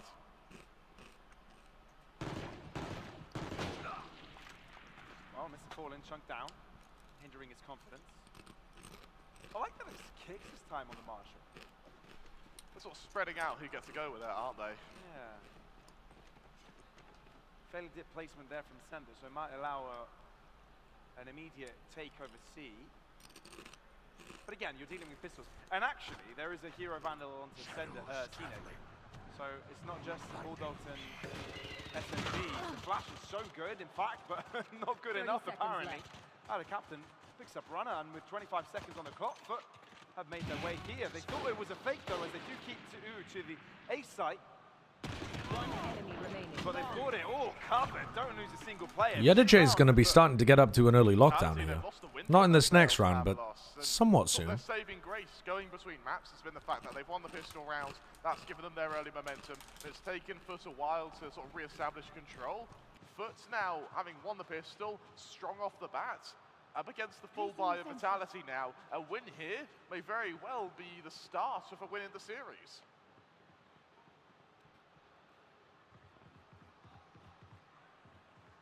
All right. So Foot look like they want to walk down mid on the bonus round. In the previous 2 maps. Most of Vitality starting from a headshot box. The flash. So maybe, you know, To try to push people back and get info. They double face. Nice idea from Vitality. Counter with the fault line. Kicks comes to cover. Good teamwork there from Vitality. Really strong actually from Kicks there to come and support his team, recognizing the fact that there is going to be a fairly fast push into the Captain. A lot of utility hits. Stun, and they get punished, but Mr. Fallen and Cracks are going to still try to fight mid. And this is the problem. Vitality have done really, really well in terms of dealing with everything that Foot do. And then last-ditch effort, Mr. Fallen and Cracks just peek out, and Cracks kills too. Again, Vitality get themselves into a nice spot, and they're going to lose the round. It's like if Foot just keep throwing enough shit at the wall, eventually it gets through. But Foot are stacking up. Sender's got to step up here. The Lithuanian needs to really put a stop to Foot's efforts, or else it could all crumble very quickly. If you're mentally drained, oh, it's just another insane round from Cracks. Demand respect with a 3rd consecutive It's another ridiculous round from Cracks. Oh my. The game was afoot, Pavlos. Can we even call it a It's so difficult to criticize Vitality even, because I like everything that they did there. I like the way that they pulled people in to make sure that they were supporting each other in mid. Runner perhaps was a little too far forwards, but Safe just doesn't quite kill Cracks when he probably should. And suddenly it just all falls to pieces. Vitality back to an eco. This is crazy to me, because this seems like Foot and Vitality have switched roles. Look how early the operator is for CNED as well. They want to get this defense ironed out as quick as possible. Trying to punish Vitality there for getting some kind of peek into mid. You don't need much to enthuse the crowd. It is interesting to note as well that Vitality are running the Cypher with the Viper. So that's something that I didn't point out when we were first looking at the compositions, but that was what we were theory crafting about earlier, was, is the Cypher useful with this Viper Omen composition? Because most teams are going to just be running the Killjoy with it. So Vitality are going to be a little less good in the post plants, without the Killjoy mollies. But their information in mid is going to be easier to get because they can run this cam that looks down like this instead of having to put down the turret here or the turret here or something. Although, to be honest, against a team that isn't running the Viper, when Foot aren't running the Viper, the Killjoy would still get really good information over towards mid anyway. 7-1, null command already brought out for him. Things seem to be getting better, and yeah, to be honest, against the Viperless Haven, the Cypher doesn't really seem to have that many advantages. But yeah, we'll keep an eye on Safe. All right, Mr. Hindsight. I began to doubt it myself, Pavlos. Foot walking down, Mr. Falling gets the spam kill instantly onto Kicks. Foot have been spamming mid-window every round, and this time Kicks just puts his head right there. Safe has the trip to stop the C-flank from doing too much, but Ada Captain's positioning is quite nice. They go for the push-in, trying to get past the alarm bot. Yeta J kills another person. Foot have killed 2 without seeing anybody in this round. Oh, they're about to kill 3. To me, it looks like Foot have got all the answers. They double swing, but Yeta J rolls them. I mean, dude, it really can't be cleaner. 1 through the wall, 1 through the smoke, and then Yeta J kills a double swing. This just looks over. Because it's not like Vitality are doing the wrong things in terms of their game plan, but they're just getting whacked. I don't think Foot are going to slow down. I think they're going to keep it going. This is where Foot have an enormous advantage over Vitality in the mental department, in the experience department. Oh boy. Very early timeout from Vitality as well. We saw in our previous map, they waited until sort of, I think it was 11 to 11, we saw that second timeout come in. To be fair, they waited until they started losing rounds. This is why Ascend won 2021 champions. Yeah, it kind of is. Get confidence, get momentum, play aggressive, have your opponents get scared and allow them to, like, just passively give up areas of the map, take it for free. God damn. It's a matter of perseverance, isn't it? This entire match is really testing every single one of these players, not only skillfully but mentally, and I think mentally is the key aspect of it. Safe isn't the IGL, but he feels like the father of the group. Can he lead this team? I don't think Safe is a big tilter. I think he's quite a direct person, but I don't think he's a tilter. I'm a bit new to Pro Valorant. Do people count 2021 champions as legit, or is it like Season 1 to 2 of League of Legends where people disregard it? It's still considered pretty legit, but over time, it'll probably end up being seen less and less. The biggest reason why people don't consider 2021 to be that legit is because an outside team won it. If one of the favorites had won in 2021, people would not consider it as fraudulent. But people just like to talk about it because Ascend won. And it was a streaky win. But it doesn't mean the entire tournament was fraudulent. If Gambit had won after being the best team of the year, then people would be like, yeah, it's super valid. And even though they expend some pieces of utility, no guiding lights available for them. It's because Ascend were terrible and lucked out a win. See? The haters are everywhere. I agree it was a little fluky. Not taking much space. They're not, and I mean, Foots aren't exactly punishing it either. They want to be fairly passive here. They want Vitality. They did nothing ever after. They fucking boomed their team. They made roster changes as soon as they won. But there's already a Killjoy setup in place to lay for this retake. 30 seconds left.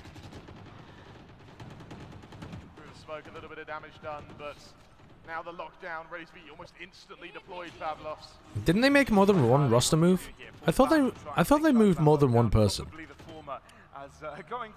Was it only Kill Us for Monster that they changed? Anyway, let me pay attention to this. Foot are on the retake here, using huge ultimates. that cloudburst does all that much. Allows the team to just This is going to be really scrappy getting back in. Couple of kills through smokes. Tap on the spike. Kicks kills somebody who's trying to contest short. CNED cannot win this 1v4. At least they can't peek it alone. They need to peek it from all corners. A lot of discipline. CNED falls, and so did Foot. All right. Vitality end up getting that round. I think mostly because they got some kills through the smokes on the people who were tapping the spike and got themselves into a player advantage. It might not have been that easy for them had they, you know, whiffed through the smoke, but yeah, pretty well dealt with. They didn't get caught by the lockdown or the breach ult. Just a very standard post plant where they play off site and spam. Remember, they pulled out 3 of Foot's ults in that round and still were able to convert it. CNED one from a Blade Storm, Captain one from the shadows, but neither online as of yet as Vitality set up for another fairly fast mid-take. So CNED's opping over towards C here. They smoke to take garage control. They break it. CNED picks up garage. So it really doesn't change too much here. CNED was posted down C long, and now he's posted garage. That's not a massive change for Foot on the defense side. Mr. Fallen needs to be pushed away from this area in order for Vitality to take space on A. And this cage should force Mr. Fallen to back off and watch short. He's going to pull at a captain towards A. I don't like this position as much. I prefer Mr. Fallen playing in short here. But he's just going to hope not to get cleared. They flash. Paranoia is countered. And they're going back into mid, but they don't realize that Yedaji is already pushed. Oh my god. Safe saw Yedaji. What? No, he hasn't seen him. Wait, what the hell? Oh my god, how does that end up going well for Vitality? Runner caught though. This is very rushed from Vitality. They still have 20 seconds. They can calm down a little bit. They don't need to rush these things. Oh my god, CNED. Good movement to escape. Kicks in backside. Unexpected. And CNED dies. It looked a bit rushed and a little bit sloppy from Vitality. You could see what they were going for, but they wanted to get the plant down instantly so that they couldn't have, like, for example, Mr. Fallen use the Aftershock or, you know, have something like that putting pressure on them as they went for the plant. So they just tried to be as quick as possible, but I mean, Yedaji nearly got something in mid. They almost got punished on B as well. Ooh. They pinged him out though, didn't they? Didn't they ping out Yedaji? So I guess they were deliberately just dashing into mid to try to get the trade kill. Safe didn't want to open himself up to a connector. I'm Dak. Thank you. Or Daxk. I'm Daxk.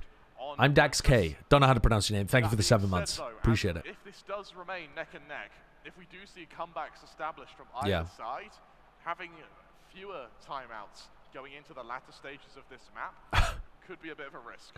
Destrian looks like Sugetsu. I'm gonna call Destrian Longer Sugetsu from now on. He does look a little bit like a longer version of Sugetsu, yeah. Taking on Furia. 2 maps in a row, they secured comebacks. This time, we see the exact same thing happen with Foot. What on earth is going on here in Convergence? You could say that lightning strikes fast after the GE Furia game yesterday. That is true. That is true. The thing is, will lightning strike a 3rd time? CNED still opping, but this time over towards A long. Oh, CNED playing anti-flash, playing aggressive. Goes for another shot through the smoke, just to try and keep Vitality back. 3 players for A, 3 players for Foot, anchoring over towards A. Crack's getting ready to reflash CNED back onto an angle. But CNED isn't really close to try to get onto a deep position. Yedaji does not look like he's in a great spot here. I mean, he's just going to get seen by the dog, isn't he? I don't like Yedaji's spot. He backs off into garage. Runner manages to get the kill on Mr. Fallen, who pushes into backside. If Yedajay was playing logs or something there, Mr. Fallen might have actually had a second player to play off. Or if he's playing back plat or something like that. Back default. Retake's going to be difficult. They have no breach, and they have an op. And they're pushing into a Viper. Now, they're not pushing into nanoswarms. So this is where the Vitality comp looks a little weaker in the post plan. Paranoia catches onto 2. Good swing, though, from Safe and Sender to try to stop that from... Okay, unlucky for kicks. But, yeah, nice swing by Safe and Sender to make sure that those players at default didn't get punished for being blinded. Vitality are starting to come back into this. These rounds have been quite nice from them. The last 2 rounds have been all right. You've just lost 3 ops in a row. Yes, you can bring out the Blade Storm now, but that economy will only take you so far. And as Vitality, a lot of these rounds have been converted without the need of ultimate. CNED's going to use his knives this round, and he still has enough to be able to buy op for next. Some of the players aren't going to be able to buy. Like Yetajay is not going to be able to buy, but he could just go for a judge or something and play garage. So Foot managing their economy. Not a great cage there from Safe. It's got a gap down the side of it. But Foot is still respecting it. They're backing up. Vitality feel more comfortable to hold hands. Cage triggered. We've got a conga lying in the main. Oh, the cage didn't even get used. My bad. I thought he already popped it. I don't think anyone to punish. No one to punish at all. Yetajay, he was caught out last time on the execution. He's at risk of being caught out again. Yetajay getting caught again because he's playing this like garage spot. Cracks tries to pop flash himself out and goes 1 for 1. Good trades from Vitality. And now they have Viper's Pit that they could go with. Give him that space that easy, although he's holding onto his utility until the rest of his team arrives. CNED trying to peek over the top of the Cypher cage here. Captain has a trip to worry about. Looks like a teleport past it. Did Safe hear that? For sure, Safe is going to play this angle safe. Oh, Vitality pushing CT past their own Viper utility. They have a Viper post plant where they have snake bites and a molly, and they push in front of their own stuff to try to catch timings on the players retaking. That's risky. That's risky. That could have gone very wrong. Oh, Safe is definitely the Sentinel player. I don't know why he was saying he isn't the Sentinel player. He only plays KO on Ascent. Unless he's also gonna play something different on Split. But he just is the Sentinel player for this team. That answers that indeed. CNED, once again, the 4th operator of the... Alright, so Vitality take aggressive A-long control at the very beginning of the round. Vitality were usually trying to contest them. And it looks like CNED are anticipating that they've rotated away. Unfortunate wrong read there for CNED. Wow, that's aggro from Mr. Fallen. He's blinded by the paranoia, and Runner's expecting him to leave the site. Oh, that was nearly out of Captain trying to make some kind of play. So this... What are you doing, Destrian? What are you doing? Also wanting to be in that fight. But CNED alone tries to do the superhero landing. I was going to say, that pit gives them like the plant and short to play off, but it allows the retakers to try to get into backside. But what is he doing just running around in backside there? CNED mind control Destrian. Yeah, me when my opponent is a mind flayer and I'm just forced to run into them. I think saying that is an understatement at this point. Yeah, we had such a big back and forth. You know, that's another all-right round from Vitality. I don't mind what Runner did there, even though he got caught out by Mr. Fallen. He could try to be a little more cautious because he knows that Foot are generally quite aggressive. He could wait until his knives are fully popped before he jumps into the smoke, but the smoke had just bloomed. Oh, they know that somebody's pushed up here. They just heard in the cage. They just heard someone in this cage. Destrian gets caught again. Dude. Some of these players from Vitality, and I hate to say it, but it's often Destrian, They're just getting caught all the time, wonkily positioned.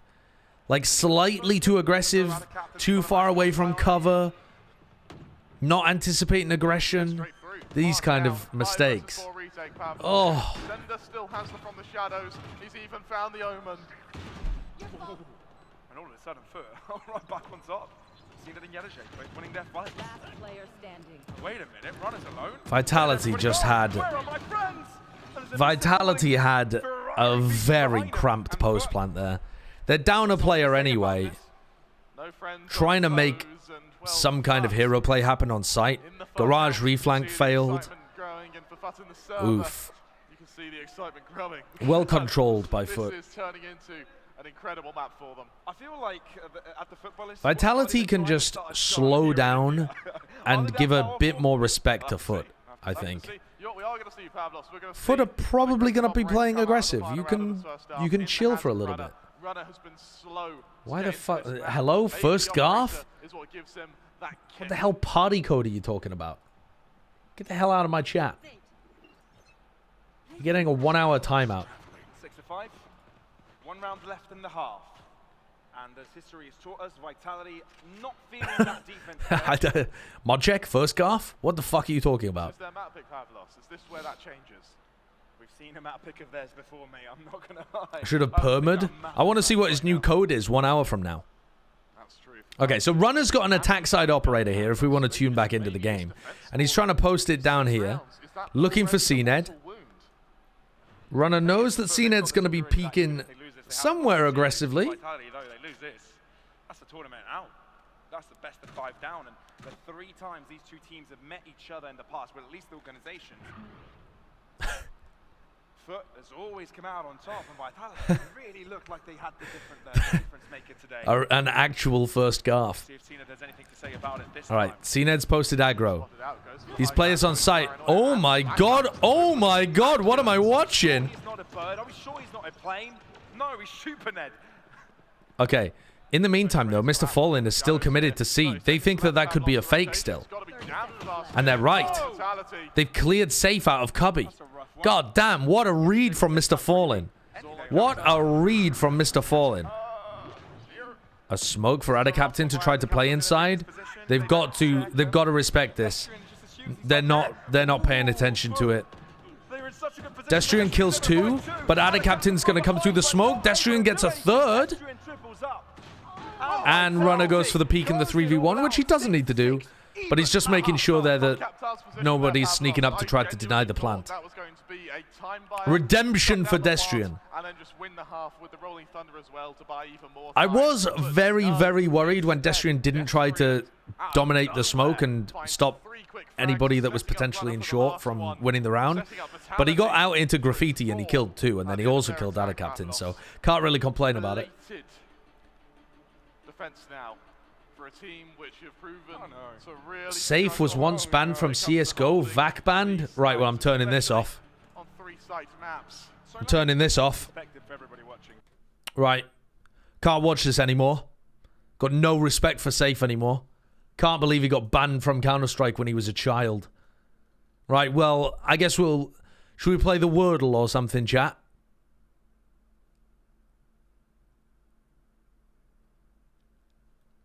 People leave. Matters in this moment. And don't tell me off-season events don't matter, but come on. Don't dare tell Worms reloaded. Match right here. All right, 6-6. There is no opportunity for a comeback because it's an even half. Let's see. Let's see if Vitality can actually run the Viper composition on defense. We want to see Viper Orb A every time. Flood Wall for C. Okay, this is a different wall for C. Most people are not having it also reach into back sight like that, but that could be interesting. Maybe they'll try and hide in the back corner or do something funky with it. Okay, this is a pistol round that we've seen a lot of different teams run, with their Sentinel covering B and C, and then a 4-player stack over towards A. Begin. And may the odds be ever in any of these teams' favor. The Hunger Games reference?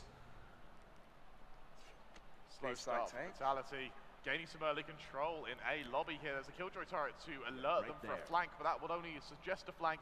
Not as So you're going to expect to see the sides completely flipped here. That is true. I mean, they are hearing that the daggers fell onto that. Safe knows that they're in on B. Oh, they're going to try and go, yeah, around the world strat. They're trying to go into the A connector. They're not planting B for the A connector. They're straight up planting on A. Vitality have got the read, but Yedajay's coming around behind. Is anybody watching for Yedajay? Yes, Runner is watching for Yedajay. Good awareness. Sender also manages to get the trade on kicks. Mr. Fallin spots a couple. Stuns them both. Oh, Safe almost getting punished there as well by Ada Captain. So Foot realize that they're surrounded. Can anybody pull off an individual round? Destrian just bunny hops up. And the rest of Vitality can't get through short. Safe died, Destrian died, and the two players at short were smoked off. Oh, why is Destrian bunny hopping into the site instead of slowly working his way up? We didn't get to see how Safe died as well. It might have been egregious. It's possible that Destrian is not making the most mistakes and the camera's just on him more. Maybe he's just getting unlucky, but it really feels like it. I think there's some rivalry being built up here. That they will be able to continue to battle it out for years to come in VCT EMEA. Woof. For now, still a 4-player stack over towards A. But I think Foot have managed to read that. Right there. Right there. Man down already. But once again, look to get to that B side, a position which they were able to make it to almost completely unscathed. By the way, Destrian not using the orb on round 2. I think even on the eco rounds, it's still... Well, when you're playing aggressive on A, though, if you're playing 4-player stack and you're fighting A long and A short, I can understand not using the Viper orb. That's not what Foot are fighting for. They've got full mid control and expect a barrage. Because when you back up, you can always put it down again. Come on.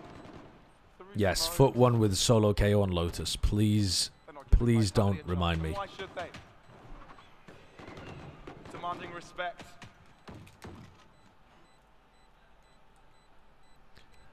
I'm hurting because of that. I'm hurting. And their opponents. Vitality, they fall to the spike. They prevent the ult orbs from being given to Futs here. But at 8-6, Futs holding a lead this early into a second round. Certainly a unique feeling for them, Pavlos. Maybe okay. even a pleasurable one. Pleasurable feelings. There's something so decadent about the word pleasurable. The way it just oozes off your tongue. Pleasurable. Do you not think? They know. They're not oblivious. Like if you say you're pleasuring someone, that doesn't imply that you're giving them a massage or giving them chocolates or something like that. It implies a certain... Yeah, it's a matter of getting out of their own heads. A certain something, you know? All right. Fast through garage for Foot. Destrian throws down the snake bite. Dash in. Where's the smoke? Smoke center. Smoke. He goes for a paranoia. The paranoia's fat, but Captain has already killed 2.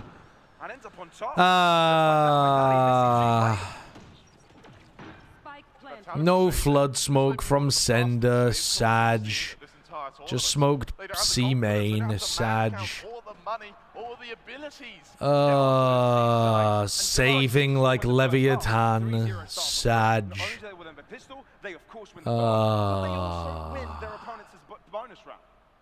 Their own bonus round, sorry. You're absolutely right. Yeah, I think the Lotus game has broken me. No, one of the casters said pleasurable, and I just thought it sounded a bit sexual. It's time for them to come back. Do you remember on Ascent when they had to do that, Pavlos? Oh, man. If someone just no context said, that position is quite pleasurable, I would assume a sexual connotation to that. Being robbed as well. Sender, the only one who can maintain a rifle going into the next round. As things go from bad It's the position part of it? even more worse. I don't think so. I don't think so. Any word can feel sexual if said in a particular way. Disagree.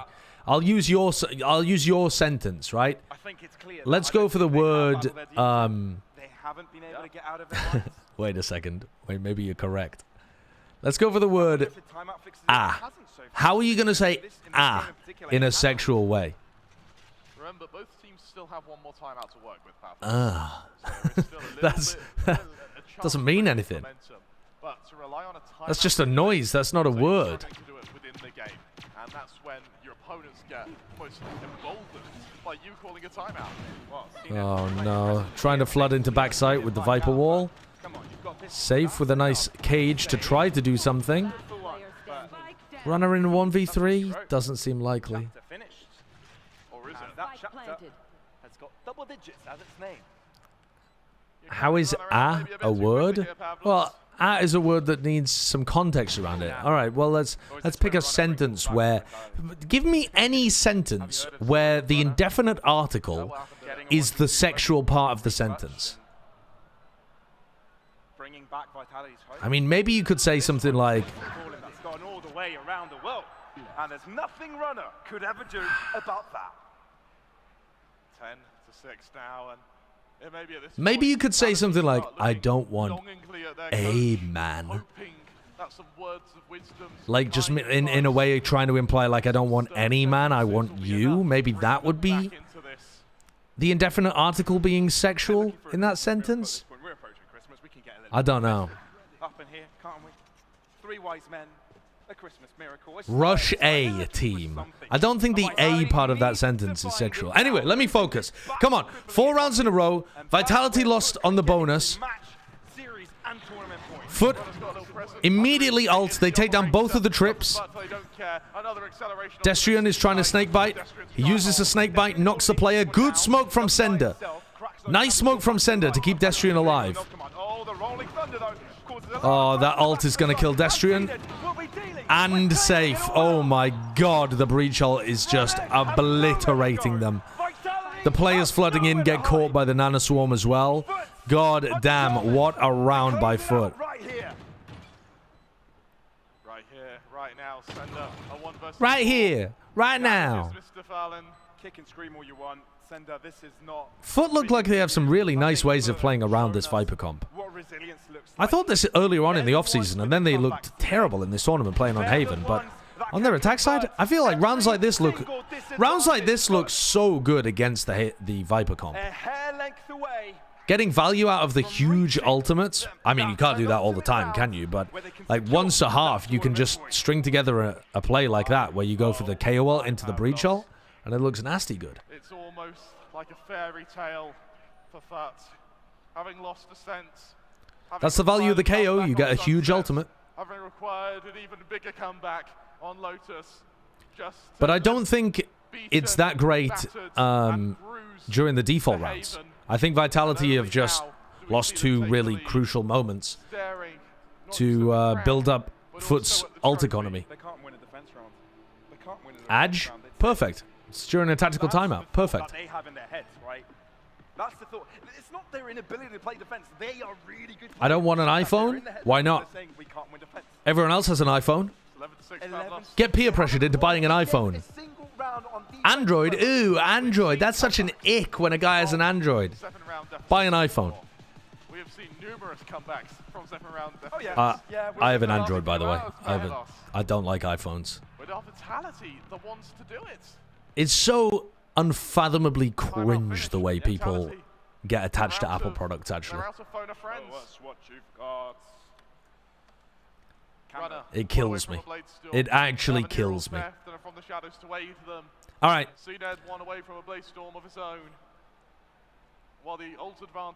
So, Runner has a Guardian. The rest of them have rifles.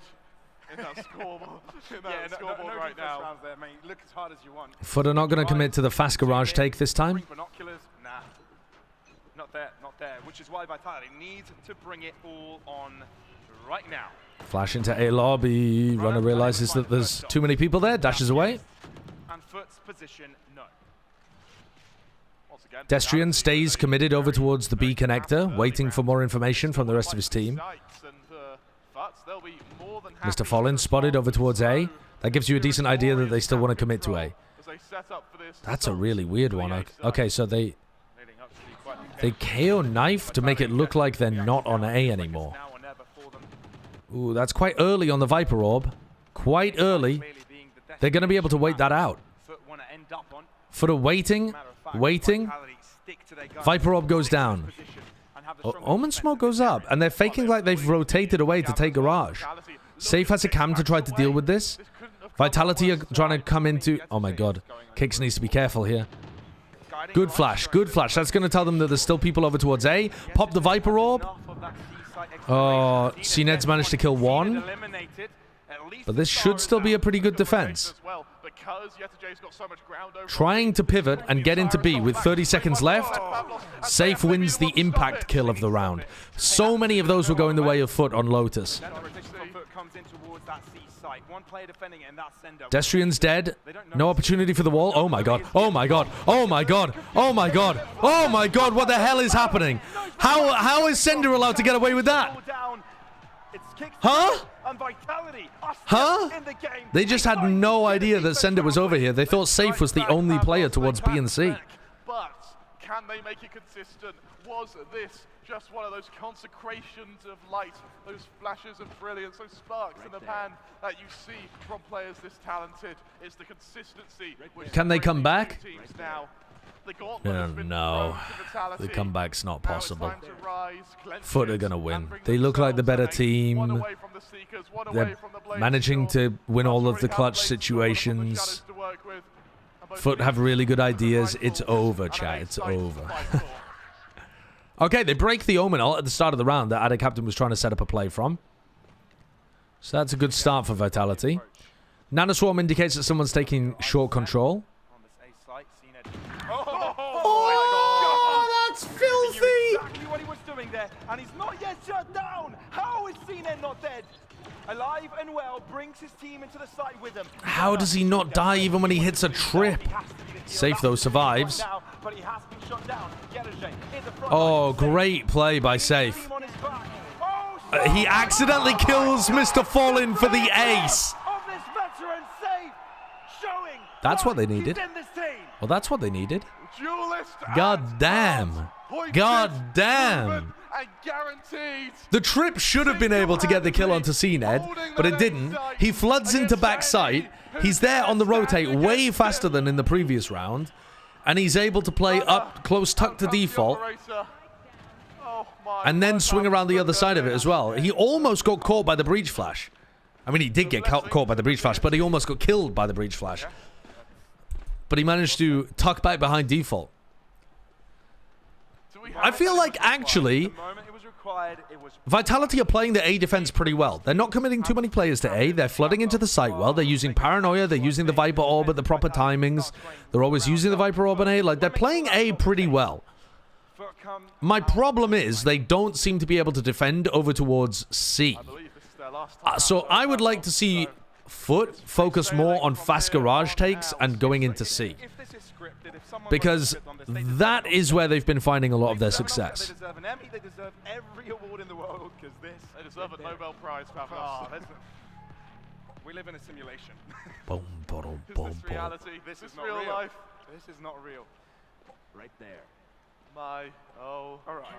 Vitality. Got on around. Right there. Runner is defending C this round with the op. So I think this is a nice read from Runner, but he's really far forwards now. He's trying to play in front of the breach flash. I haven't been paying attention to where Mr. Fallen has been flashing, if they're going to take C control. But, oh, this stun's going to go over towards back plat, is it? It might catch onto Runner. Good timing on that from Destrian. Really nice snake bite.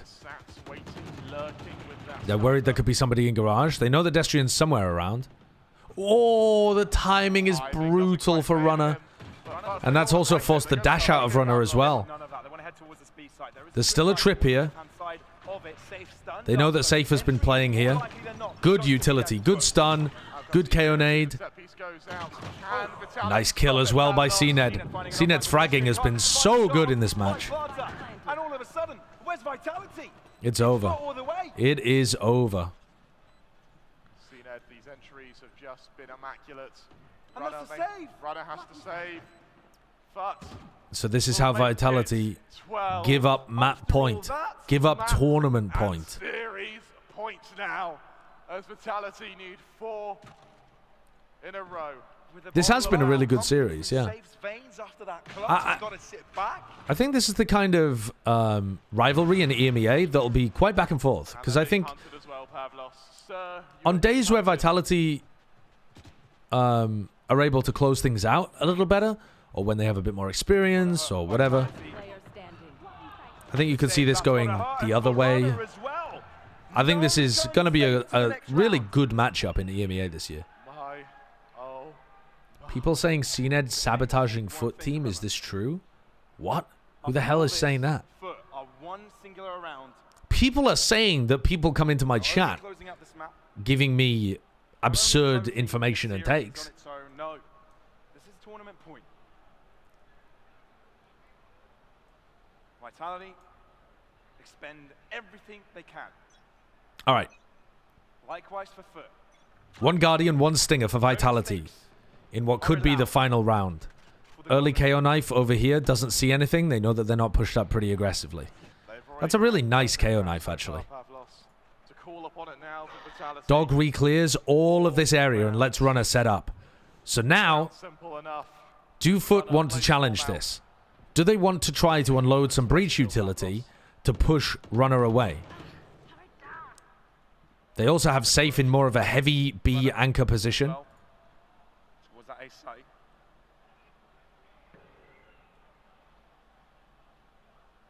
Slow, patient round. Cracks might use his knife to get info on Runner here. They know that Runner also is using... Yeah, okay, here we go. Runner's been spotted. Are they going to use knife? They use stun as well. CNED's hunting. So now that they've forced Runner back, I love this call from Mr. Fallen. Love this call from Mr. Fallen. They've pushed the jet away. They know that that's going to pull rotates over towards A. They know that there's going to be 2A now, so they're going to commit to C. Good paranoia from Sender. Very nice. Destrian, you've got to try to get into backside here. Destrian's in on backside. Decent smoke, but I'd like to see one over towards logs, to be honest. Oh, and Cena kills Safe. It's over. Oh, they just never were able to stop the C hit at any point. Vitality need to work on their C flooding.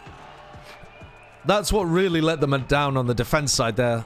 So many rounds where Foot were just able to go through garage or C long and get successful site execs. I think if you're solo anchoring as Omen, putting the smoke between default and back plat is probably the best position. But if you are trying to flood, defend C, and you want your defenders to come in and help you, putting a smoke logs tends to be better in that situation. Because it allows the CT players to get in without having to worry about getting faced as soon as they come through the smoke. So that's a bit of a disaster for Vitality. They can't be feeling happy about that. They can feel happy about the fact that they did well and they beat Furia and they gave Foot a close game. But this should not have been a simple... It's not that it was simple, actually, but this should not have been a 3-1 victory for Foot Esports with how they played on Lotus and some of the stuff that was going on Sunset as well. Vitality should have at least been able to put up 2 maps and win one of Lotus or Sunset. The fact they didn't close out Lotus is brutal. Foot, though, relying on good individuals, some good calling. The mid-rounding was really excellent from Mr. Fallen. CNED was popping. They didn't have any underperformances from Yedajay when he was on Omen. Even when they were losing massively on Lotus, it wasn't because Yedajay was playing badly. And Adacaptain was still playing really well, whereas he had a bit of a shaky beginning yesterday. It's honestly, it was kind of close, Foot even making it to this final.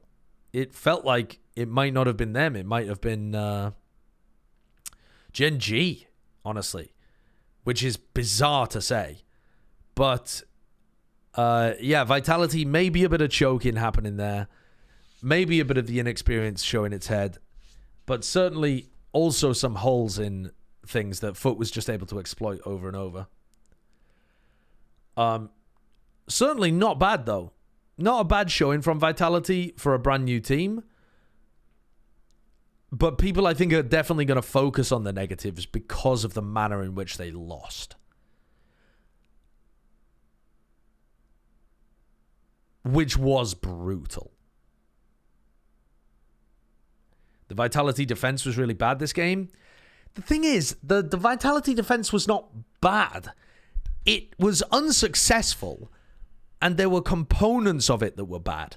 The problem was those same components kept being the problem over and over and over again, so Foot were able to exploit them over and over and over again. It wasn't like everything that Vitality was doing on defense was terrible. They had a lot of things that they were doing really well. But on Lotus, their control of rubble was very poor. Even after they'd been able to secure it, they just couldn't hold on to it. And that lost them a ton of really important rounds. And then on Haven, their sea flooding was a really big problem. They weren't able to ever execute that properly. And so that lost them a bunch of rounds as well. On Sunset, at the end of Sunset, they started playing passively on A, even though the aggressive defenses on A had been working. So they were trying to play A passive to retake, and that ended up being a big problem for them too.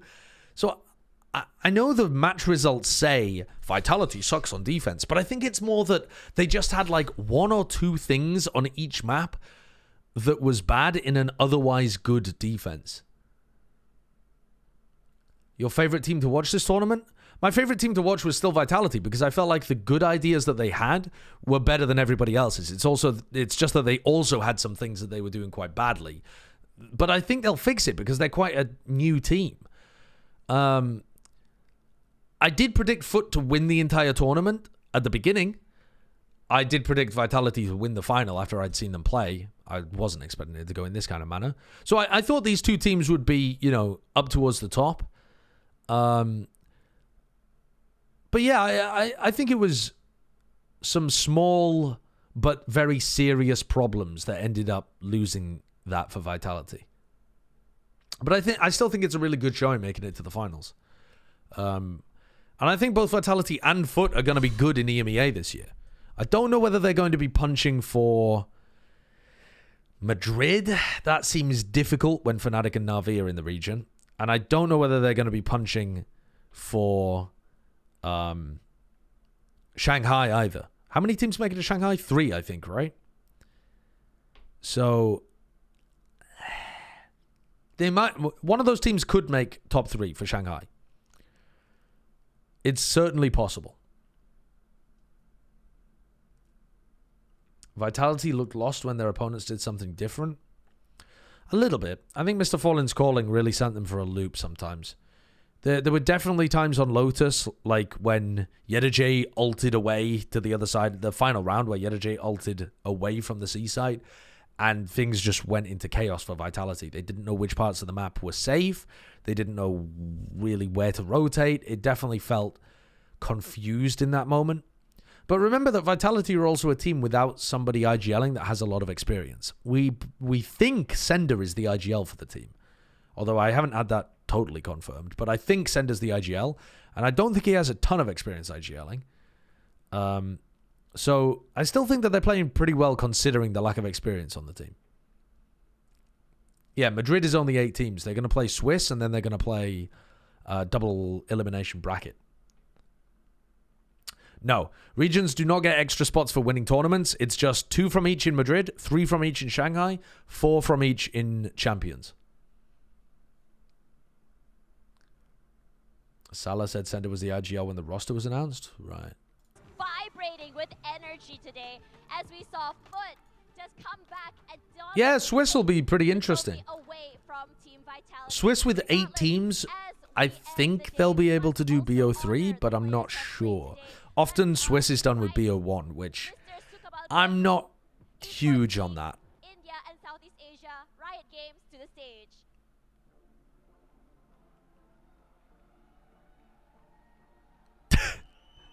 Just keeping the shot on the host not showing the guest. Ahmed, co-founder, COO, and Esports League, the Esports Club. Without them, this tournament wouldn't be here, and also without you guys, the community. And without further ado, let us invite the runner-ups to the stage for the prize-giving ceremony.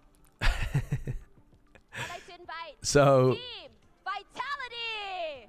Poor Vitality. They must be fucking boomed. I mean, I'm sure there'll be, you know, smiles and stuff like that. What is going on here? Any camera shots? Any camera shots of the players?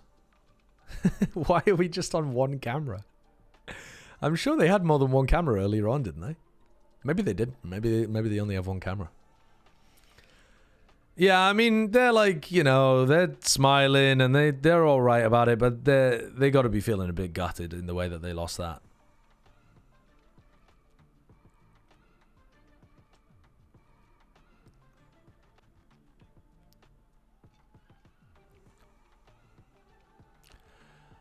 I see a lot of upside for this team, though. I see a lot of potential.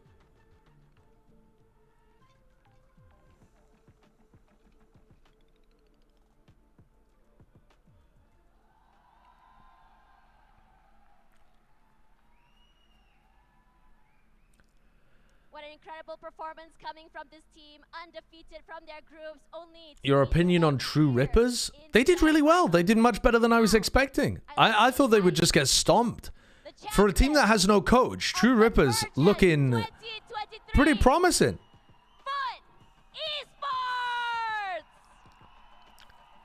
There were no massive tech pauses today as well, by the way. That's pretty cool. I imagine if the organizers ran another LAN, it would be pretty similar.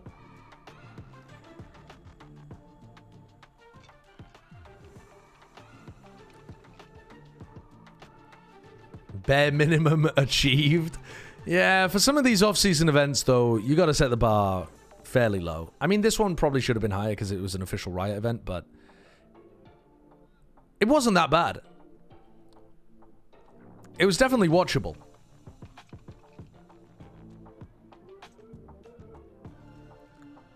With Global performing above expectations as well, shows a lot of potential for the Indian scene.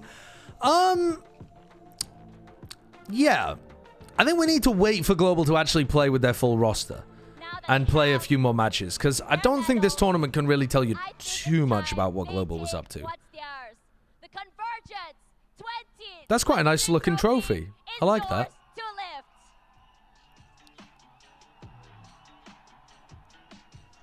Krax was a fucking animal. Mr. Fallen played fantastically and IGL'd incredibly well. CNED was fragging like a monster, hitting so many entries. And they still were only just able to snatch this one away from Vitality across a couple of the maps. They did comprehensively beat them on the final map there of Haven, though.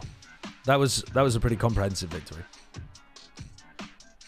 I think Foot are always going to have a lot of individual moments, though. They're an individually skilled team. What happened to guys? I don't know. I thought he was still coaching the squad, but maybe he's not. Maybe he couldn't make it to the event or something.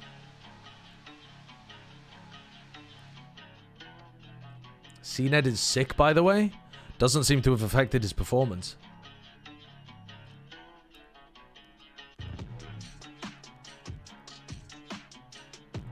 Yeah, I'm not going to go back and VOD review the global esports game. I'll wait until they play some matches in the regular season. In theory, I might be missing out a little bit on learning stuff about them, but I don't care enough about watching them with a sub. There's going to be plenty of time to look at them later on in the year.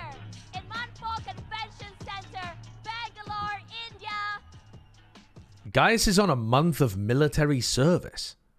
What? Is that how it works in Turkey? Or is he part of the reserves or something? How the hell does that work? Right. So that's it for. Oh, wait a second. 5 a.m. Korea. What is 5 a.m. Korea time is 8 p.m. for me. So Bren wants to play DayZ tonight at 8 p.m., which is in 6.5 hours. So Bren wants to play DayZ in 6.5 hours. We don't have any major VODs to review, so we don't have to worry about that. Let me look at my schedule and see what other stuff I've got.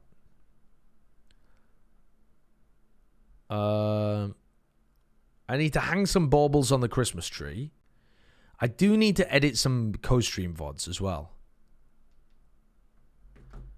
I don't like just uploading co-streams as an entire thing to my YouTube channel because they're so long and they're so full of like tangents and breaks and stuff like that. So I like editing them, but fuck me, it takes a while to edit a co-stream down properly. I don't know how people pump out those like YouTube videos. You know the YouTube videos that get posted almost immediately after the game, and it's just like Tarek reacts to foot against Vitality, and it's just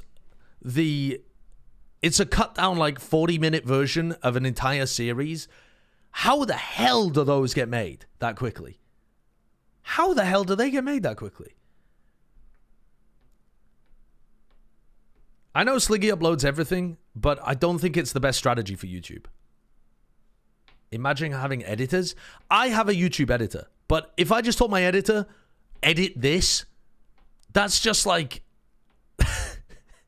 You have to get a very specific person to be able to do something like that, man. That's fucking crazy. Yeah, Foot 1. In a bizarre fashion as well. You should go back and watch.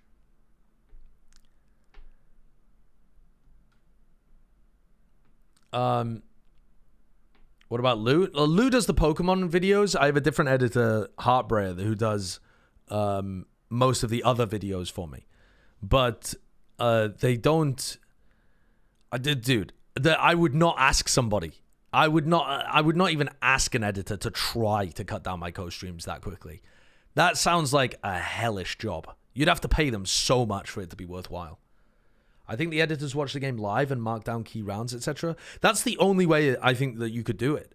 And that still takes an enormous amount of time because you have to watch everything live and then you have to go back and re-edit it. I mean, that's crazy amounts of hours that you're putting into something like that. I'll do it for $7. Fucking hell. So it's a money issue? Yeah, I mean, at the end of the day, of course it's a money issue. I could hire like a multi-million-dollar firm and I'm sure they would be able to produce the videos, but I don't have that kind of money. At the end of the day, everything's a money issue. Anyway, yeah, what was I going to say? So, what am I going to do with the rest of my day? So, I think I could just edit the VOD, because I want to edit that Sentinels Team Liquid VOD review that I did a while back and put that on my YouTube channel. But that shows you how far back I am in terms of editing stuff. But I think taking a break now and doing some YouTube stuff is probably the best thing to do, rather than just carrying on streaming. And I'll probably, well, I will stream later on at 8 o'clock because Bren wants to play DayZ. Watch the Sentinels comms video. I watched the first, like, third of it, but I didn't watch the rest of it on stream. I might do at some point, but again, I think I've got stuff to do.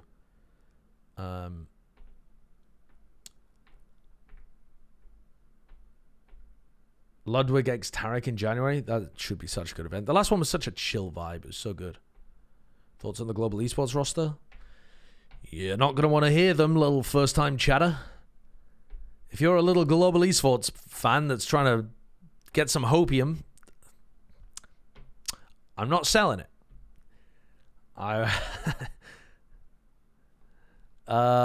Right. Yeah, I think I need to do some YouTube editing, so I'm going to disappear.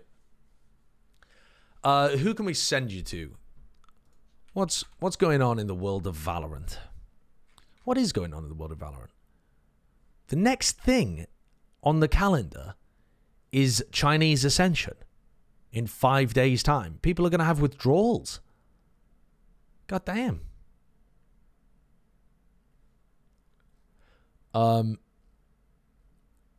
Right. So, who should we raid?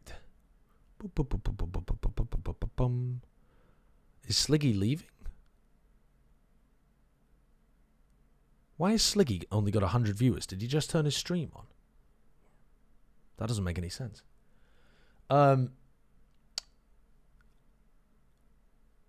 Send us to Neuer, please. All right, we can send you to Neuer.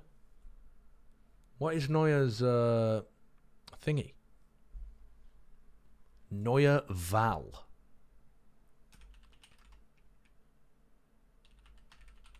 All right. Bye-bye. See you later. So yeah, I'll be back in about 6 hours. I'll see you then. Peace.